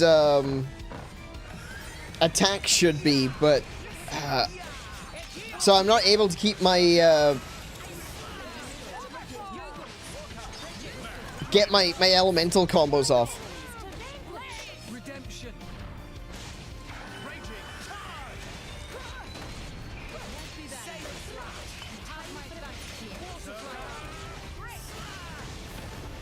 Yeah, I'm just kind of missing my cancels because I'm not used to these attacks yet. Probably not the best move to have switched to me being a healer this late in the game when I've not really played as that. But hey, you know, here we are. Hey ho, it is what it is. I still can't go up that. There's got to be a way up. Is it that way? No? Is it? No. One of these staircases has to have an open door at the top to be able to run all the way back. Let's show him a thing or three. Time for rolling chaos. Anchor shot. Maybe we're not. My thoughts exactly. Much appreciated. Pay attention. Don't give up on me.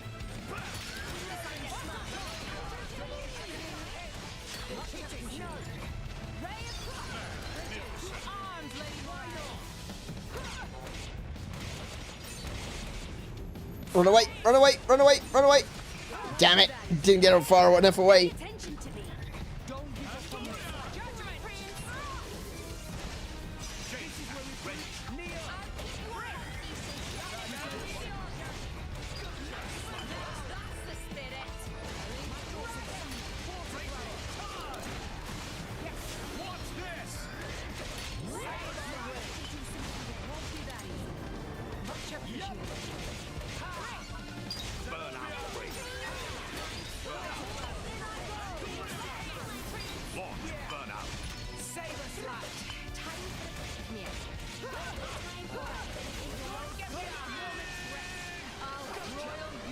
Okay.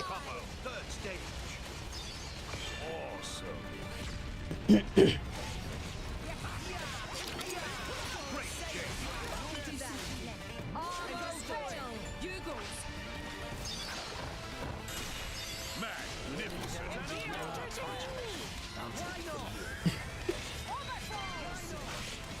have my thanks. Raging. Water flower.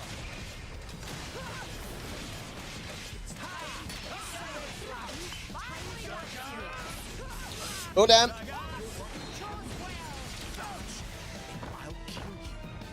Maybe things will get interesting now.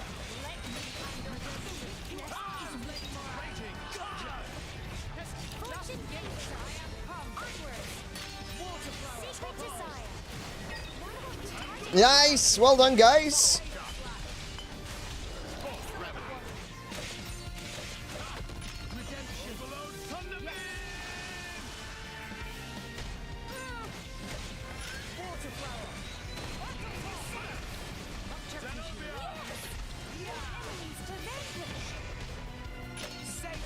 I keep missing that one. I keep...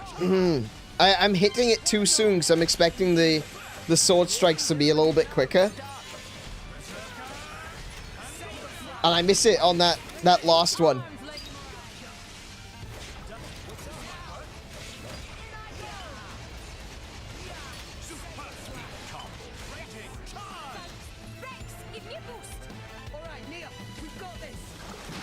Whoops, that was quick.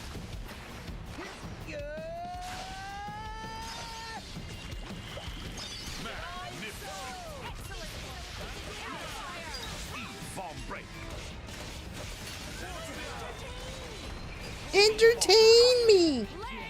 Entertain me! Damn it, Zenobia. Can you be less whiny, please?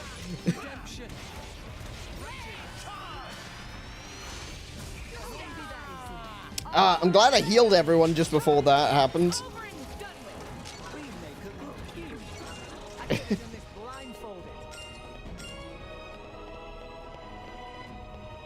Oh, there's another one. There's another one. She's so whiny. I know, and I love it. Entertain me. Entertain me. I love it. If I knew her in real life, I feel like I would have to slap her. But but seeing as she's a video game character and I don't know her in real life, I think she's adorable.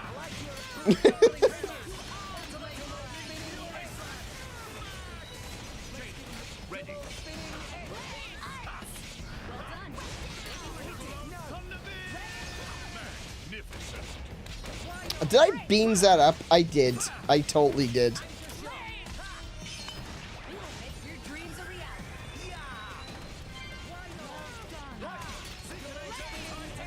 I'll do.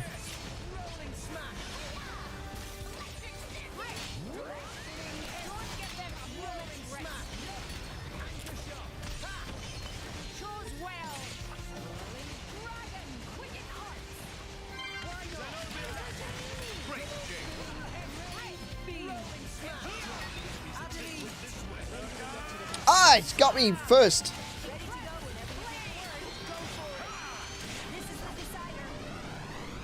Blade combo, third stage. Awesome.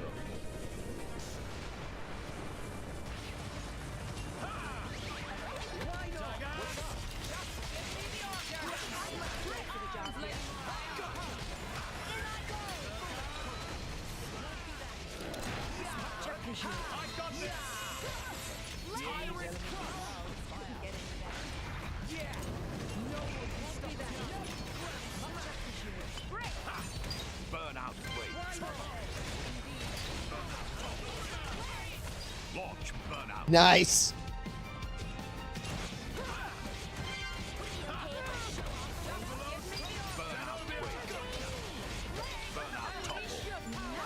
My goodness, they're just toppling them like crazy. Awesome. Mega explosion topple. Nicely done. Rating super change.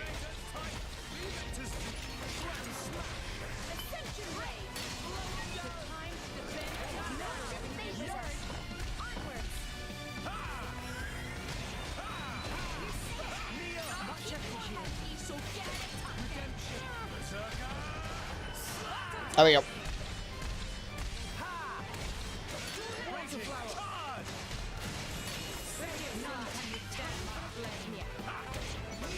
Oh, I need ice. Oh, no, wait.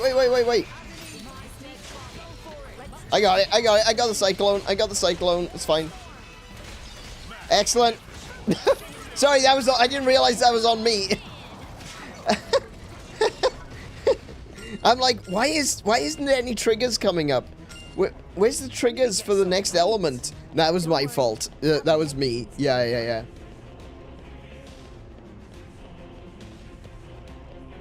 Oh, hey, Stylish, welcome back. Yeah, you've missed basically a complete breakdown of the religious implications of everything that Klaus just told us, and a lot of the cultural and theological references that they were making, and that was pretty cool. But we also punched robots. Yep. Yeah, we punched robots. That was a big deal. Ah, okay, I can turn them off now. Okay.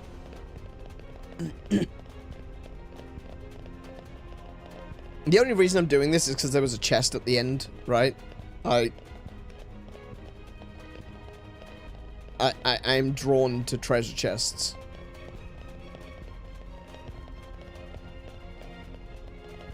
I saw the treasure chest and I want it.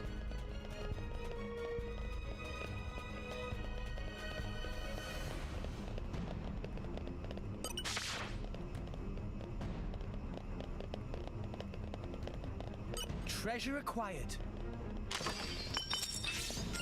Oh, it's a rare core. Very nice.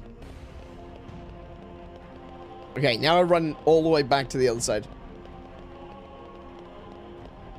Need to do a lot today. Got a busy day ahead.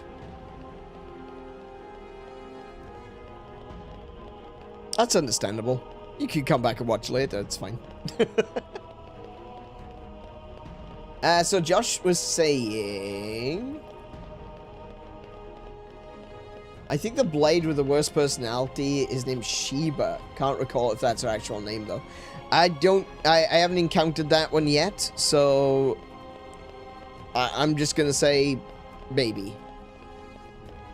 I don't think Zenobia is a bad blade. I like Zenobia. She was one of the first ones that we pulled, and I kind of really liked her from the start. She's just whiny, and I think it's hilarious. Like a super powerful blade designed to protect humanity and the world and everything, and she's just so whiny. Entertain me. Like I said, if she was, if I knew her in real life, I'd probably have to give her a slap, you know? But, seeing as she's a video game character, and I can turn the game off when I get tired of it, yeah, that's perfectly reasonable, you know? I find that a lot of the time with anime characters as well, you know, where you've got an anime character that is super annoying, but you absolutely love them. But you would never tolerate with that nonsense in real life. It's like everyone's obsession with, like, yanderes is like, you know, it does sound kind of sexy to have someone who's willing to kill for you. On the other hand, in real life, you don't want that. That is not an ideal situation to be in.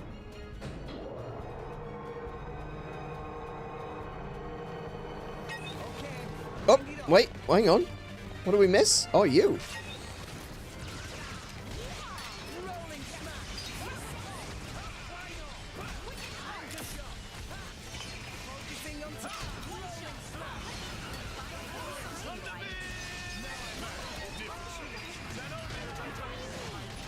I missed it. I missed the break again.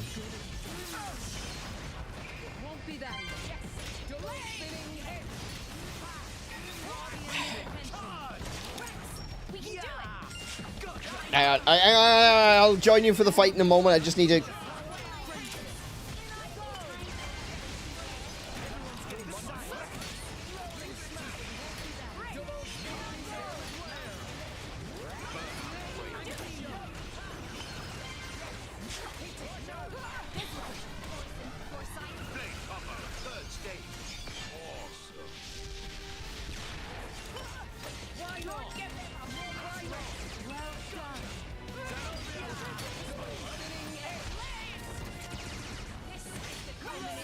Oh, I got wind? Let's do wind. Yes, I got the topple at the right time. Good grief. Just let me know if you need assistance. Nah, I'm good. Zenobia would love Goku. Yeah. Zenobia's Goku's blade would be perfect. Zenobia's one of the rarest blades? Really? This is where we were going. If you slapped her, she'd probably kill you. Yeah. No, I know that. I think I realize that situation, but, you know. Malos is a powerful foe. Indeed. But we can't afford to give up now. Why are you suddenly not my blade? I wish we could have these cutscenes with Nia as a blade. Indeed. If we give up hope here, there will be nothing left of Alrest. That'd leave all the people we care about dead, and a whole bunch of innocent folk besides. That worst possible outcome! But we're not in this alone. Jin, the Torna guys, and everyone back on Alrest are counting on us. We've run into all kinds of trouble on the way, but we've made it this far. This may be the most formidable obstacle yet, but we can surpass it like any other. When friends all together, nothing impossible! This is it. This is our final battle. Let's show him what drivers and blades can do together. Hell yeah. Yeah!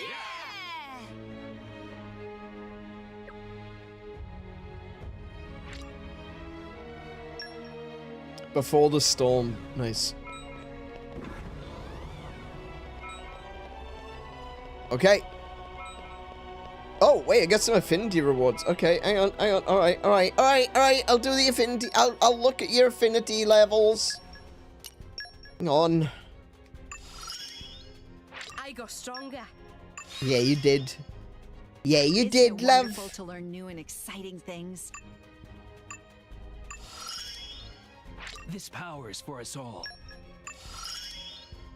We'll be safe as houses with this. Zenobia is still not actually gaining anything. Okay. Nice. Behold the power of a true blade. Can't wait to fight again. I also need to do Pyra. There we go. Nice. That's what. Call on me anytime. Okay. Switch her back to Mithra.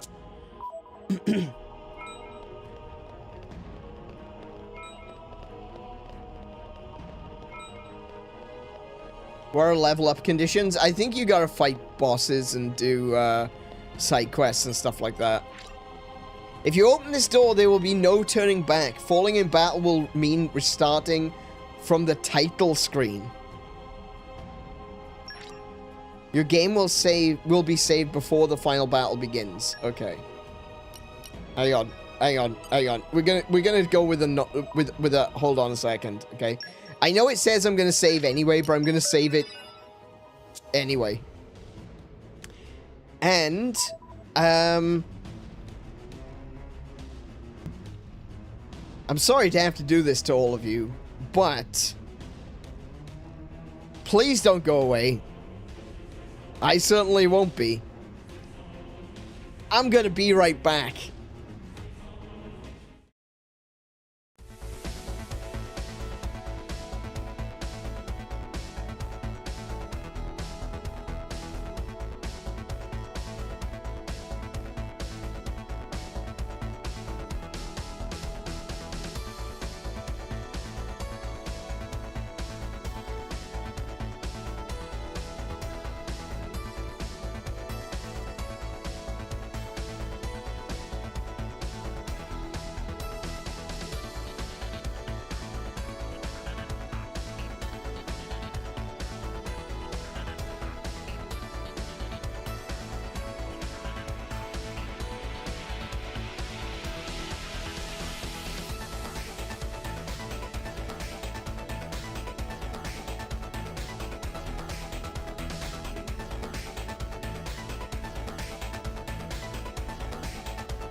Welcome back.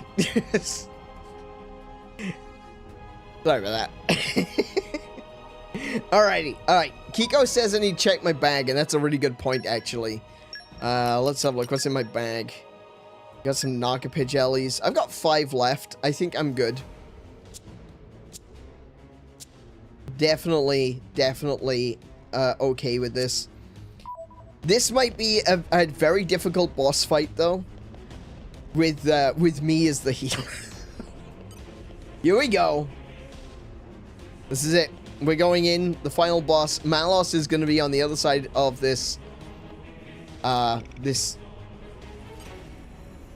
Stop making that creepy noise with your mask, please. He's going to be on the other side of this door. And who knows what else might be behind you.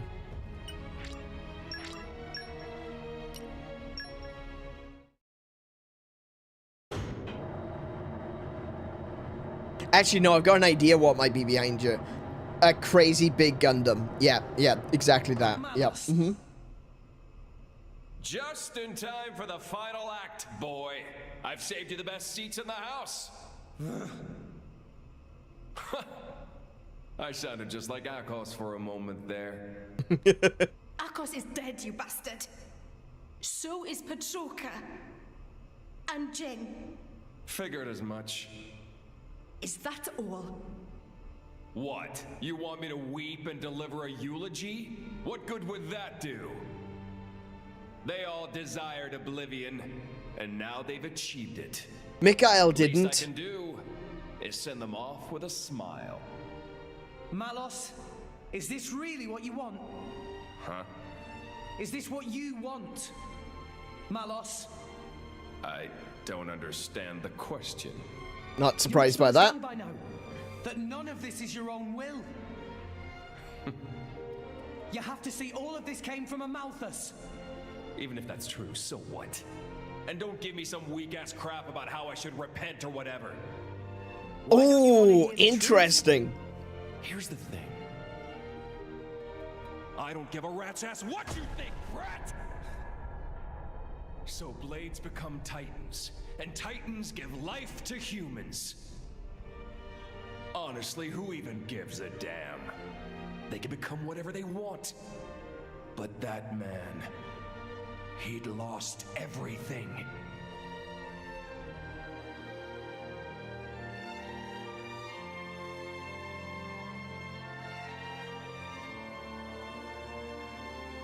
Mm-hmm. He no longer wanted anything. He didn't even want to live anymore. And despite that, his life was the one thing he hadn't lost. Because he couldn't! Oh, I see. Yeah. No, that makes sense. It's like one heart is being ripped in two. Words can be a curse. That curse was what kept him tied down here. A wretched tale, isn't it? This whole world is a wretched place. Do not forget that you too are a part of that world. If it were not for you, for Amalthus, both Jin and Laura's lives may have taken quite different paths. Exactly. That's exactly it. You've gotten smarter with age, huh? I'm a wretched being too. A hideous monster, far beyond saving. So,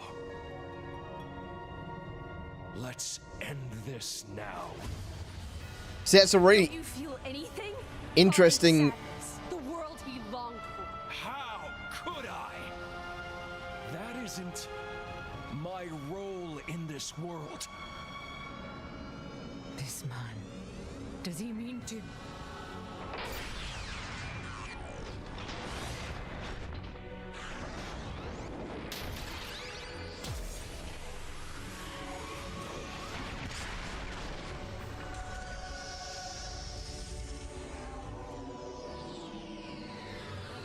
Come at me, kid!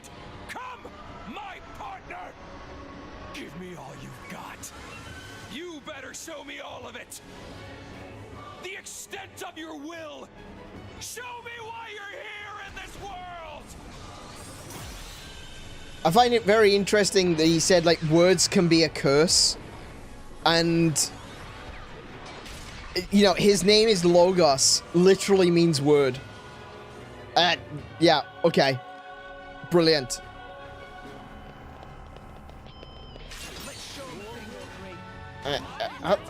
How exactly does one... Oh, I can attack from the balcony, okay.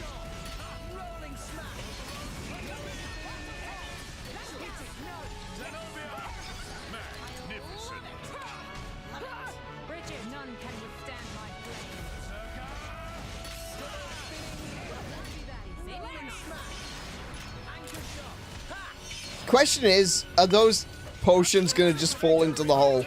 Yes, they absolutely will. Okay. That's a problem.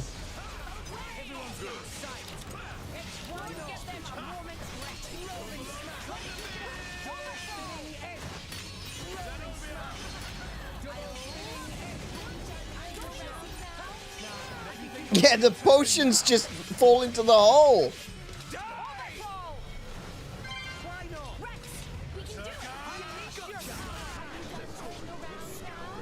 No, I don't even know what happened there.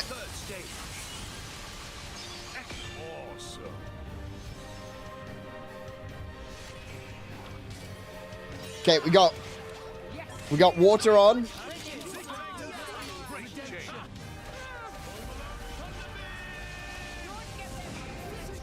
Wait, Zeke didn't get healed?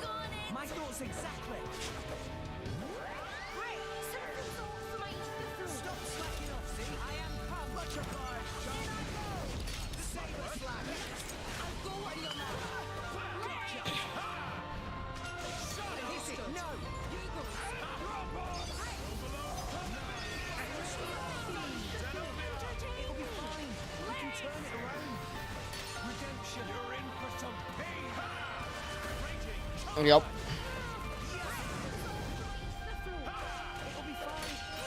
I can actually attack him from this far back, which is surprising. Blade combo, third stage. Awesome. Okay, we got light and fire.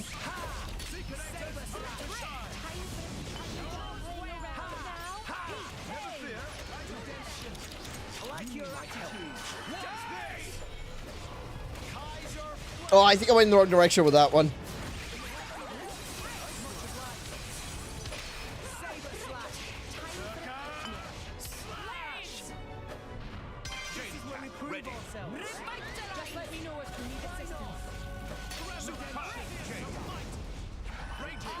Keeping Zeke alive is really hard.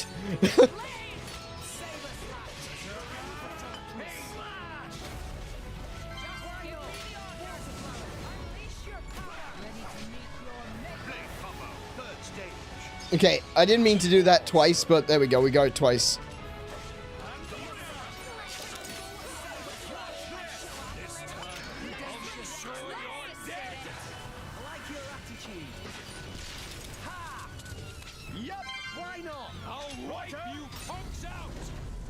Oh, oh, it's changing. It's changing. Oh, wait, I didn't get light. I got... Damn it.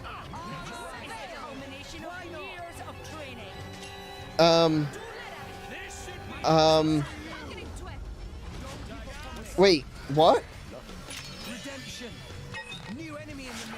New enemy in the mix. Oh, heck. Okay.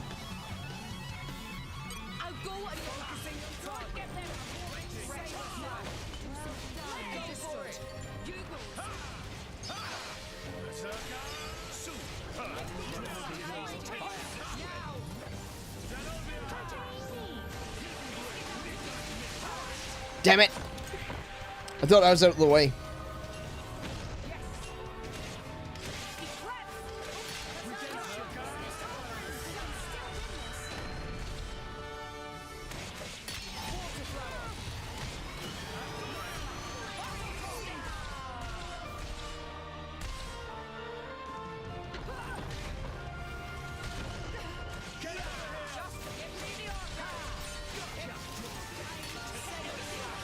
Okay, we got a splash hazard.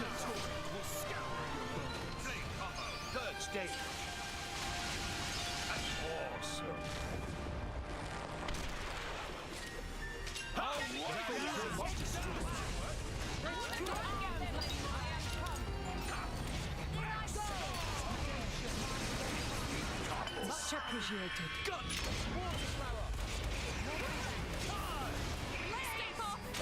Thanks for that. What's this?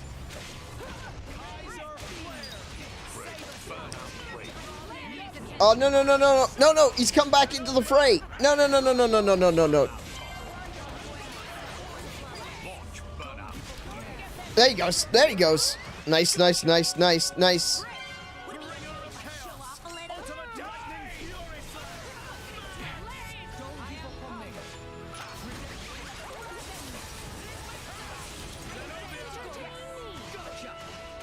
Right.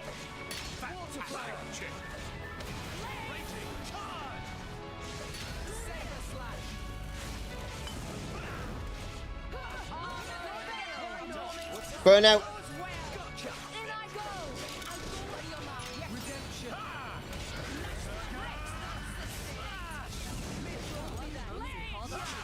Okay, I've got light.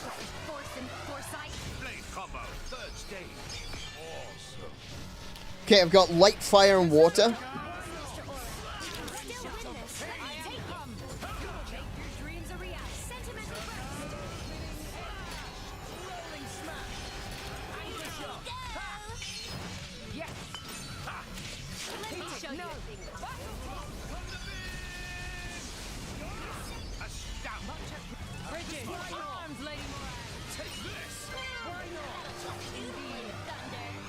Blade combo, third stage. Awesome.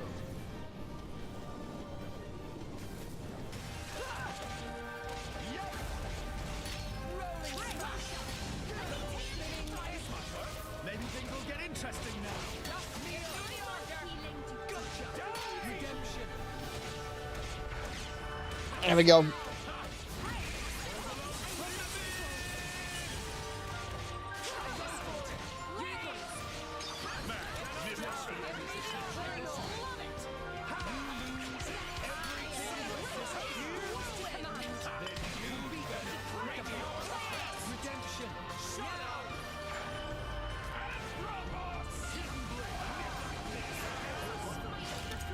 I want to get Morag to use Dark.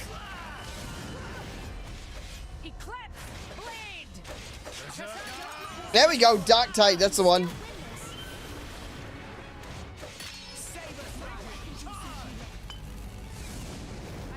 There we go. Blade combo, third stage.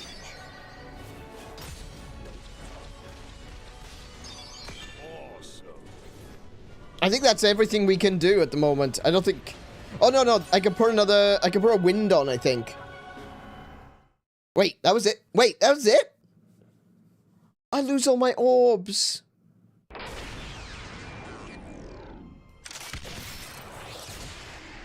I didn't get to do a big attack.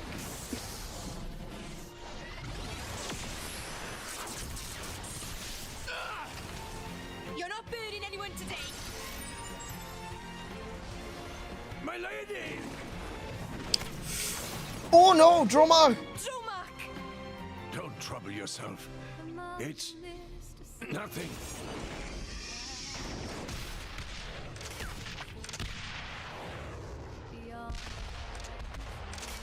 It's funny how he's using that shield like a gun.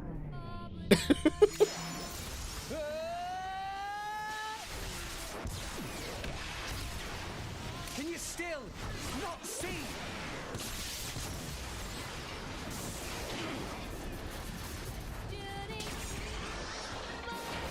Stop the artifice, Malos!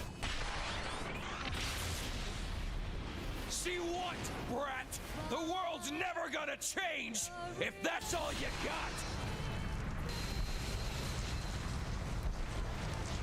See, that one definitely looks more like Metal Face. Oh, Niall, what are you doing? You can't be in there. I mean, I gotta give him massive props for doing so. But, yeah. Look, they've got halos, but they've got demonic wings. They're fallen angels.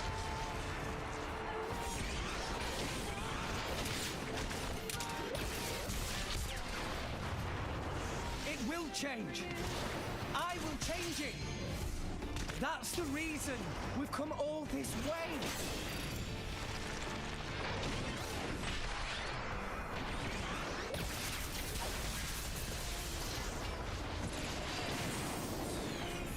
Why don't you just let it go? Who do you think you're doing this for? I'm doing it for myself. If it helps put smiles on people's faces, helps them live their lives together, then that's my role in this world! Cool. Jin told me to take care of you. In his place, you know. Jin never wanted to die. He just wanted to connect with you.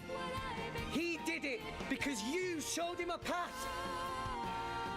And how many people died because of it? You'd forgive him just like that? Forgiving isn't that easy, but that's just the world we live in. We need to find a way forward within that world. Even you used to think like that. What?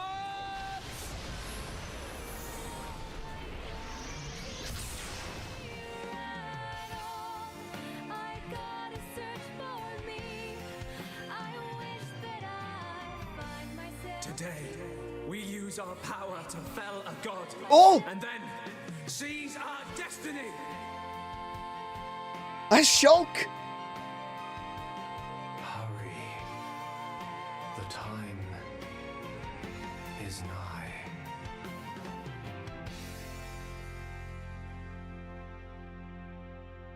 Oh! Ah!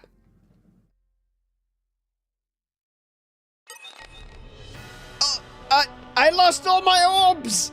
How dare you! You took all my orbs!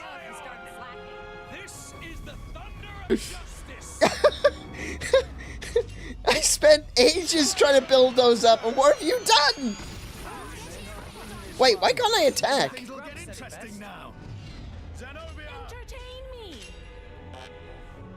I can't attack? I'll keep you all healthy, so get attacking. Target me. Oh, there we go. Now I can attack. That's a bit cheap.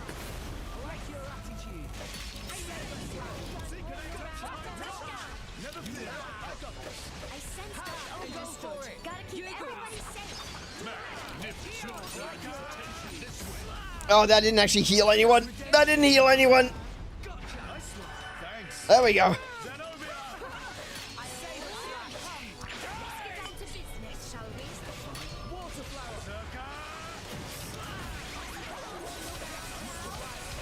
Zeke is taking so much so much damage.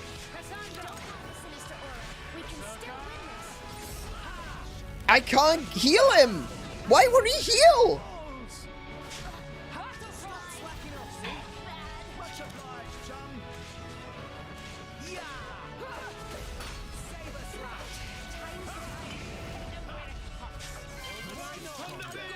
Ah, damn it, I lost the aqua.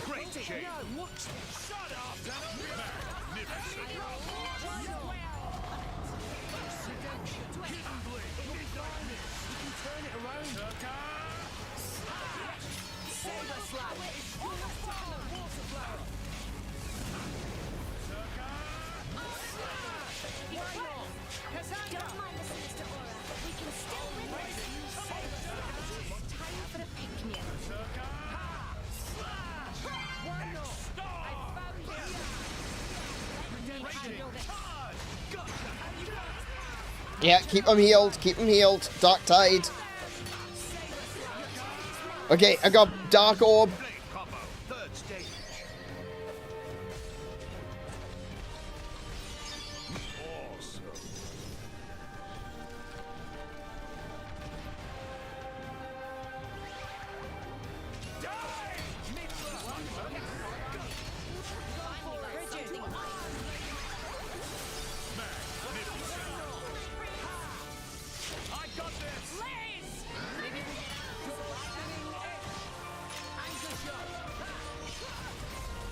Where did it land? There they are.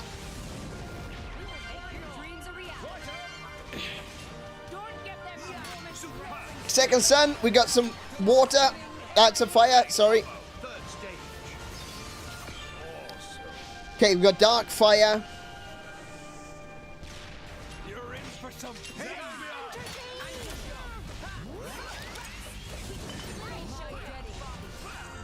Missed.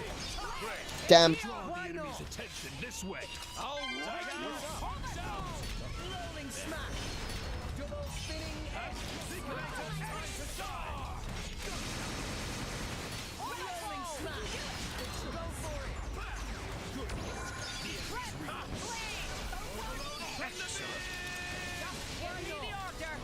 Okay, we got water.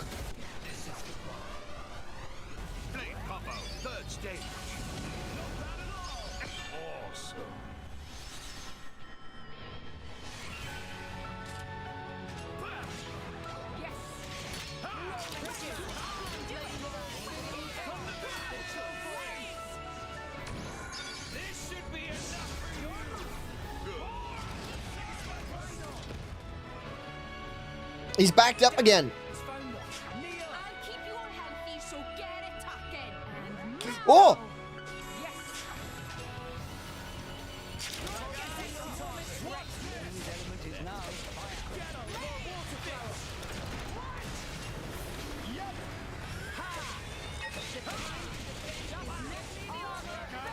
Oh, there's two of them. Oh, no, there's two of them. There's two of them. I didn't realize there was another one behind there. Gosh dang it.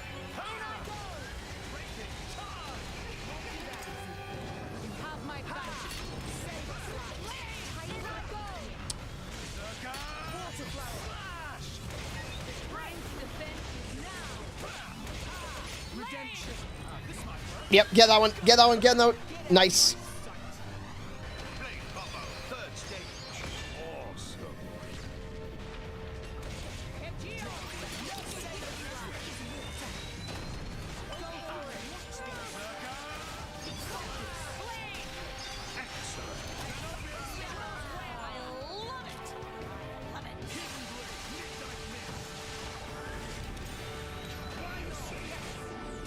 Ah, I couldn't get away from it. Damn it, damn it, damn it, damn it, damn it, damn it, damn it, damn it, damn it, damn it, damn it. Oh, what?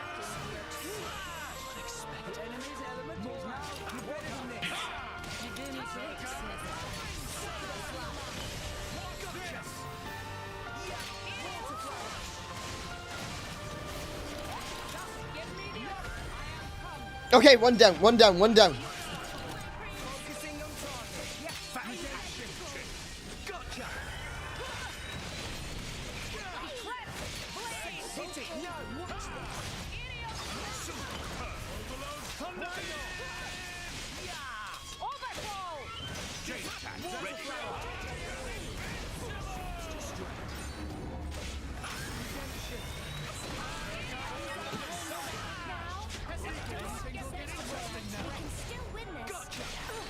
Okay, we got our Dark Tide on as well.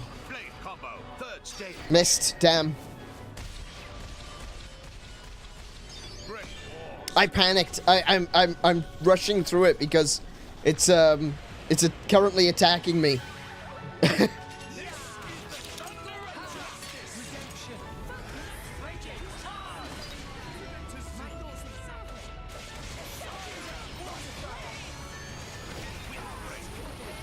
Oh, good grief, that was a lot of damage.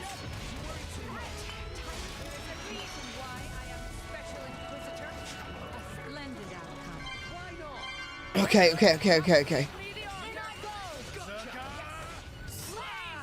Right, does Aeon still have orbs on him? It doesn't look like he does. Oh, yes, he does, he does, he does, he does. They're just doing a wide orbit.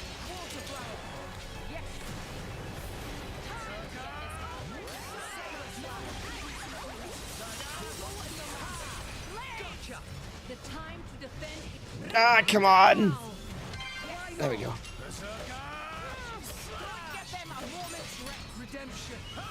Run out.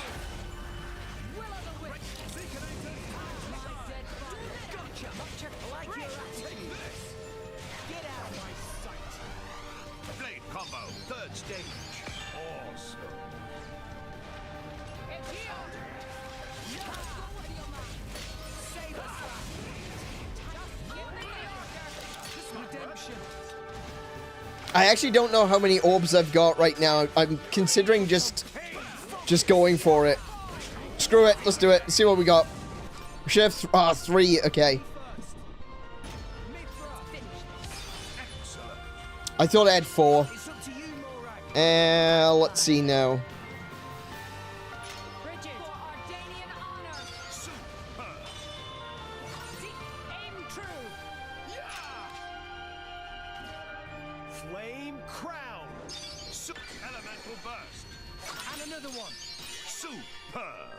Nia. It's up to you, Morak. I won't very well. Elemental burst. Cool.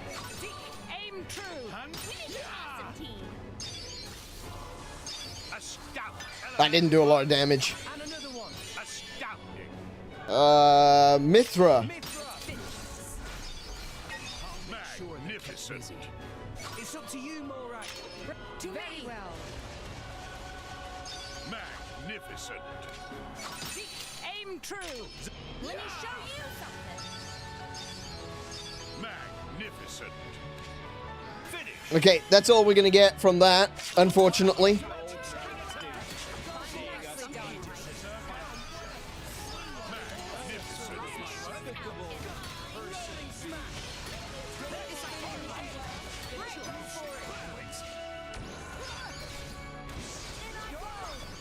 Okay. Oh, he backed up again.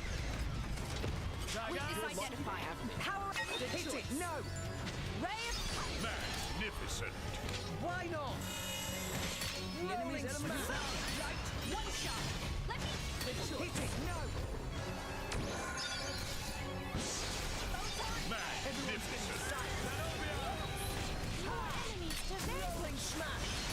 Double spinning edge. Rolling smash. Double spinning edge. Rolling smash.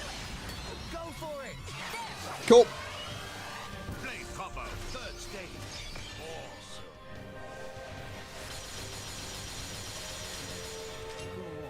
Why not? Rolling smash. Double spinning edge. Rolling smash. I'll wipe you punks out. Good. Oh no, I let myself get killed. Oh no, no, no, no. Morag, someone get me.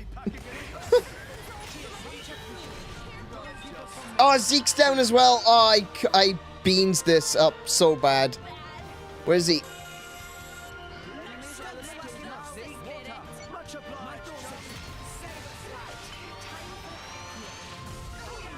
I'm too close. I can't. I need to get away.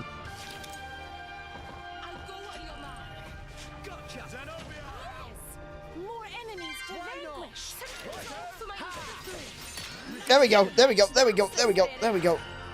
There we go. Okay.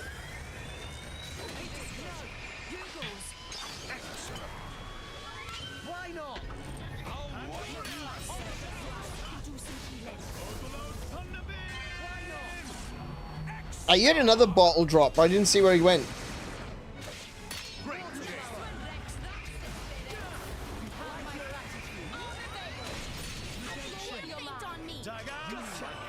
Nice one. And go for it.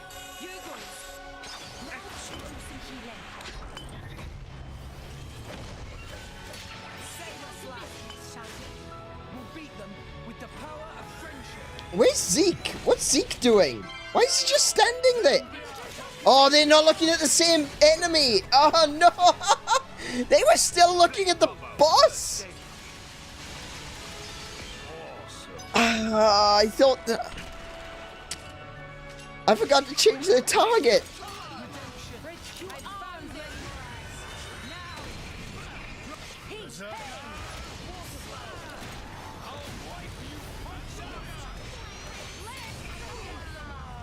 I got launched. Okay. Alright, alright, alright, alright. Come on, come on, come on, come on, come on, come on.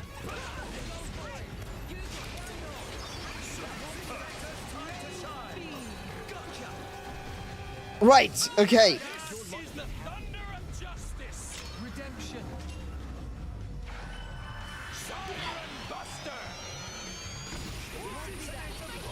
I one-shotted Zeke. Come on.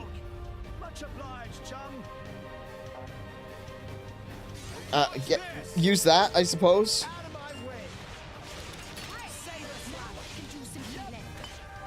Grab that.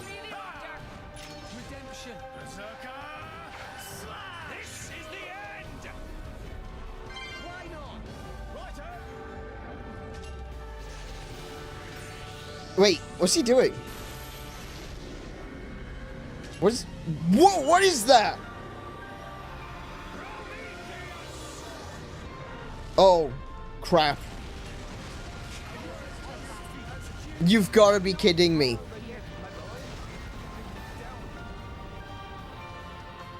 You've got to be kidding me with this. This is not your place to fall, Rex. I feel better now. Thanks, Morag. Why not? And I still can't do anything because I can't attack him.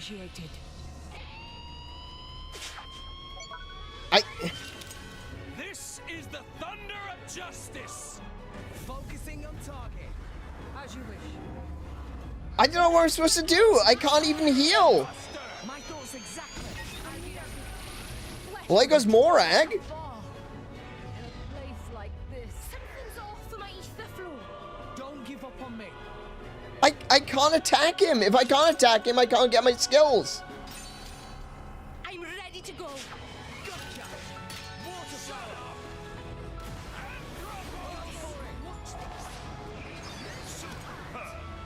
Why not? Yeah. Why not?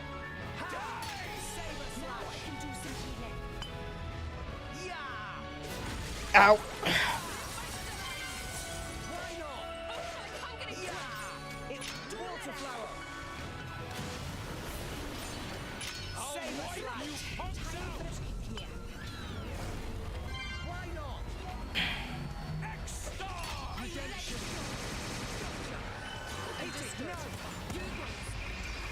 Missed.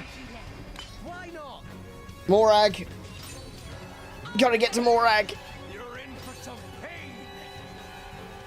Oh, I don't have enough yet. I like your attitude. Water flower. Much obliged.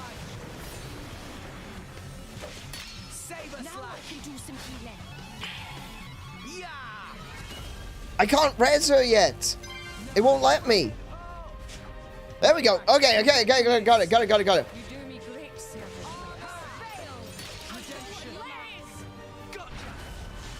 There we go. Okay.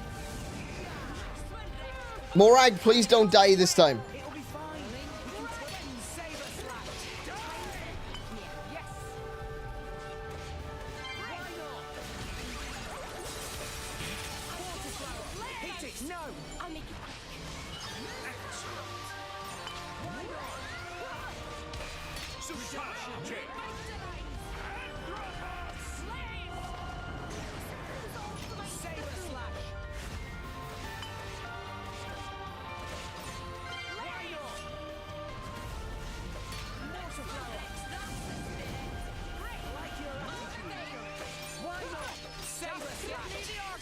Get that one. Nice. Blade combo, third stage. Awesome. You're in for some pain. Got him. Got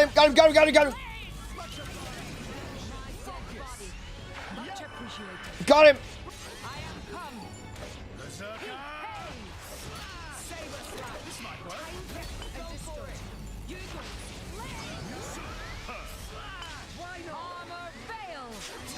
Everyone's getting ashes to ashes. Blade combo, third stage.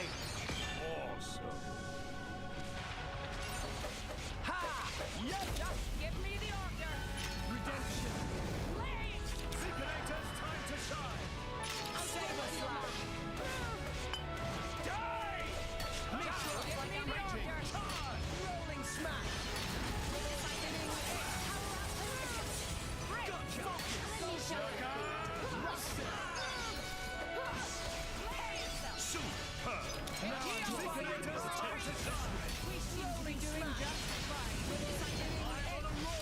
Something right. Good. I'll wipe you.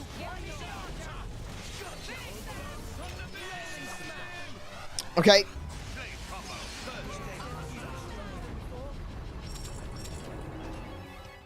Oh my goodness.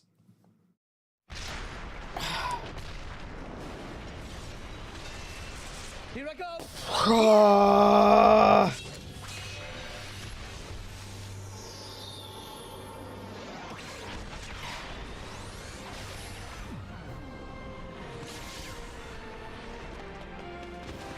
Wait, why did he shoot a beam through? Oh, right. I see.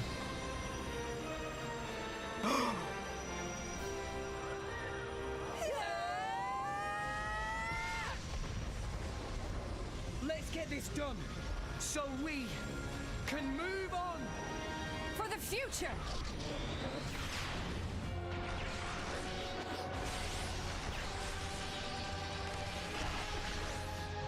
Oh, he cut the core. That'll do it. That's the one what done it.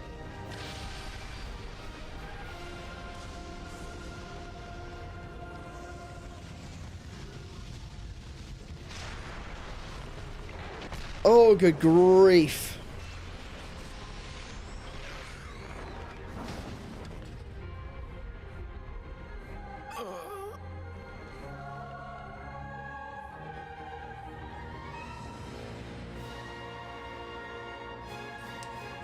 Oh. It's closing.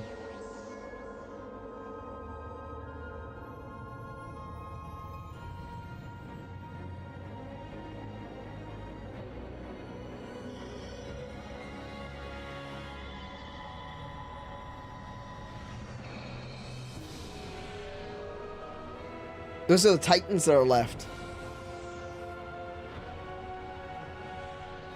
This is the last gift I can offer you. The rest is up to you, my children.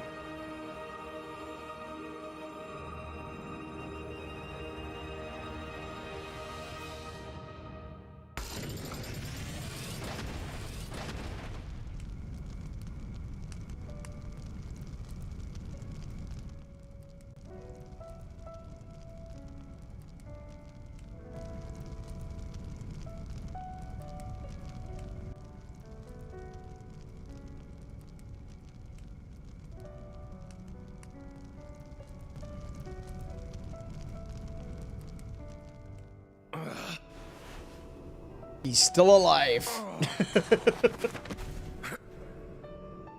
First try. Oh, that was it. That was actually the end. Oh my goodness! It didn't hit me yet. I was waiting for something else to happen. I haven't killed God yet. This is a JRPG. I'd met you sooner. Just think of the worlds I might have seen. But even so. But he can't be destroyed. He's a part of the world. Your driver.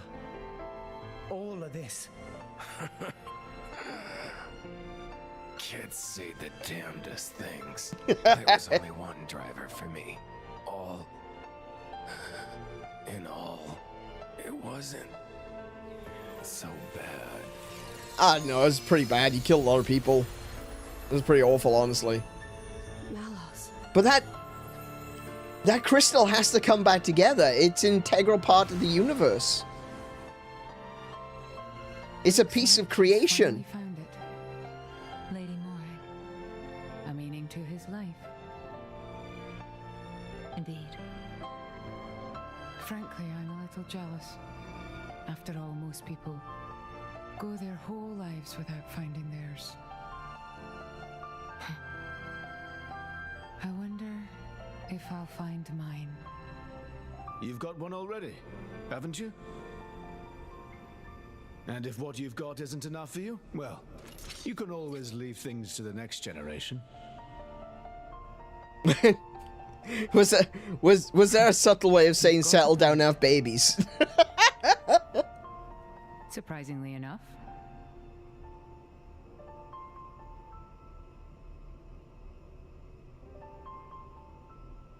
You know, old girl, your eggs are shriveling up, drying up as we speak. You need to sit down, think about your life, and have babies. Find a real man for you.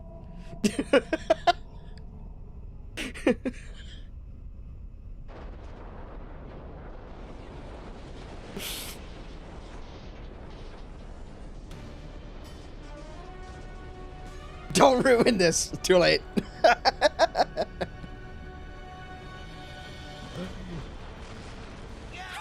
Yeah, no, it's not, is it? No, yeah, when an integral part of the universe, one of the three pieces of creation is actually destroyed, problems will ensue.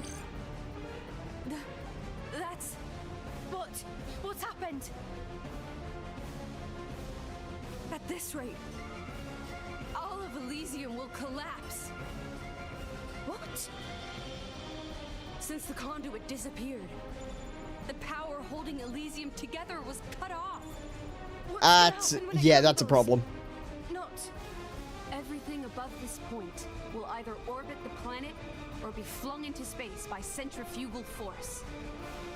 However, everything below this point will collapse. The tree itself will fall apart on top of Alrest. No, that can't. The impact would destroy. And of course, all the Titans are just gathered around the base of the tree. Pyra, please!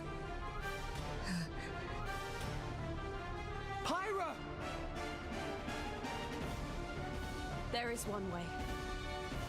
Just one way to prevent it. 5 stories down from here, there's a control room for the correction boosters.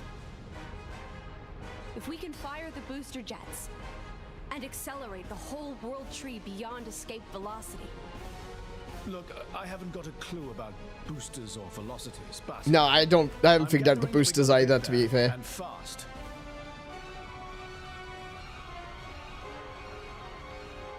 Okay, 5 floors down. Let's hurry.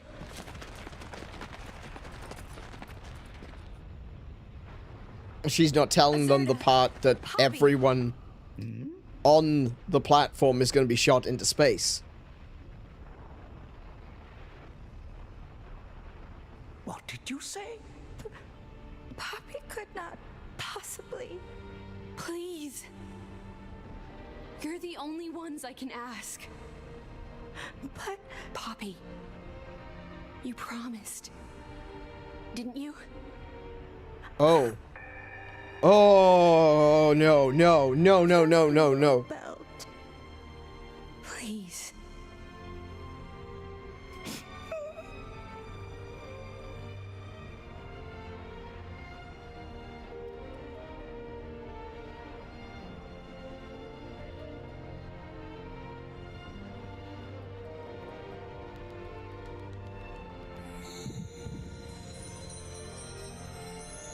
You're a real piece of work.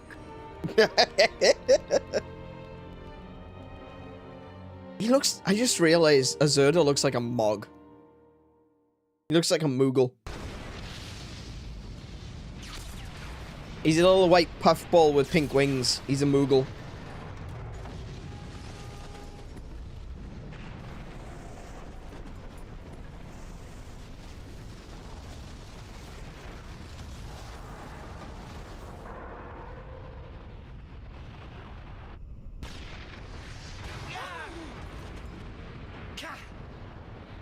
Not for long.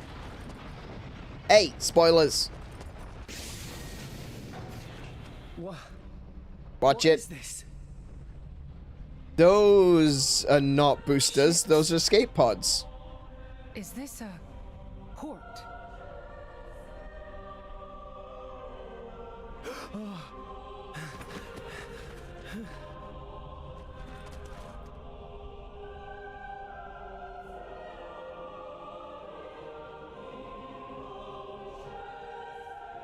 Pyra?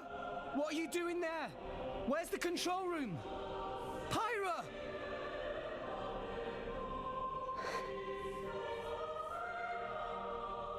You can't mean... I'm sorry.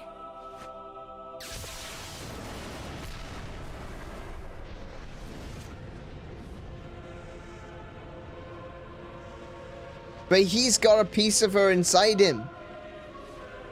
If she dies, he dies. First lie I ever told you. What? Pyra! The only way to stop the World Tree's collapse is to use the last of Ion's power and annihilate the World Tree. I'm sorry, it is the only way. You all need to use one of those escape vessels and get as far away as possible. What? The last of Ion's... Pyra! What are you doing? It'll be fine, right? You'll deal with the World Tree, then come back, right? This, ladies and gentlemen, is what we call denial. Wait, it is not just a river in Africa.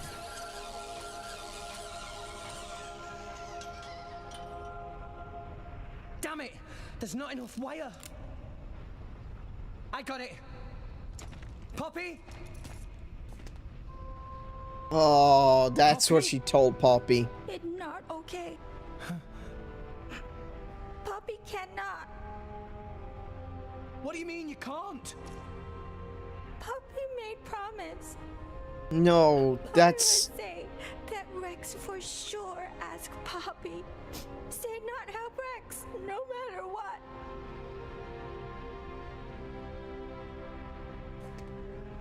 What kind of promise is that? Please, I'm begging you. All you gotta do is take me over there. The rest of you can just... Rex. Come on. Please. She's right there.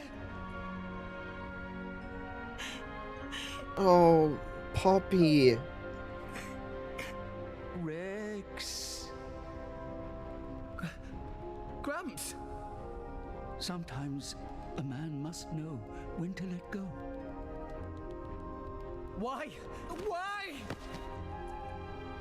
Do it for her, Rex. Do as she asks. Gramps! Chum, how long are you planning on being a baby? Oh, Poppy. She's the girl you love. You got to accept her decision.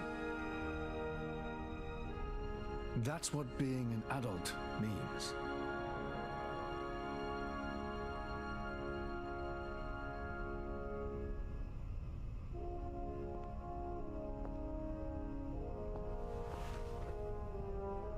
Rex, I am so thankful that I've met all of you.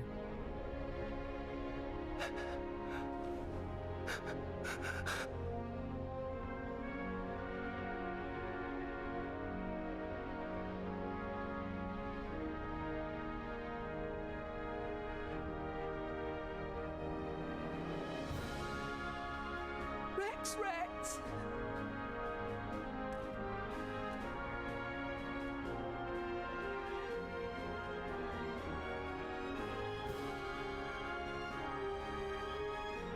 Oh, no.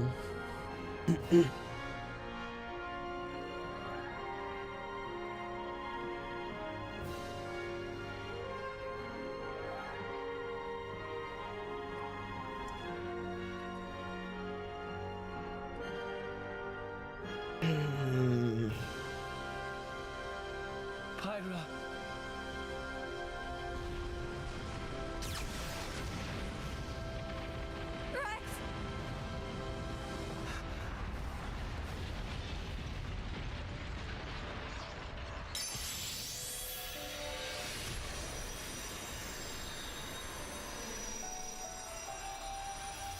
Oh! Oh! Oh. Oh, no. The core crystal. You'll be fine. Without me now. Pyra.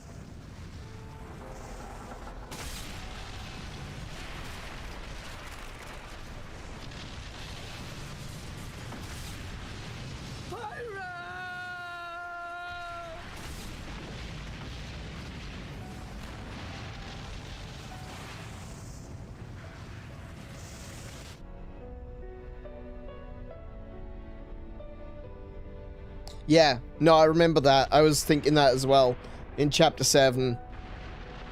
That, that, Aegis can live for a while without the core crystal, yeah.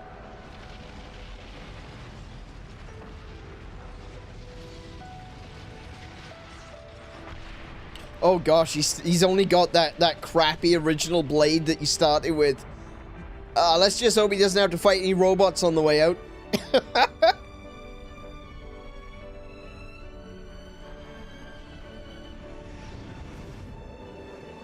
Hello there. I hope you'll help me. By the way, if you picked Mythra, he would have called out her name instead. I made the correct choice then. Gosh, she's so pretty.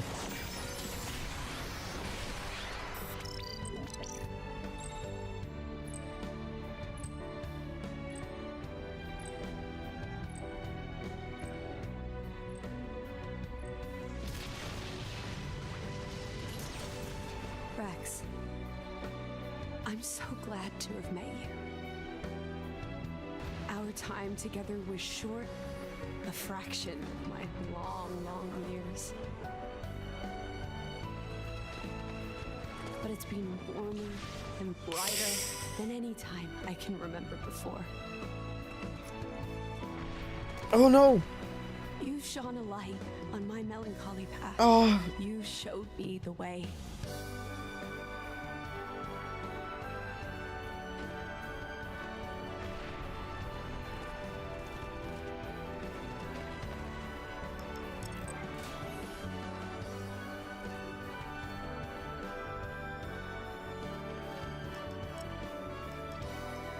Oh my goodness. Okay. Every time I see Poppy's face, it's making me sad. Very, very sad. Poor thing. She must feel awful.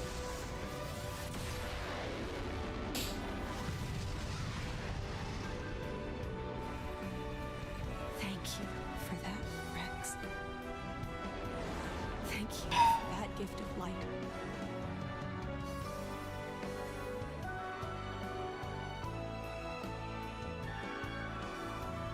So tell me, how was it being alive? Do you really want to know? Well,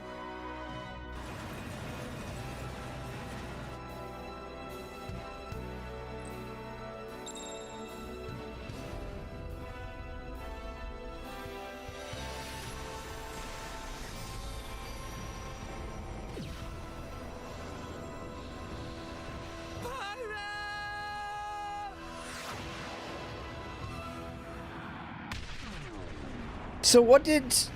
Hang on. What did Klaus do at the end?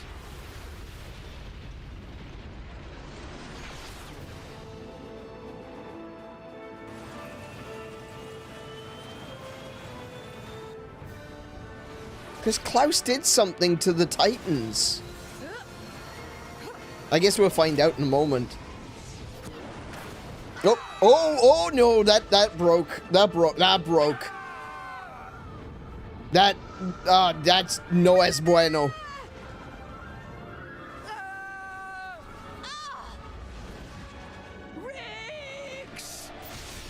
Oh, finally!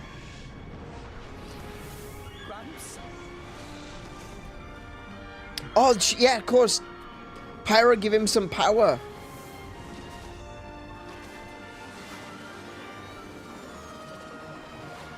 You know, I think this form does suit me best. We're heading down. Everybody grab onto something.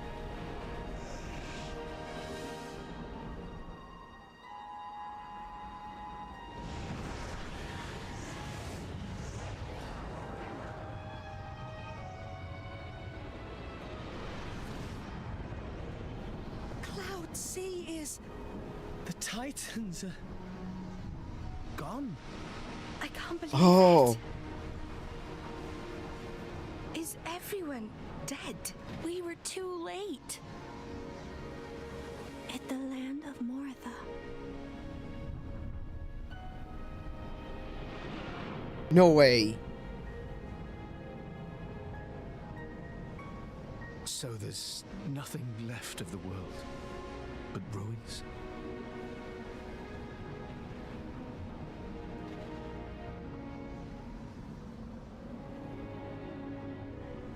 We're crossing that rift.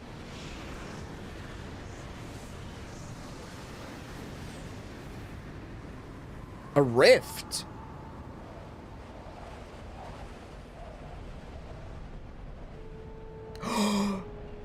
No way!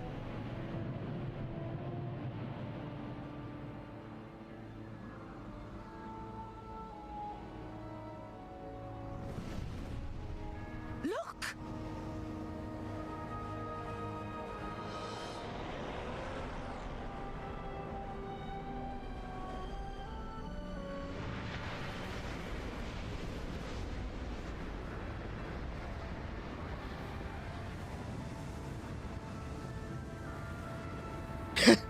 Hang on a second. So Shulk just got rid of a couple of Titans and turned the world into like a real place, and then suddenly, the other half of Zanza is like, yeah, nah, have some more Titans.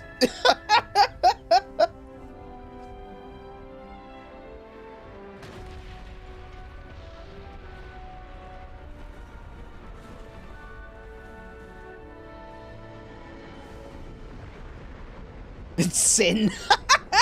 Yeah, they've actually sent them all to Spira. That's what happened.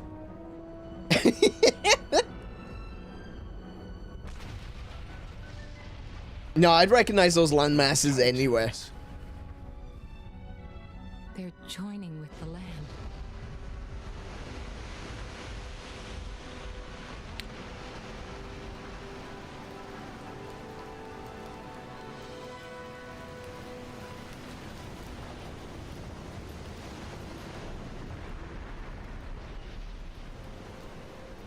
They're becoming their own landmasses.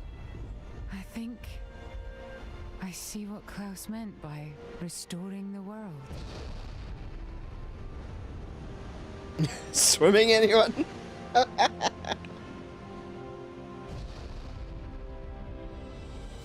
Wait, does that mean we're gonna actually... Gramps? So Elysium was here all along. Not quite. No, Rex. I think you're right. Elysium were the friends we made along the way. This kind of explains the extra landmass features that was in Xenoblade Chronicles X in that case, with these additional titans coming in.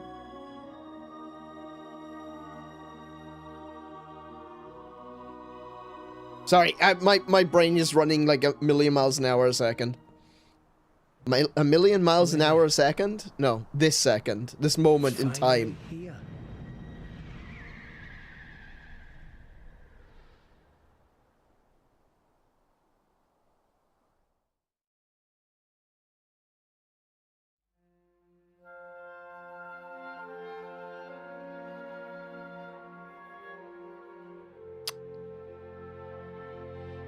And that is Xenoblade Chronicles 2.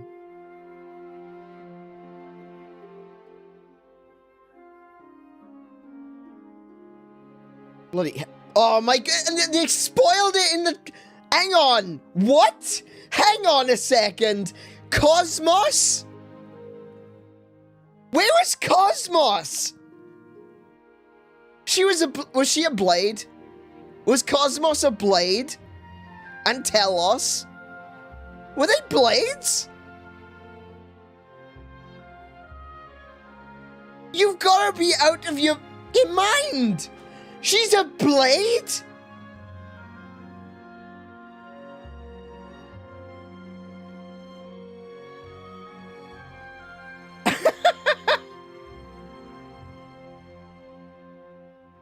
I am so gutted that I didn't get her through. Man, I didn't get Cosmos. She's the rarest in the game. All right, fair enough, fair enough. Man, Cosmos and Telos. Oh goodness, that would have been amazing. Can you imagine going into the final battle with Cosmos?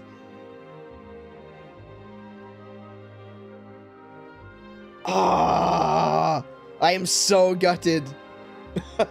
That's it. Sorry. Nah. Entire playthrough is a bust. I have to start all over again, and we're not finishing it until we get Cosmos, okay?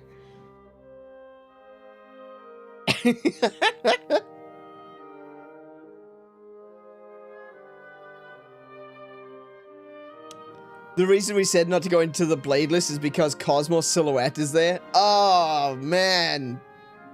Do the game again, wasn't looking. Yeah. Oh, man, I've got to do the gacha now if I can get Cosmos. Man. New game plus by the DLC. Oh, my goodness. Spoiler? Oh, I'll look away. If there's spoilers, someone deal with it, please.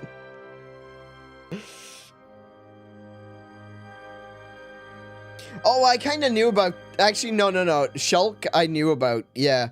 Because it was kind of accidentally spoiled. Because I thought that one of the silhouettes looked like Shulk. And Kiko said it wasn't Shulk. But then someone else in the chat said, said in the DLC.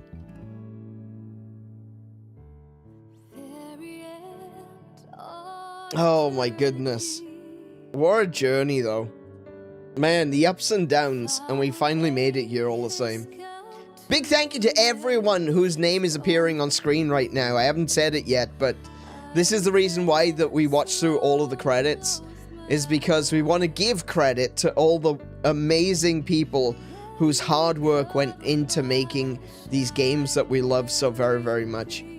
And I like, there's Anuna.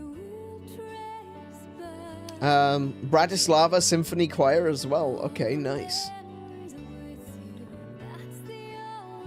But, yeah, big thank you to everyone who was instrumental in making this game happen. Like I said, I've had some ups and downs. I've definitely had some moments of, screw this, I don't want to play anymore. Screw you guys, I'm going home. But I'm glad that I stuck it out to the end. I'm glad that I'm here. I'm glad I saw the conclusion. It finally answers the question of how does Xenoblade Chronicles 2 work with within continuity, and it makes sense now. They're saying that it wasn't necessarily that these new worlds were created by the Zohar, by the power of the conduit, the Zohar. But it was instead,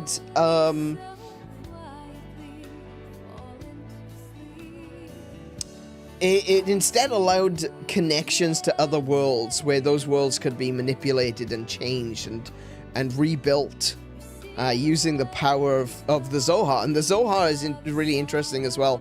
I didn't really talk much about the Zohar. I mentioned it in another stream. But the Zohar, I actually said I was completely wrong on the internet of all things. I said the Zohar came from Zoroastrianism, but it doesn't. It comes from Kabbalah. It comes from traditional Jewish Kabbalah. And there's a book of mysticism, one of the premier books of mysticism in Kabbalah, called the Sefer Zohar, or the Book of Life. And that's what the Zohar represents. It's the origin of life.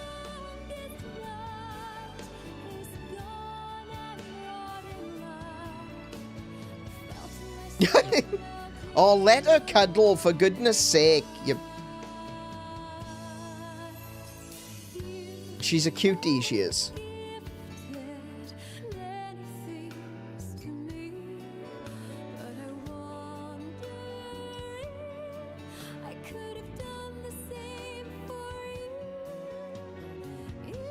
That's got a light button. Oh, it is! It had to happen, didn't it? It had to happen.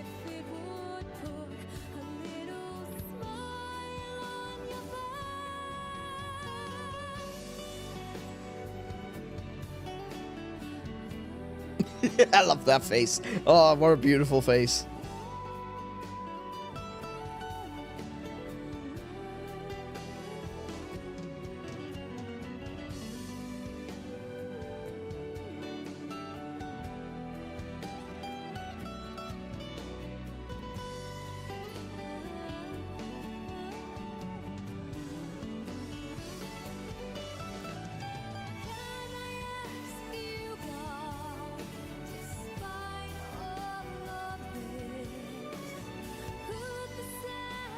I missed one. I'm gutted.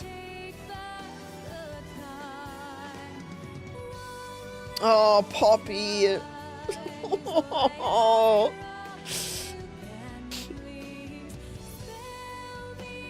That was mean. What they did to Poppy was absolutely cruel.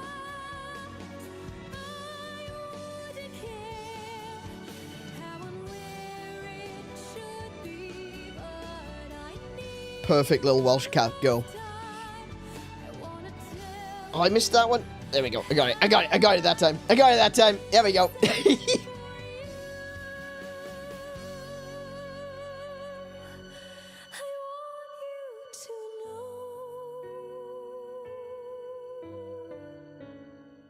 One of the other things that Malos also said was about transferal of memories. So I imagine that Pneuma transferred their memories into Rex, which then came out with the core crystal. So they didn't even lose anything. It was basically a one-up.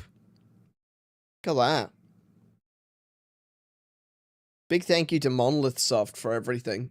That's amazing. I don't know why I took a screenshot of that, but there it is.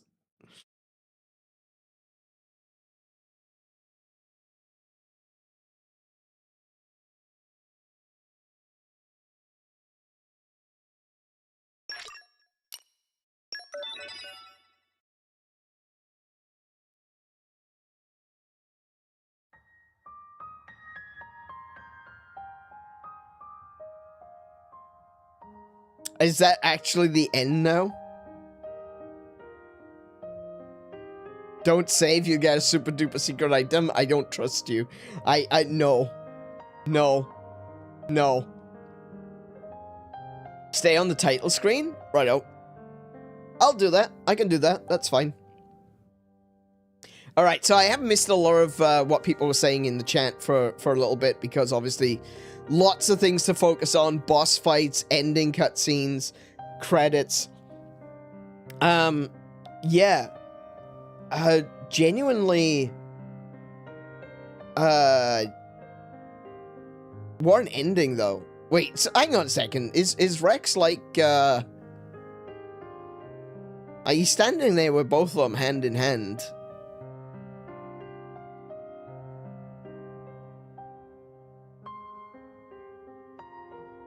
I suppose it's okay if they're twins? Twins, Basil. Twins. Interesting point of info. In the game files, there are 2 subtitle lines without timestamps for the scene. One of them says, hello, I'm Pyra. The other one says, hello, Rex. Which one do you believe? Ooh. Oh, very interesting. That's...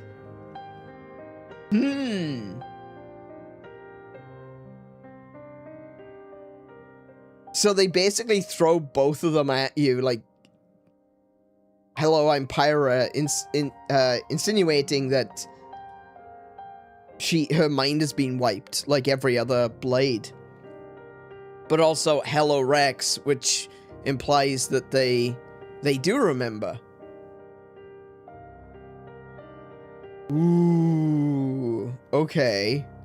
That's wild. I think that she does remember. And like I said, I think the reason was because Malos also talked about transferring memories from one core crystal to another. So the way I see it is that she transferred her memory, she transferred her person into Rex, which completed the core crystal. And then the core crystal came out of Rex, and obviously went back to a dormant state. But I think her memories were safe. I think that makes sense. That was the whole point of that line. Like, why would they mention it if that wasn't possible? Specifically about transferring memories.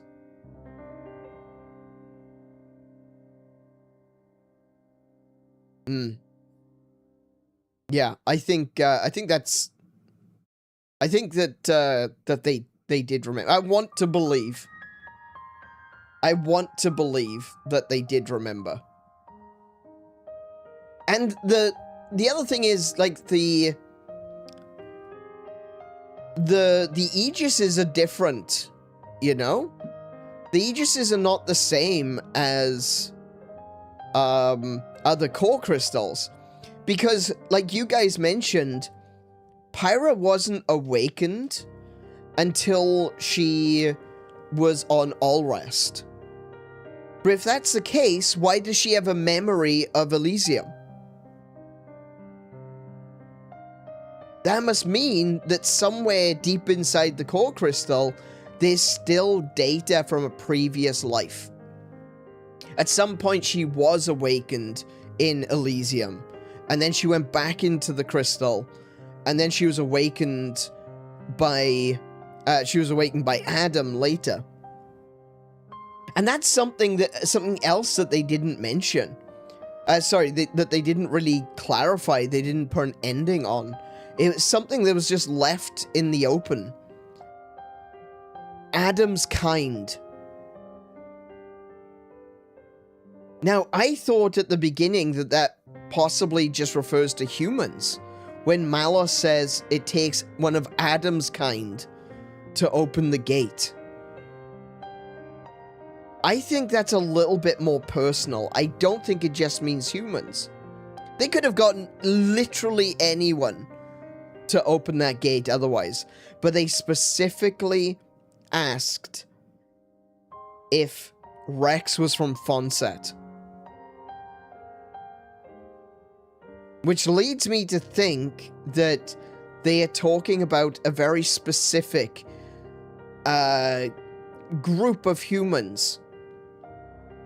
Maybe Adam is from Letheria.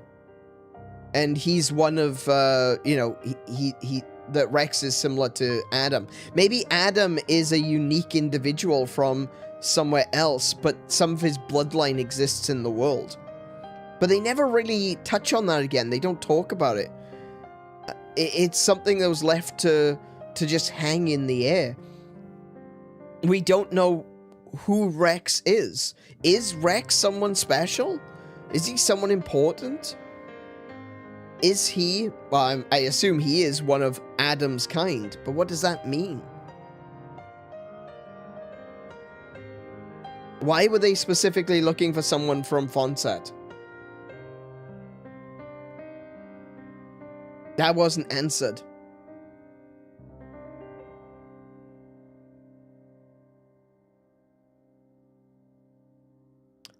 It can have two meanings. One that she remembered her sins and her growth. And one that she can be free from the past with no memories. I suppose, yeah, you could definitely look at it that way. That on one hand, she's sinless. You know, that would touch on the Judeo-Christian teaching that is exemplified through this story, you know, being free of sin, being baptized. And that's a big part of it, isn't it? That's what the symbolism of baptism is.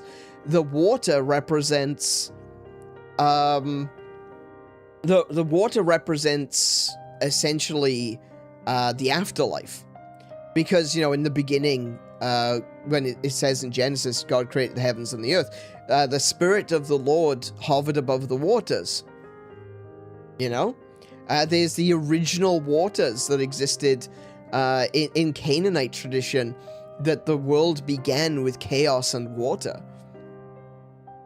That's also in the Enuma Elish, which is obviously not Canaanite, but it has a similar origin in the Middle East. And the Enuma Elish says that there was the original chaos, the tumult, the maelstrom, and from the waters came life.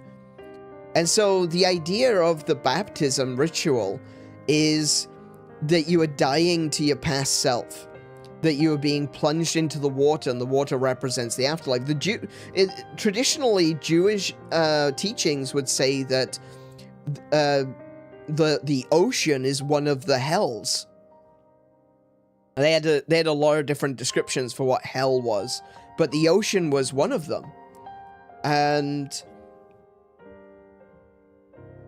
it's the idea of being of dying to the world and being reborn through water.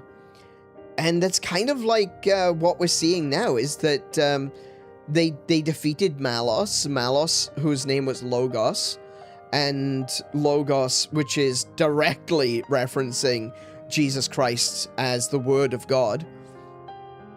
Always with the Japanese, they'll flip it around though, and obviously the word was a bad thing. It got corrupted. The word got corrupted. But this is one of the very interesting things, and this is maybe a little bit trite, but I used this in one of my world building exercises, and I had a magic system where different aspects, different things like mathematics was used for like teleportation and spells like that. But illusion magic and domination magic and stuff like that was all controlled with words. And the reason I chose words is because you've got mathematics, you've got geometry, you've got all these sorts of things. Words are the only thing that can lie. So it made sense to me that words would be the activator for illusion magic. Lies. And so, you know, that is the thing about words, is that they can go in two directions. They can heal or they can harm. And Malos as Logos originally would have been the representation of the sun. But the sun was corrupted. Whereas in the Bible, you've got the temptation of Christ, and Christ overcame the temptation and told Satan where to get off. In this one, Jinn, like Jinn with a D, maybe helped Malos in his way away from his true purpose. See, Malos saw himself as a being of destruction. And a lot of people, you know, especially at the time, a lot of people said the same thing of Christ. You know, he's here to destroy the Jewish people. If he keeps talking like this, like he's the son of God, the Romans are going to crush us. The Romans are going to destroy us because there's no king but Caesar. How dare he? A lot of those people at the time, they were more concerned about their lives than their afterlives, you know? Despite the fact that they were supposedly priests. And the word became corrupted in this universe. He failed the test. He was misguided by jinn. Or demons. Often associated. Incorrectly so, but often associated jinn and demons.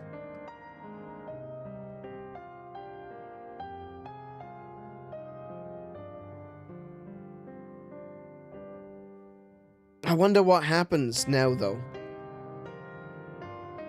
Sorry, that's where the whole baptism thing comes in, you know? And now the spirit resides with the king of men. Rex, king.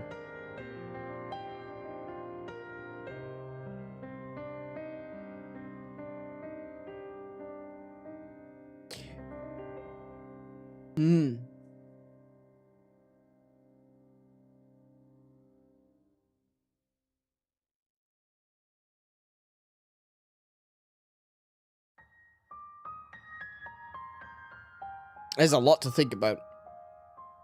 Like, these games, they don't mess around when it comes to that kind of imagery. That kind of analogy, that allegory. It was the same with Xenoblade Chronicles Definitive Edition when we played it. There was so much I wanted to talk about. There was so much that I wanted to compare. This almost feels like what's the word I'm looking for? It feels like a study in comparative religion. Comparative religions where you take various religions from around the world and you compare the similarities and differences. I feel like a lot of people focus more on the differences than the similarities. But you could easily throw this into the mix and no one would know the difference.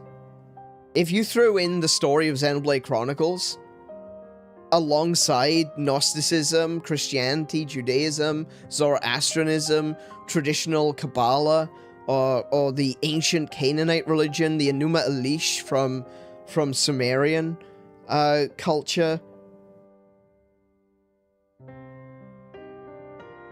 no one would know the difference. They would be like, oh, this is an interesting other culture. It feels like it belongs. There's so much to this story which is just so perfectly... It doesn't even necessarily change anything. Heck, you could even connect it to,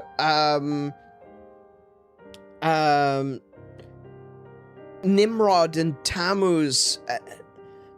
There's so many other connections. Like, you could connect it to the Hindu traditions. You could connect it to, you know, Brahma, Vishnu, and Shiva. The creator, the destroyer, and the maintainer.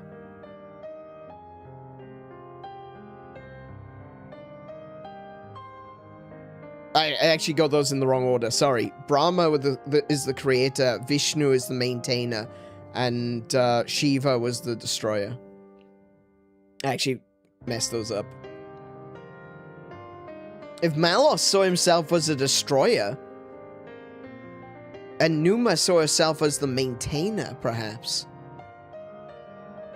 We know that the original, the other one of the Trinity, and they weren't shy about calling it a Trinity either. We know the other one disappeared, and if the other one is, as I believe, Alvis, then Alvis admits that he's the creator. He doesn't shy away from that. He doesn't hide that reality. He is the creator. He is the father.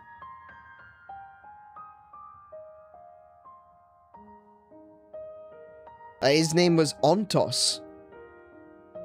His true name. That's another thing as well.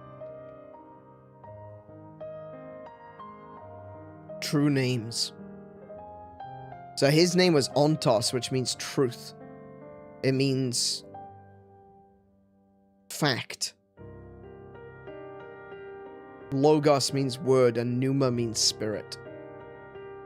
In this context, Pneuma would mean spirit. Pneuma also means breath, like pneumatics. You know that? Do you know, like a pneumatic piston? The word there, pneuma, means breath or air, but in this context, Pneuma means spirit. It is the original Pneuma that when it says that God breathed life into mankind, it is the Pneuma. It is the spirit, the breath of life.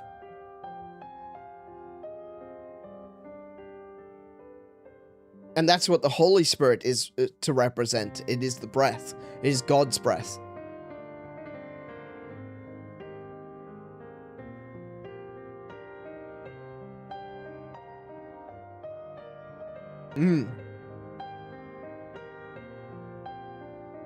I do know my Greek.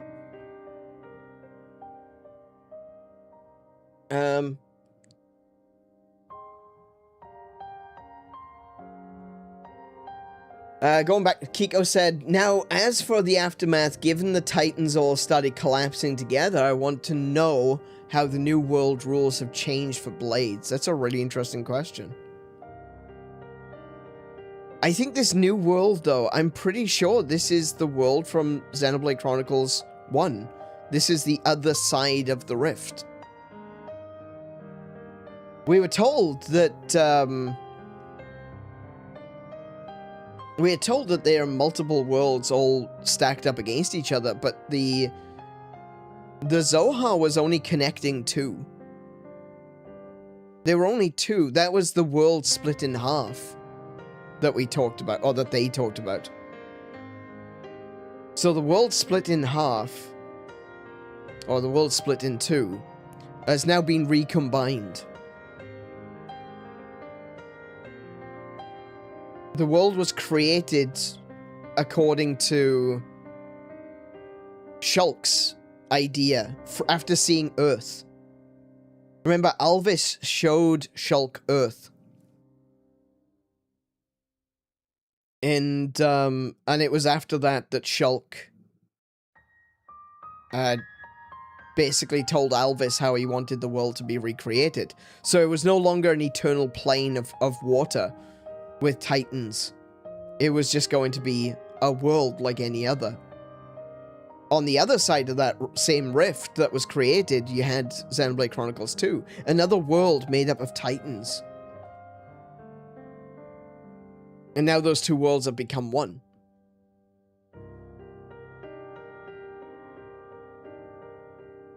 And I think those titans joined with that world. And I think now I'm starting to understand something.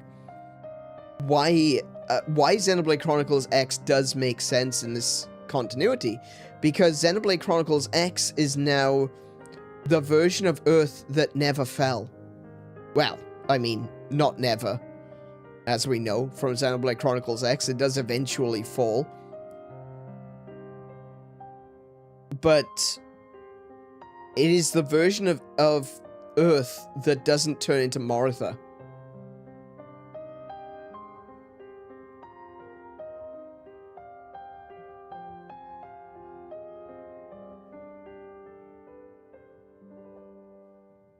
And maybe that's from the continuity of the rebuilt Earth, the Shulk, the Earth the Shulk remade. And those humans that were traveling eventually made their way to Shulk's world. I was always under that impression anyway, that they were going to Shulk's world. It wasn't just reusing some assets to make the new world. I always thought that it was Shulk's world.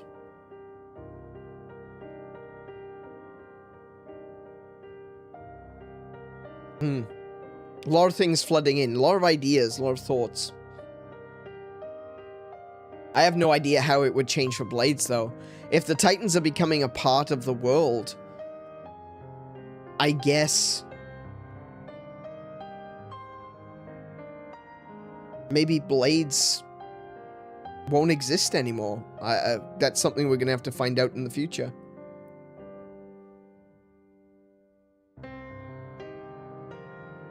Tickles your brain. It really does. Yeah. Maybe Xenoblade Chronicles 3. Not tonight, we're not. Not tonight, we're not. I said this before. If our society were to disappear one way or another, and new people were to find the Xenoblade stories, I could believe that they thought it was a real story of creation. Absolutely. Yeah, definitely. 100%. I do think that this could easily be... like I said, if you took a year one comparative religion class and you threw in the Xenoblade Chronicles story so far, I don't think anyone would know that it was from a video game. Because by that point, they've learned about the obvious ones, you know, the flood of Noah and the comparison to the flood of Gilgamesh and the similarities between them.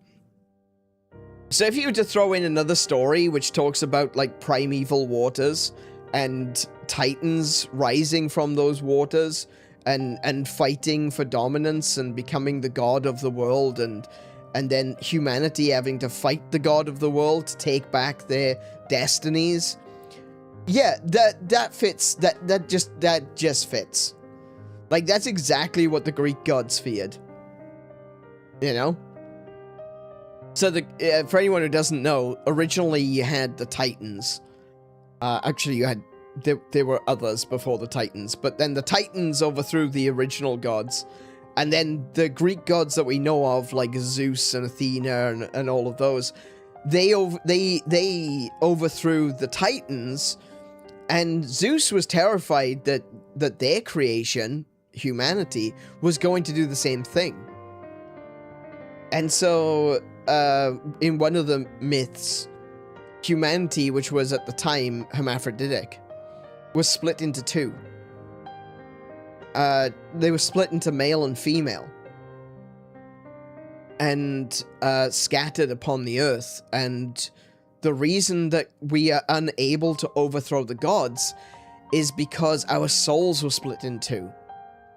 And when our souls were split in two, it meant that we couldn't fight back against the gods. We couldn't fight back against fate.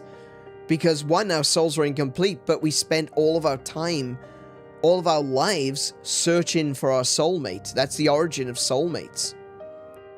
And if we spent so much time doing that, we wouldn't be able to take over the gods. So, like, these concepts of humanity rising up and challenging the gods, it's very common. It's a trope that's seen in all kinds of ancient religions.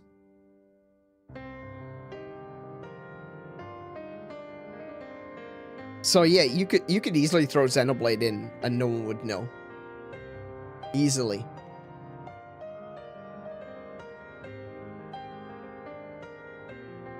Man, there's still so much to learn though.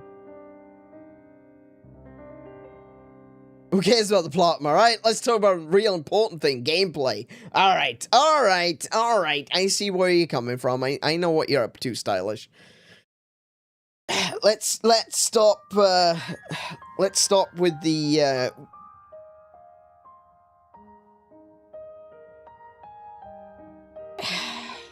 Yeah. I can glaze this all day. You know, I really can. I love the story. I love the characters. But there are issues. Boy, are there issues. It would be unfair to not talk about the issues. I would love for them to do a Xenoblade Chronicles 2 Definitive Edition. Because I think a revision of this game to improve it, to improve tutorials, to improve... maybe a little bit of extra story to tie off some loose threads. I think that would be a plus, definitely. Sarcastic comedy, you can brush up. No, it is important. Yeah, I can't end this just by glazing it. I've got to be honest. I've got to be true to what I believe. And I gotta be honest, I do think that this game could really do with an overhaul. It really could. In fact, I would go as far as say it needs it. Because it can be so difficult. In fact, I was gonna say it can be so difficult to enjoy this game at times. But the reality is, it is impossible to enjoy this game if at some point during the game, the gameplay makes you not want to play it at all. It's one thing to have you guys egging me on and pushing me forward and explaining things to me. It's another thing entirely for someone at home by themselves trying to play this game and then they get stuck. They don't know what to do. They don't know what they're doing wrong. They don't understand. They get confused. They get frustrated. Every time you feel like you know what you're doing, something comes along and slaps you back down and says, no, you're an idiot, you're an asshole, and you don't deserve to play this game because you don't understand it already. By the way, I'm not telling you what you did wrong, but I am going to punish you for it.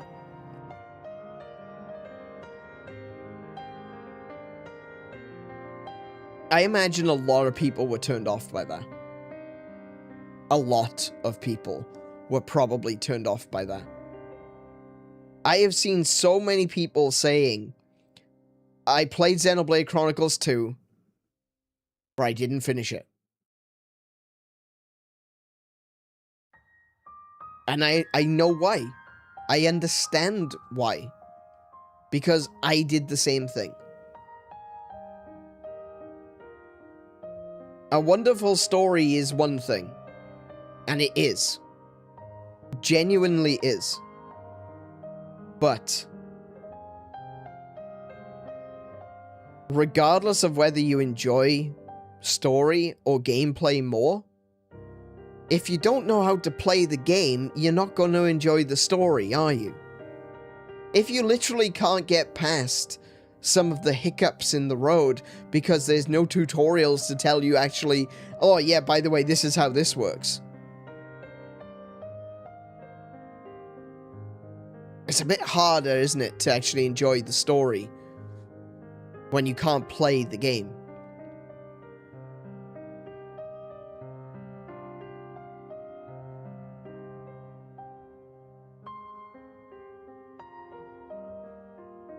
This game does need a revamp. It does. Xenoblade Chronicles 2 Definitive Edition, I would be looking forward to that coming out. Absolutely. Definitely. 100%. And I might play it again in the future. Not necessarily on stream, but I might play it again in the future.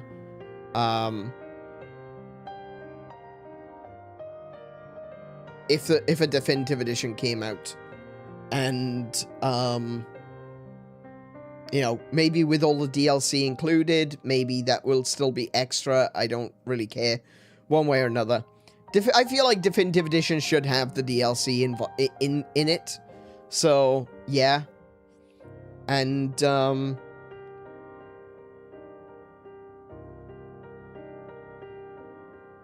yeah, I'd be all for that because I think there's a lot of people that didn't play this game or didn't finish this game purely because they didn't know what they were doing.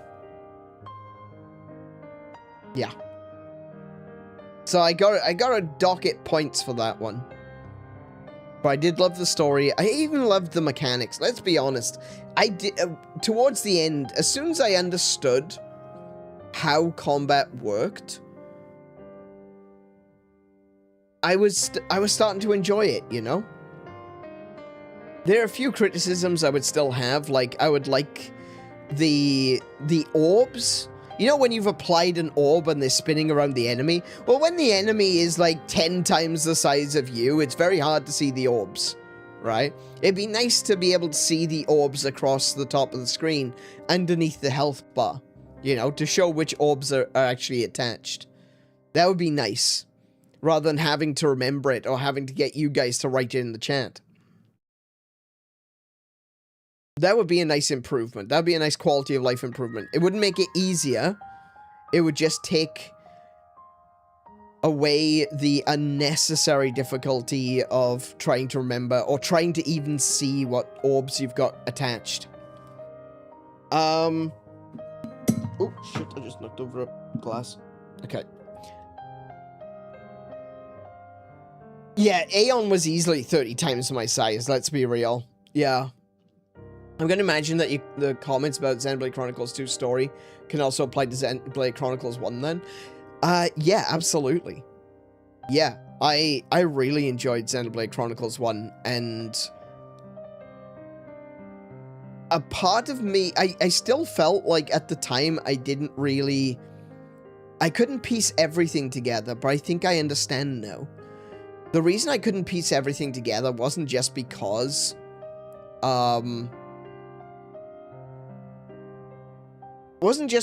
it was, you know, it was a bad story or anything like that. It wasn't very clear. It was very clear. But it really felt like there was more to it, you know? And obviously at the time of making Xenoblade Chronicles, they weren't thinking to themselves, okay, so in like 15 years time, we're going to make Xenoblade Chronicles 2. They weren't really thinking that, you know? But, wait, 15 years time? No, more like 10 years time. They weren't thinking like that. That wasn't the plan. That wasn't the idea. They didn't have Xenoblade Chronicles 2 in mind when they made Xenoblade Chronicles 1. But now that I've played both, it feels like a complete story. It really does feel like a complete story. And, well, aside from the Torna stuff, which we'll play in the future. And I'm very curious as to what's going to happen with Xenoblade Chronicles 3. Because I do, obviously I will be playing that in the future. Not sure when just yet. But I am very curious where they are gonna go from here.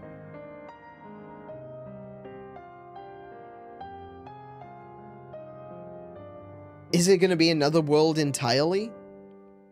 Is it gonna be this world, but in the future? Is it gonna be a combination of characters from Xenoblade Chronicles 1, 2, and X?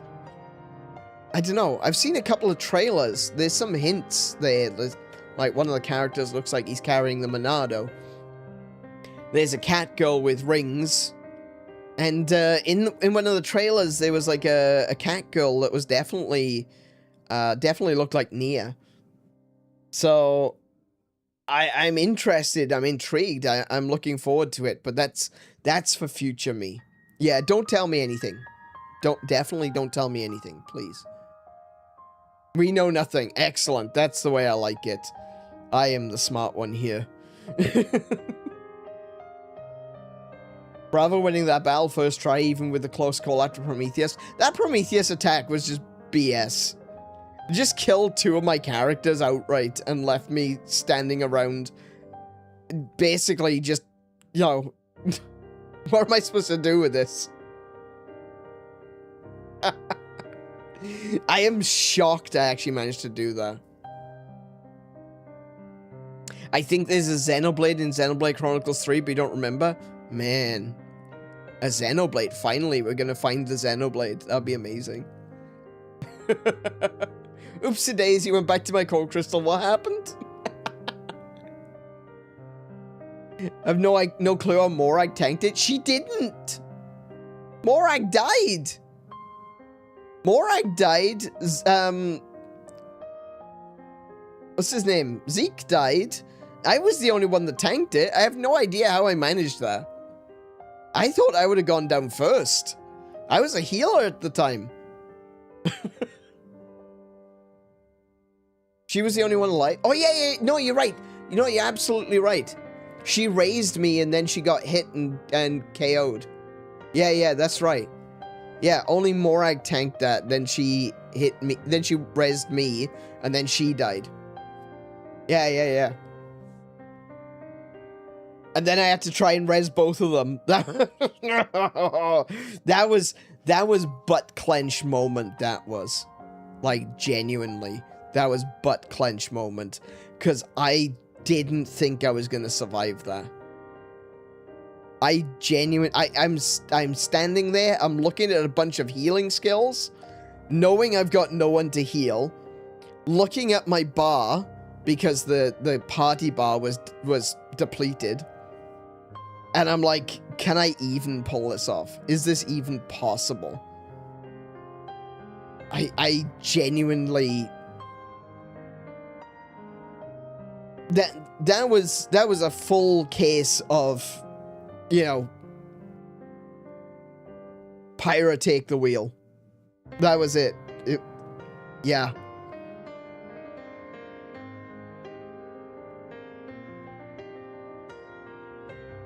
I've genuinely never seen anyone survive Prometheus ever. I genuinely thought it was impossible to survive. So what would have happened if they all had died? Would I have had to have started the fight all over again? And just hope he doesn't do it.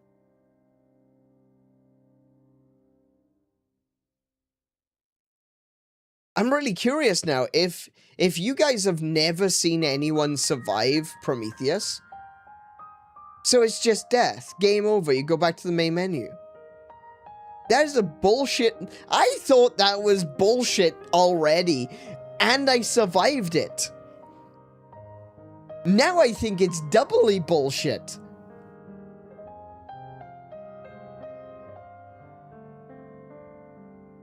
So they literally put a skill in there that you're not supposed to survive. Just an instant kill move.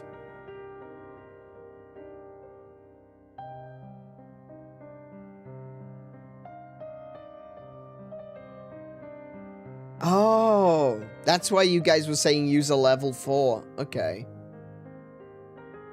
Alternatively, your favoritism of Morag was well placed. Absolutely it was. Yeah. Hey, Morag's a babe, and she's a tough babe, okay? I'm so glad that I poured all of my cubes into her.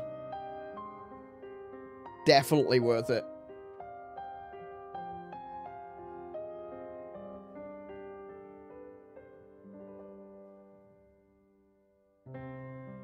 Would you call this the worst Xenoblade game or Xenogame in general?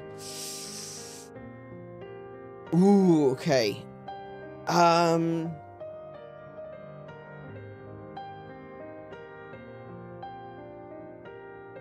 That's a tough question. That really is a tough question. It's not an easy question to answer because of everything else, you know. I love the story in this game.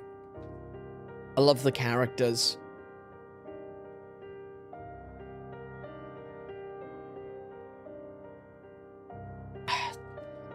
The complexity of the conclusion, the philosophy involved, the comparative theology, the connection to Xenoblade Chronicles 2, which just makes the connection to Xenoblade Chronicles Definitive Edition, which just makes both games better in the end. Do you know what? I actually think I would have preferred it if I had played Xenoblade Chronicles 2 first and Xenoblade Chronicles Definitive Edition second. Because in Xenoblade Chronicles 2, you hear Shulk shouting through the void, "This is it. We get to forge our own destinies." And I feel like if I had played Xenoblade Chronicles 2 first, and I heard that voice through the rift, I'd been like, oh, wait, who was that? What was that? What was that all about? And then Definitive Edition, I would play it, and I get to the end, and Shulk is the one that says it. I think that would be a bit more surprising. I think that would have been a better way around, a better way of doing it, but, you know, it is what it is. I played it in release, kind of release order. I played 1, then 2. There you go. These games definitely elevate each other. There was an argument being had on social media a couple of weeks ago, which was, someone was saying that video games are not more than the sum of their parts. I disagree. I disagree wholeheartedly, because not only does the combination of media, visuals, music, the gameplay and everything, it elevates a video game to being more than just art and music and visuals and, you know, all that stuff. It becomes more. It becomes something that you can be a part of, that you can experience as though you were there. That is the benefit of a video game. It's not, you're not watching a movie and watching other people do stuff. It's you that's doing things. And that elevates it, in my opinion. But Xenoblade Chronicles 1 Definitive Edition and Xenoblade Chronicles 2, they elevate each other at the same time. It really makes them stand above, because they're bringing together this continuity, which makes it greater than the sum of its parts. Xenoblade Chronicles 2 as a story is fantastic on its own. Xenoblade Chronicles Definitive Edition is fantastic on its own. But together, it means so much more. There's a lot of questions to be asked. There's a lot of things to discover. There's still more that I want to know about these worlds. What happens next being a big part of that. But one of the things you have to take into consideration is gameplay. And honestly, I think some of the problems that Xenoblade Chronicles 2... Let's assume Xenoblade Chronicles 2 has a definitive edition. And they fix all of the issues I have with the bad tutorials and lack of explanations of certain things. Just basic quality of life improvements that helps you keep track of what it is that you're seeing and what you're doing. I would have to say Xenoblade Chronicles 2 is my favorite. I would also then, because of the factor that both Xenoblade Chronicles and 2 elevate each other, I would have to put both of them together at the top of my favorite Xenoblade games, or Xeno series games. Saga would be second, and unfortunately Gears would have to be last. And I know a lot of people are going to be mad at that.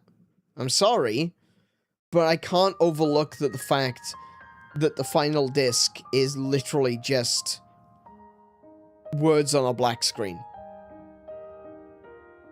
Sorry, blank screen, not black screen, blank screen. It's just words on a blank screen. I'm sorry, I can't overlook that. Video games are not just a storytelling device, they're not just a music player, they're not they are a game. And just as these things can be elevated by gameplay, if the gameplay is bad, it's very hard to enjoy a game. You know? This is why I always say, gameplay is king. If a game has amazing gameplay, you can keep coming back to it forever and ever. Just look at the Atari games. Look at Space Invaders. Look at Pac-Man. These are games that are timeless because they've got one mechanic. Eat the dots. One mechanic. Shoot the Space Invaders. Very simple. The more you make things complex, the greater the complexity, the easier the possibility of it going wrong. But when it goes right, well, that's a game in an elevated state. That's something that this is what I always talk about. Harmony. When all of these aspects come together in harmony, the game is elevated. If they come together in discord, then it's not going to work. It doesn't come together. There's no... You can feel when game mechanics are fighting each other. You can feel when ideas are fighting each other. You can feel when music doesn't fit the scene. You can feel when the lighting is wrong. When you've got a serious character moment and suddenly, you know, the background disappears for whatever reason.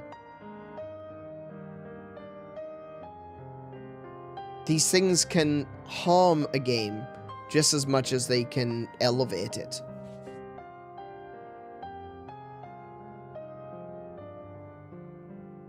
And Xenogears, for me, was a game that I enjoyed playing.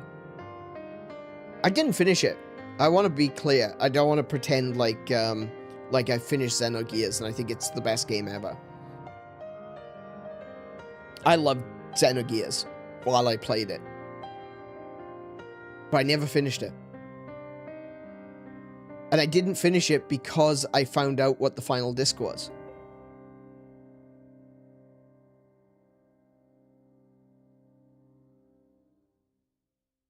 And I didn't play it. I realized, oh, well, man, that's going to be a huge letdown. And so I stopped playing.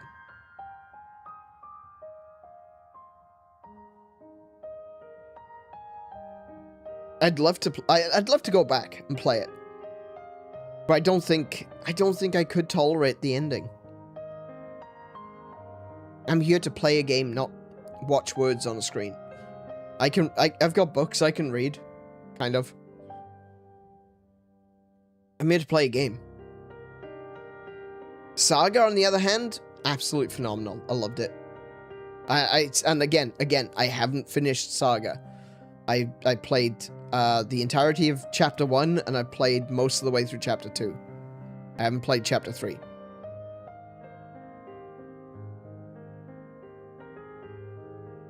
But I would love to play Saga. And I genuinely believe that Saga is on the horizon. I do. I would love to see a remaster of the whole thing.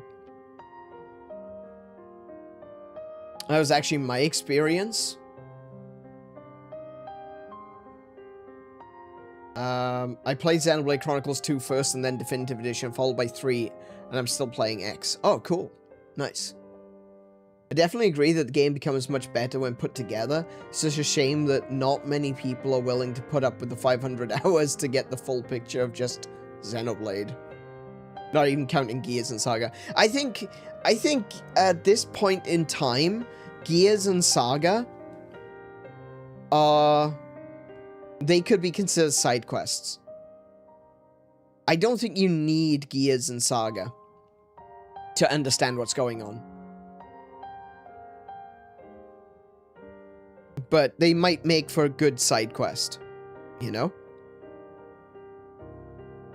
I really wish Square would give Monolith the ability to remake Xenogears. I really hope, like, when Xenoblade Chronicles X happened, I was so excited because you see the X, you know, the big X on the screen, and there's robots and there's people running around. It's like, oh my goodness, this is Xenogears, and it wasn't. You know? That feeling was just so, oh, that disappointment. My heart. And then all the characters look like potatoes. I have to get going now. Thank you for giving this game a chance. Catch you in the next stream. See you guys. Have a good one. No worries, Anonymous. Thank you so much for coming. Thank you for helping me through. Thank you for helping me reach this point. And yeah, we'll catch you next time. 500 is still a lot. I wouldn't blame anyone for not wanting to put up with this. Just, yeah. No, absolutely. I see. Okay, hang on. Okay. I understand what you're saying. And, but this is something which I've never understood this argument. Some people have said, like, man, I would love to get into One Piece, but it's like 1,000 chapters. And? I think there's a mentality in this world today that we have to have everything now. Everything needs to be now. I don't want to watch a TV show over the course of several weeks. I want to watch it all now. I want to watch it all tonight. And if I can't watch it all in one weekend, I'm not interested.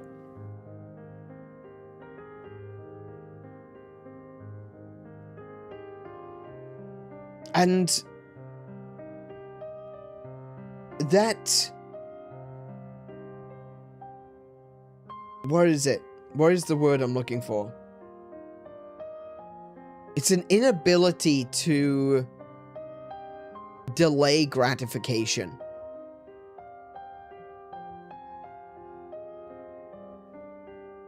It's an inability to delay gratification. But the way I see it is, and I'm not a fan of One Piece. The way I see it is, if you start reading One Piece and you absolutely love it, you've potentially got a series that will last you for the rest of your life. Depends how quickly you read it. You know? Depends how quickly you read. Maybe you do one volume per week. It's like 1,000 weeks. It's not the rest of your life, but you know what I mean. That's a long time. It could literally last you years. You could have something that you love for a long time to come. But people want the ending now. I need to know what happened. And I think that's a big part of it, you know? I think that if this is a game that you enjoy, if the story, the gameplay and everything is something that you can get into, the fact there's 500 hours is a blessing. Not a curse. It's the same with the Final Fantasy games, you know? Do I really want to spend the next 60 hours playing this game? Well, it depends. Do you think it's a good game? If you do, then 60 hours is good. And 20 hours would be bad.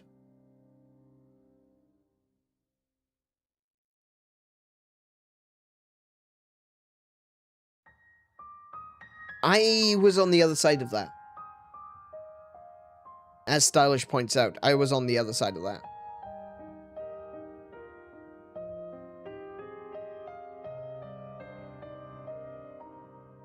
At that point, I definitely felt like I wanted to give up.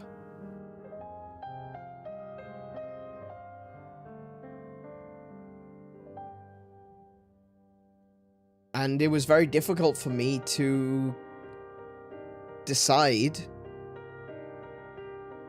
whether I wanted to continue or not. I had to really think about it.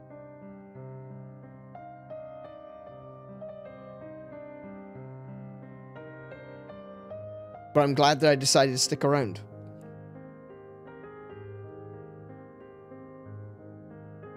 And I'm looking forward to the next one.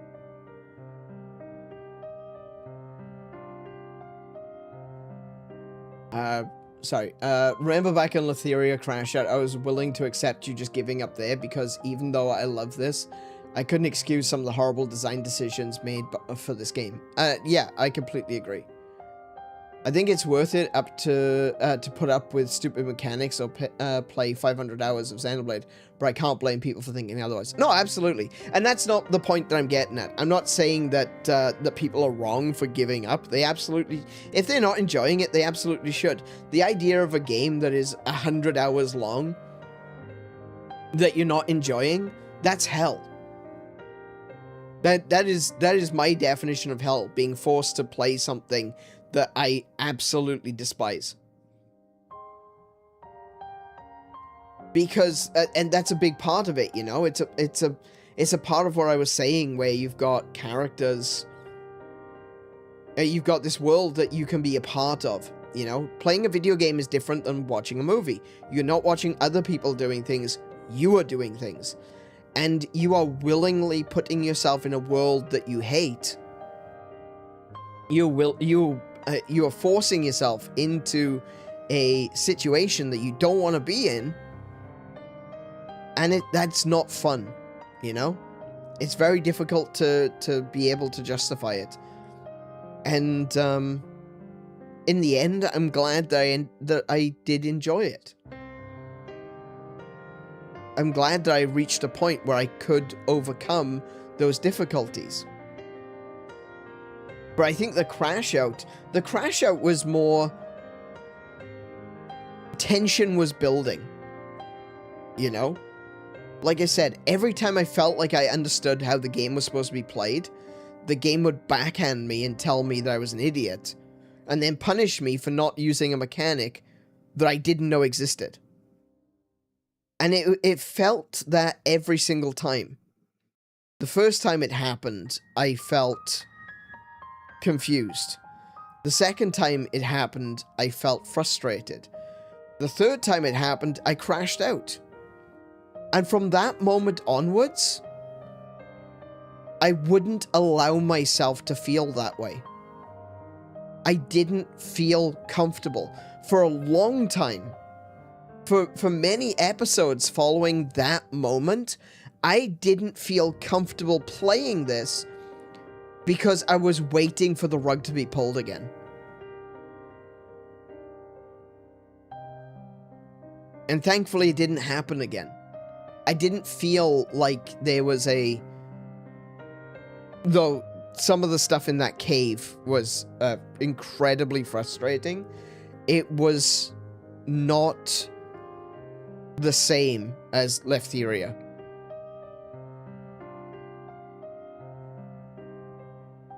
It wasn't the same. It wasn't to that level. Maybe the crash out was necessary. Maybe I needed to blow my top so that I could come back down to normalcy. So instead of stressing out over the next time something was going to break, I could just get on with it. And I think that was good for me, ultimately. Probably wasn't a great experience, and I'm sure you guys didn't like that it happened. You know, but that is the raw, true experience that I had of Xenoblade Chronicles 2. And I'm not going to remove it. I'm not going to edit. Well, I might edit it so it's a bit shorter, so I'm not repeating myself. But I'm not going to edit it out. I'm not going to pretend like it didn't happen. That is a part of this experience. That is a part of my experience. And, I don't want to sully that by trying to remove it. I think people should know that, hey, you know what? This game is good, but don't be afraid or ashamed if you crash out because you just don't get it. And every time you think you do get it, the game says, no, you don't.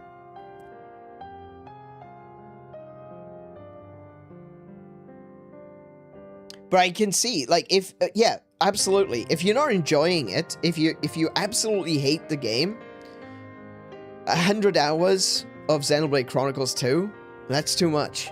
500 hours for the entire Xenoblade Chronicles series? Yeah, that's too much. That's terrifying. You saying I have to do all of that? Yeah, no, thanks, I'm out. But I did enjoy Xenoblade Chronicles 1. I would still put Xenoblade Chronicles 1 above Xenoblade Chronicles 2 when taken separately, but very clearly this game has shown that they're supposed to be understood and experienced as two sides of the same coin. Two worlds connected in the end.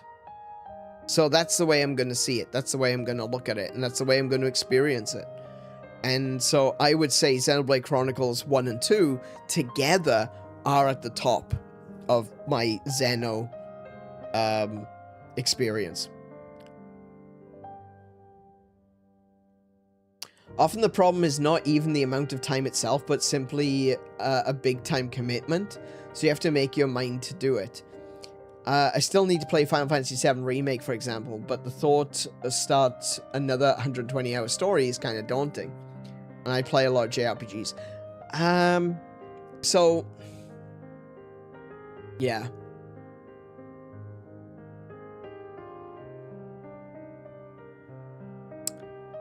I'm with you on that one. I will agree with that one. Final Fantasy VII Remake.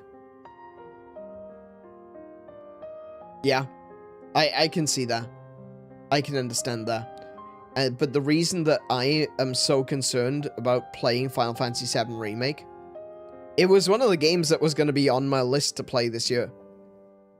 But the reason I'm so daunted by that one, it's not the time. The time is a part of it. The problem is that I played the demo and I can't stand the gameplay.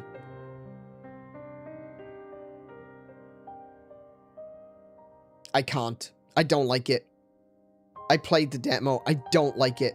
I don't like Final Fantasy VII Remake. Honestly, I think it's awful. And I was concerned about playing... I have Final Fantasy VII Remake. I have Final Fantasy VII Remake on PS4. I have Final Fantasy VII Remake and Rebirth on Steam. And I never go around to playing them. And I was planning on... I was planning out what games I wanted to play this year on stream. And one of them was going to be Final Fantasy VII Remake. And I was so excited. I was like, yes, I'm finally going to do it. And I played the demo on Switch. And I'm like, oh my goodness, I hate everything about this. I want to learn more about the story. I want to learn more about the characters. I want to see where this expanded version of the story goes. But I'll be honest with you, I'm going to watch someone else playing it because I can't stand it. I genuinely can't. I really hate the gameplay. I would love for someone to come out with a mod that just turns it into a standard JRPG. Please. Please. Turn-based JRPG. Please. I could easily do it, but I'm not in the right mindset to do it, and people simply do not get themselves to do it. And it's a tricky thing. Yeah, I agree. I agree.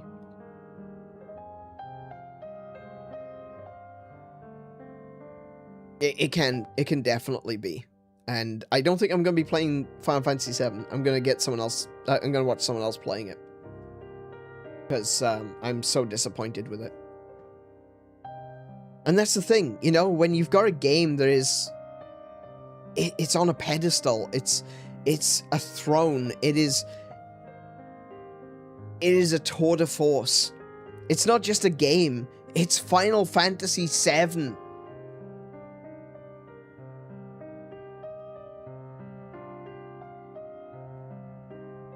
Yeah.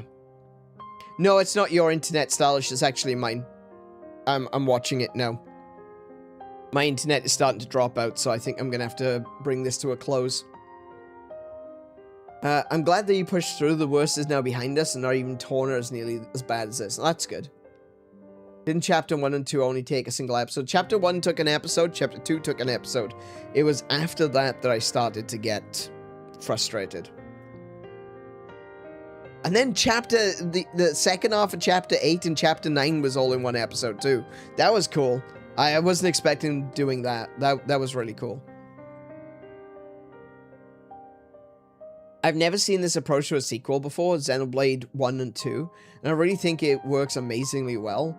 It's not an unrelated sequel, and it's not a direct sequel. Instead, it's a parallel story, and I find that amazing. Absolutely, completely agree. I was wondering from the start, how the hell is this going to make sense? I can see why it makes sense. You know, you've got one world with 2 titans, and then you've got another world with multiple titans. And so there's kind of a parallel event happening. You can see that, oh yeah, it's characters on titans. It's people living on titans. I get it. I understand. But to actually see how interconnected it truly is, and how the thought process of Klaus, or Zanza, was different based on which universe he came from. You know? The one side of him went insane, the other side of him was very... Oh, wait. Hold on. Hold on.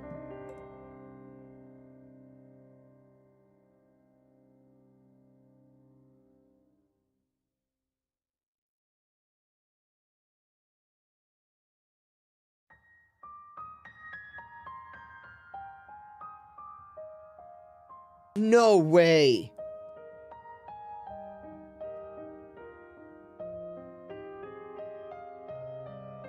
I didn't even notice this. Holy shit. So Zanza, or Klaus, was split in 2 down the middle. Right? The left side of him was Xenoblade Chronicles 1. The right side of him was Xenoblade Chronicles 2. And he was separated across the rift. Hey Ronald, welcome back. How are you doing? Zanza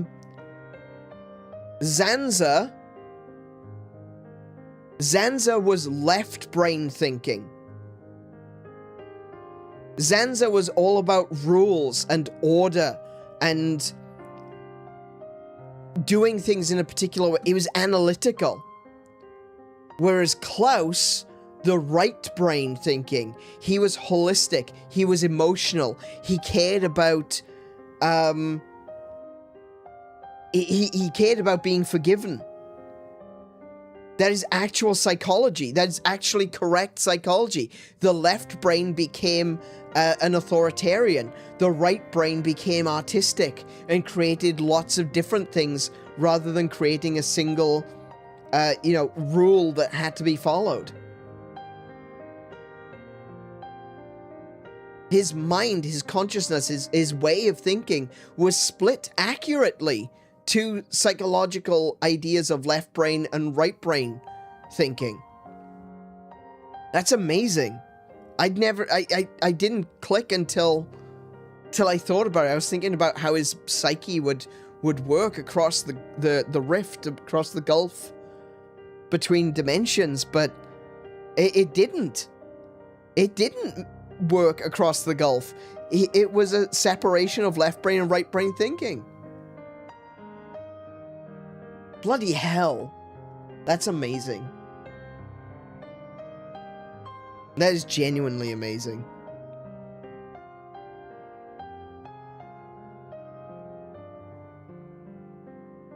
This is what I mean. Xenoblade Chronicles 2, the conclusion of 2 elevates 1. And the story of 1 elevates 2 when you know how they are connected. That is wonderful, amazing, beautiful. What a story. It needs to be experienced together. And I do think that the experience would be better if you played Xenoblade Chronicles 2 followed by Definitive Edition, like OJ experienced it.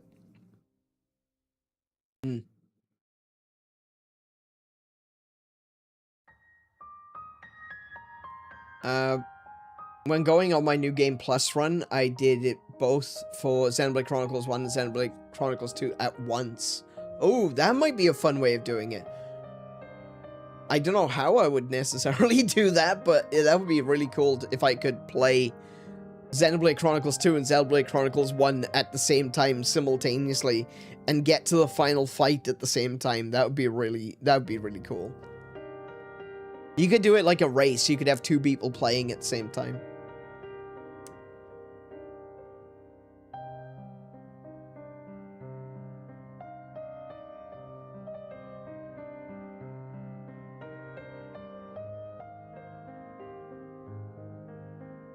Make sure to beat both of the final bosses in the same day. Yeah.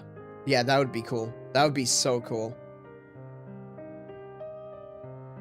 That would make so much sense to see it as well. Yeah, that's a really cool idea, Stylish. I love that. I love that.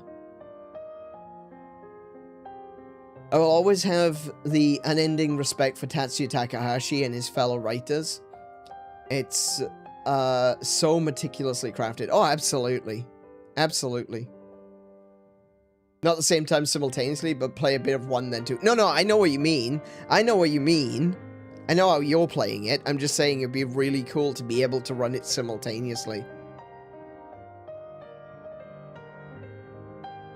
That'd be sick. That would genuinely be an incredible experience. Huh.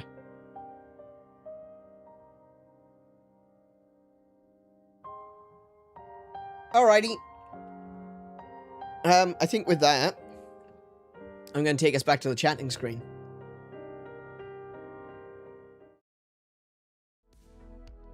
Oh, by the way, what was I supposed to be waiting for? Anonymous said to wait on the opening screen, the title screen, but nothing has really happened. Honestly, I would have gone back to the I would have gone back to the chat screen ages ago if it wasn't for that.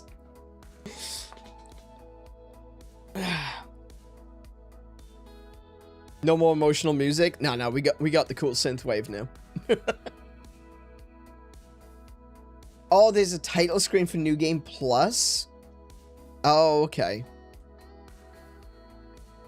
Right, okay. Well, I might do New Game Plus in my own time in the future, now that I've actually gotten to the end of it. But maybe in the future, you know? Yeah. Or after beating it again. Ah, okay. Alright. So, here we are. The end of Xenoblade Chronicles 2. Took a little bit longer than I was expecting, but we ended it on the 20th episode. That's a good round number to end it on. It's had its ups, it's had its downs. We struggled, we persevered, we finished it. So a big thank you to everyone who has helped me get through this. A big thank you to everyone who has pushed me forward to actually get to the end. And I hope that my early frustrations and my inability to comprehend some of the mechanics of this game, even though it may have colored your view of me as a gamer in general, I hope that the end of Xenoblade Chronicles 2 maybe has changed your mind on whether or not I'm actually a decent gamer. I can play video games.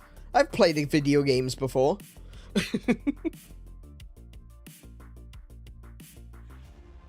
Was it worth playing? Yeah. It was worth sticking to as well. It was worth it. I would have liked to have done it without the frustration, but in the end it was worth it. And I'm glad that I did. I'm glad you pushed me to do it. I know that Stylish, you were saying that you were okay with me giving up in Elysium, but I'm glad for all the encouragement that you and OJ and Anonymous and CJ and everyone gave me throughout the streams to keep me going.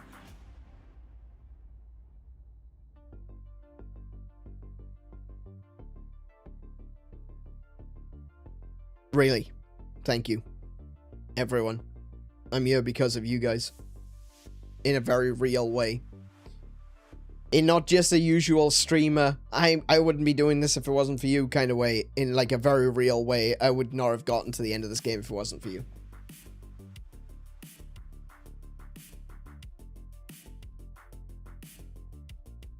What do you think of the ending song? Really good.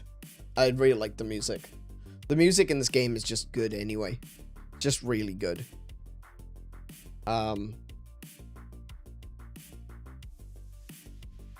Yeah. Anuna was a really good band. Well, band? Band isn't the right word. Music group. I want to look into more of their stuff.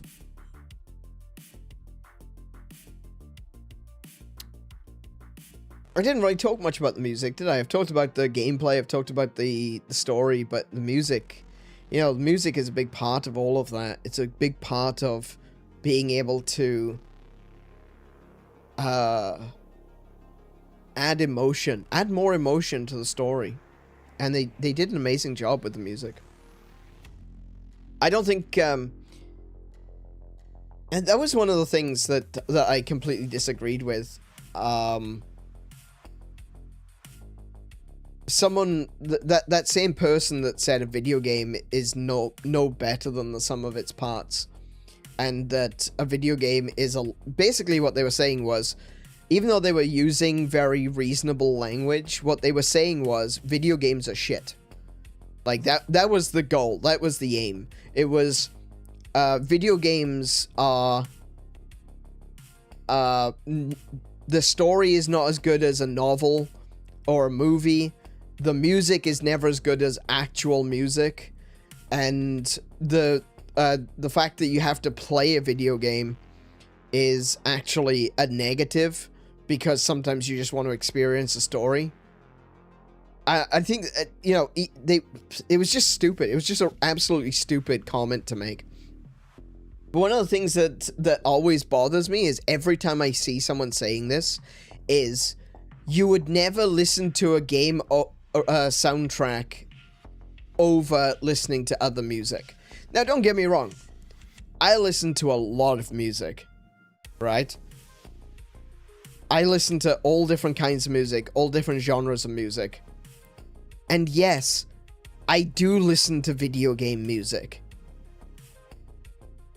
That's just like saying, oh, you wouldn't listen to a video game soundtrack because it's out of context from what you're experiencing. Well, no, if I played the game, I know the context. Okay? That's the same as saying, oh, you wouldn't listen to a concept album. Why not? Because it's story? Because you have to listen to it in order? It's not really a good argument. I listen to a lot of music. I love chiptunes. I love synth.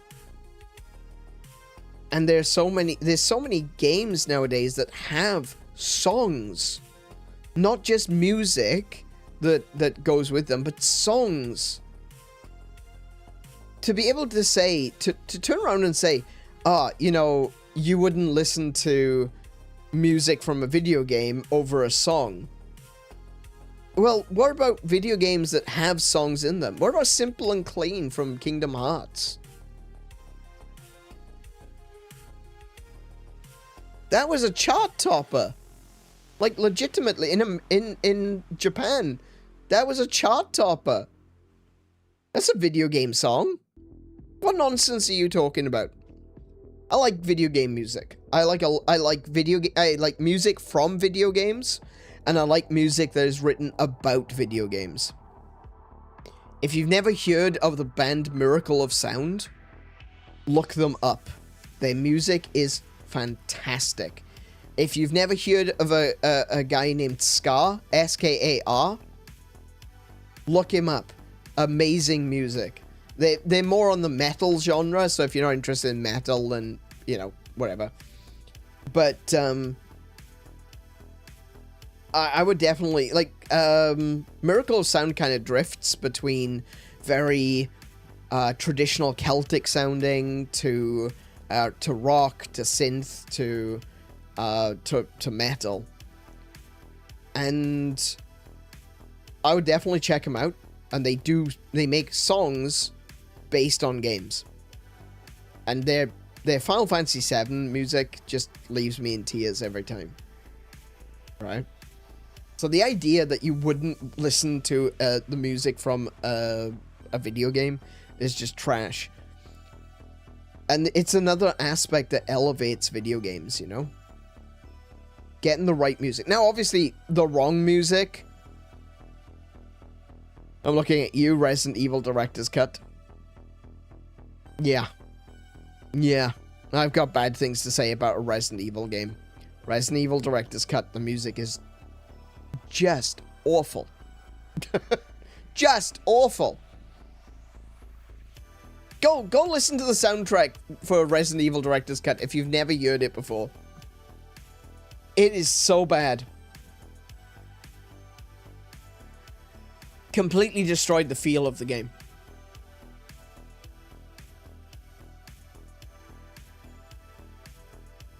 But when you've got good music that hits the right notes at the right time, it elevates.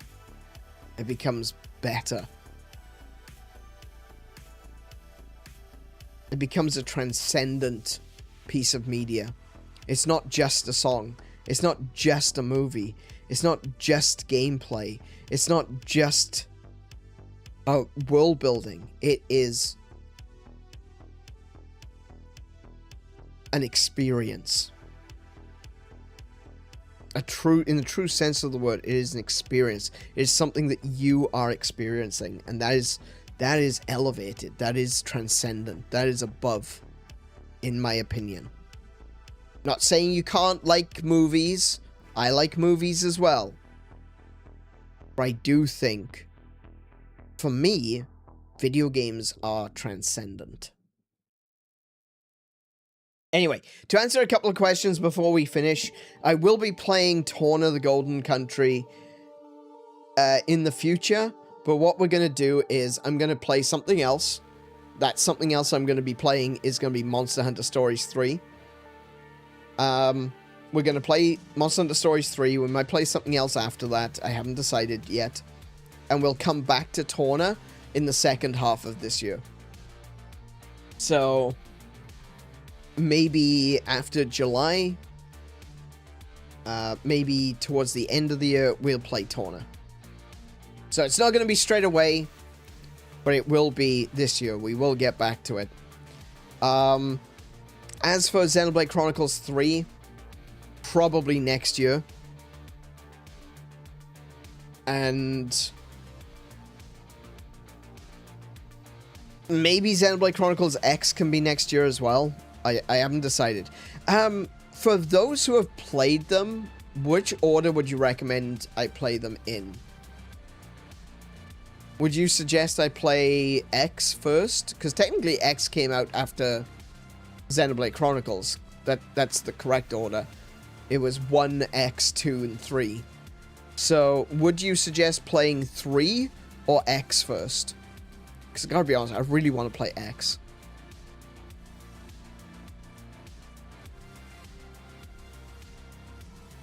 Neon white is your... hang on, I missed a bit. Hang on. I think music is important because it can still make a game memorable. There are games I would not play in years, but I still listen to the music to this day. Neon White is my example. I want to play Neon White. I haven't got around to it, but I do want to play Neon White. I'm actually in the process of editing my last Xenoblade 2 playthrough for a friend, because he does not like Xenoblade 1's gameplay, and he gave me gave up at the RC. So I asked him to watch the cutscenes, but for Xenoblade 2, I wanted to make sure he has the best experience possible. Excellent. That's amazing. Yeah, absolutely. I'm okay with that. I will always advocate for playing video games, but if you genuinely cannot stand the gameplay, just watch someone else playing it. Yeah. Yeah, absolutely. Yeah. Honestly, it doesn't matter at this point. Just make sure you play 3's DLC last. Okay, cool. Alright, so yeah, in that case, what we'll do is we'll play Torna the second half of this year. Then we'll play... Maybe we'll play 3. Oh, wait, you said play 3's DLC last. Okay. Maybe I'll play X next. Yeah, I could do that. I'll play Xenoblade Chronicles X next.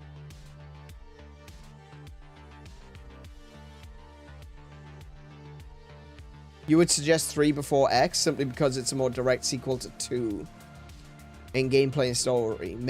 Meanwhile, X is a very different game. It's probably best experienced separate from the rest. Okay. Alright. If that's how you suggest, then sure. However, make sure to play 3's DLC last. Okay, cool. So 3's DLC clearly ties into X as well then. Okay. Got it. Alright. So that'll be the order then. I will play Torna, then 3, then X, then 3's DLC. Got it. That makes sense. I can do that. So, with that one, I'm going to bring this stream to a close for this evening. It's been a long one. Well, it has been a long one.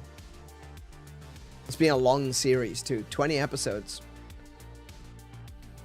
The only series of games that have been longer have been the Monster Hunter games. That's because I play them every week. So, you know, slightly different experience. So you can expect the Monster Hunter games won't take a long time if I played it for like over a year. But yeah, long series, the Xenoblade games. 20 episodes so far. And yeah, like I said, I wouldn't have gotten through it without you guys. So I want to thank you all. Thank you everyone for watching. Thank you everyone for pushing me forward. And I'm looking forward to coming back with the next one, Torna, Golden Country, some point later in the year. One of the reasons that I don't want to start Xenoblade Chronicles 3 or X or whatever this year is because I don't want it to overlap into next year. I don't want to start it and then take 2 weeks off over Christmas and New Year and then, you know, then come back to it. I kind of did that with Silksong, and I still haven't come back to Silksong yet. I need to finish start chapter 2. So that might be something that'll come up in the future as well. Also, it's strange that you say the internet is dying. I'm not seeing an issue. No, it stopped. It stopped doing it. It was doing it for a while. When Stylish mentioned it, it was doing it, and then it stopped. I dropped 4,900 frames, which isn't great. Honestly, not great.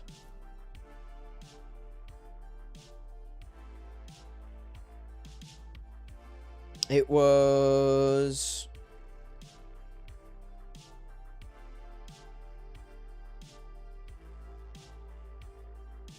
Yeah, it was network lag. 4,967 frames of network lag. That's quite a lot of frames. Anyway, let's bring this to a close, shall we? Let's actually end for this evening. Big thank you to everyone who has joined me tonight, and for everyone who has joined me throughout this entire journey in Xenoblade Chronicles 2. I want to thank each and every single one of you for coming back despite my crash out, and for urging me forward to this point where we have finished the game. And what an experience it's been. It's been wonderful. It's been great. It's been good. It's been bad. It's been middling. It's everything. It swings in all directions, and it is an experience that is not unlike real life. Being able to see myself in Rex when Rex wanted to give up made me realize that I needed to keep going as well. I just wanted to slap him for it, but I realized that then I'd be slapping myself, and I kind of shook myself out of it, you know? It meant something, that moment. So a big thank you to everyone for joining me. I hope you've enjoyed it, and if you have, please do consider leaving a like to let YouTube know that you liked it, and if you really enjoyed it, do subscribe. We will be playing more Xenoblade Chronicles in the future, where we're going to be playing Torna, we're going to be playing 3, we're going to be playing X. So do come back for more. And we will be playing many more JRPGs and the like on this channel. The next one that we've got coming up, we're going to be starting on Friday, is going to be Monster Hunter Stories 3 Twisted Reflection. And I cannot wait to play that one. I've been waiting for it, and I don't want to wait anymore. I'm done waiting. I want to play it, gosh dang it. Can you imagine all the spoilers I've had to avoid? I talk about Monster Hunter all the time. I play Monster Hunter every single week, and I look up Monster Hunter information all the time. The amount of dodging I have had to do, the ducking and weaving involved, just to be able to avoid spoilers for Monster Hunter Stories 3. You don't even know. You don't even know, okay? So we're going to finally be playing Monster Hunter Stories 3 on Friday. I hope you will come back and watch along with that one as well. But like I say, if you take for a moment and you go, hey, you know what? This game looks really cool. Stop watching. Go play it for yourself. I'm going to be back tomorrow with Prince of Persia Lost Crown. I'll be taking my Thursday off again, thankfully. Monster Hunter Stories on Friday and Resident Evil Requiem on Saturday. So I hope you'll come and join me for all of those. Like I said, if you've enjoyed tonight's stream, please do hit the thumbs up button to let YouTube know that you liked it.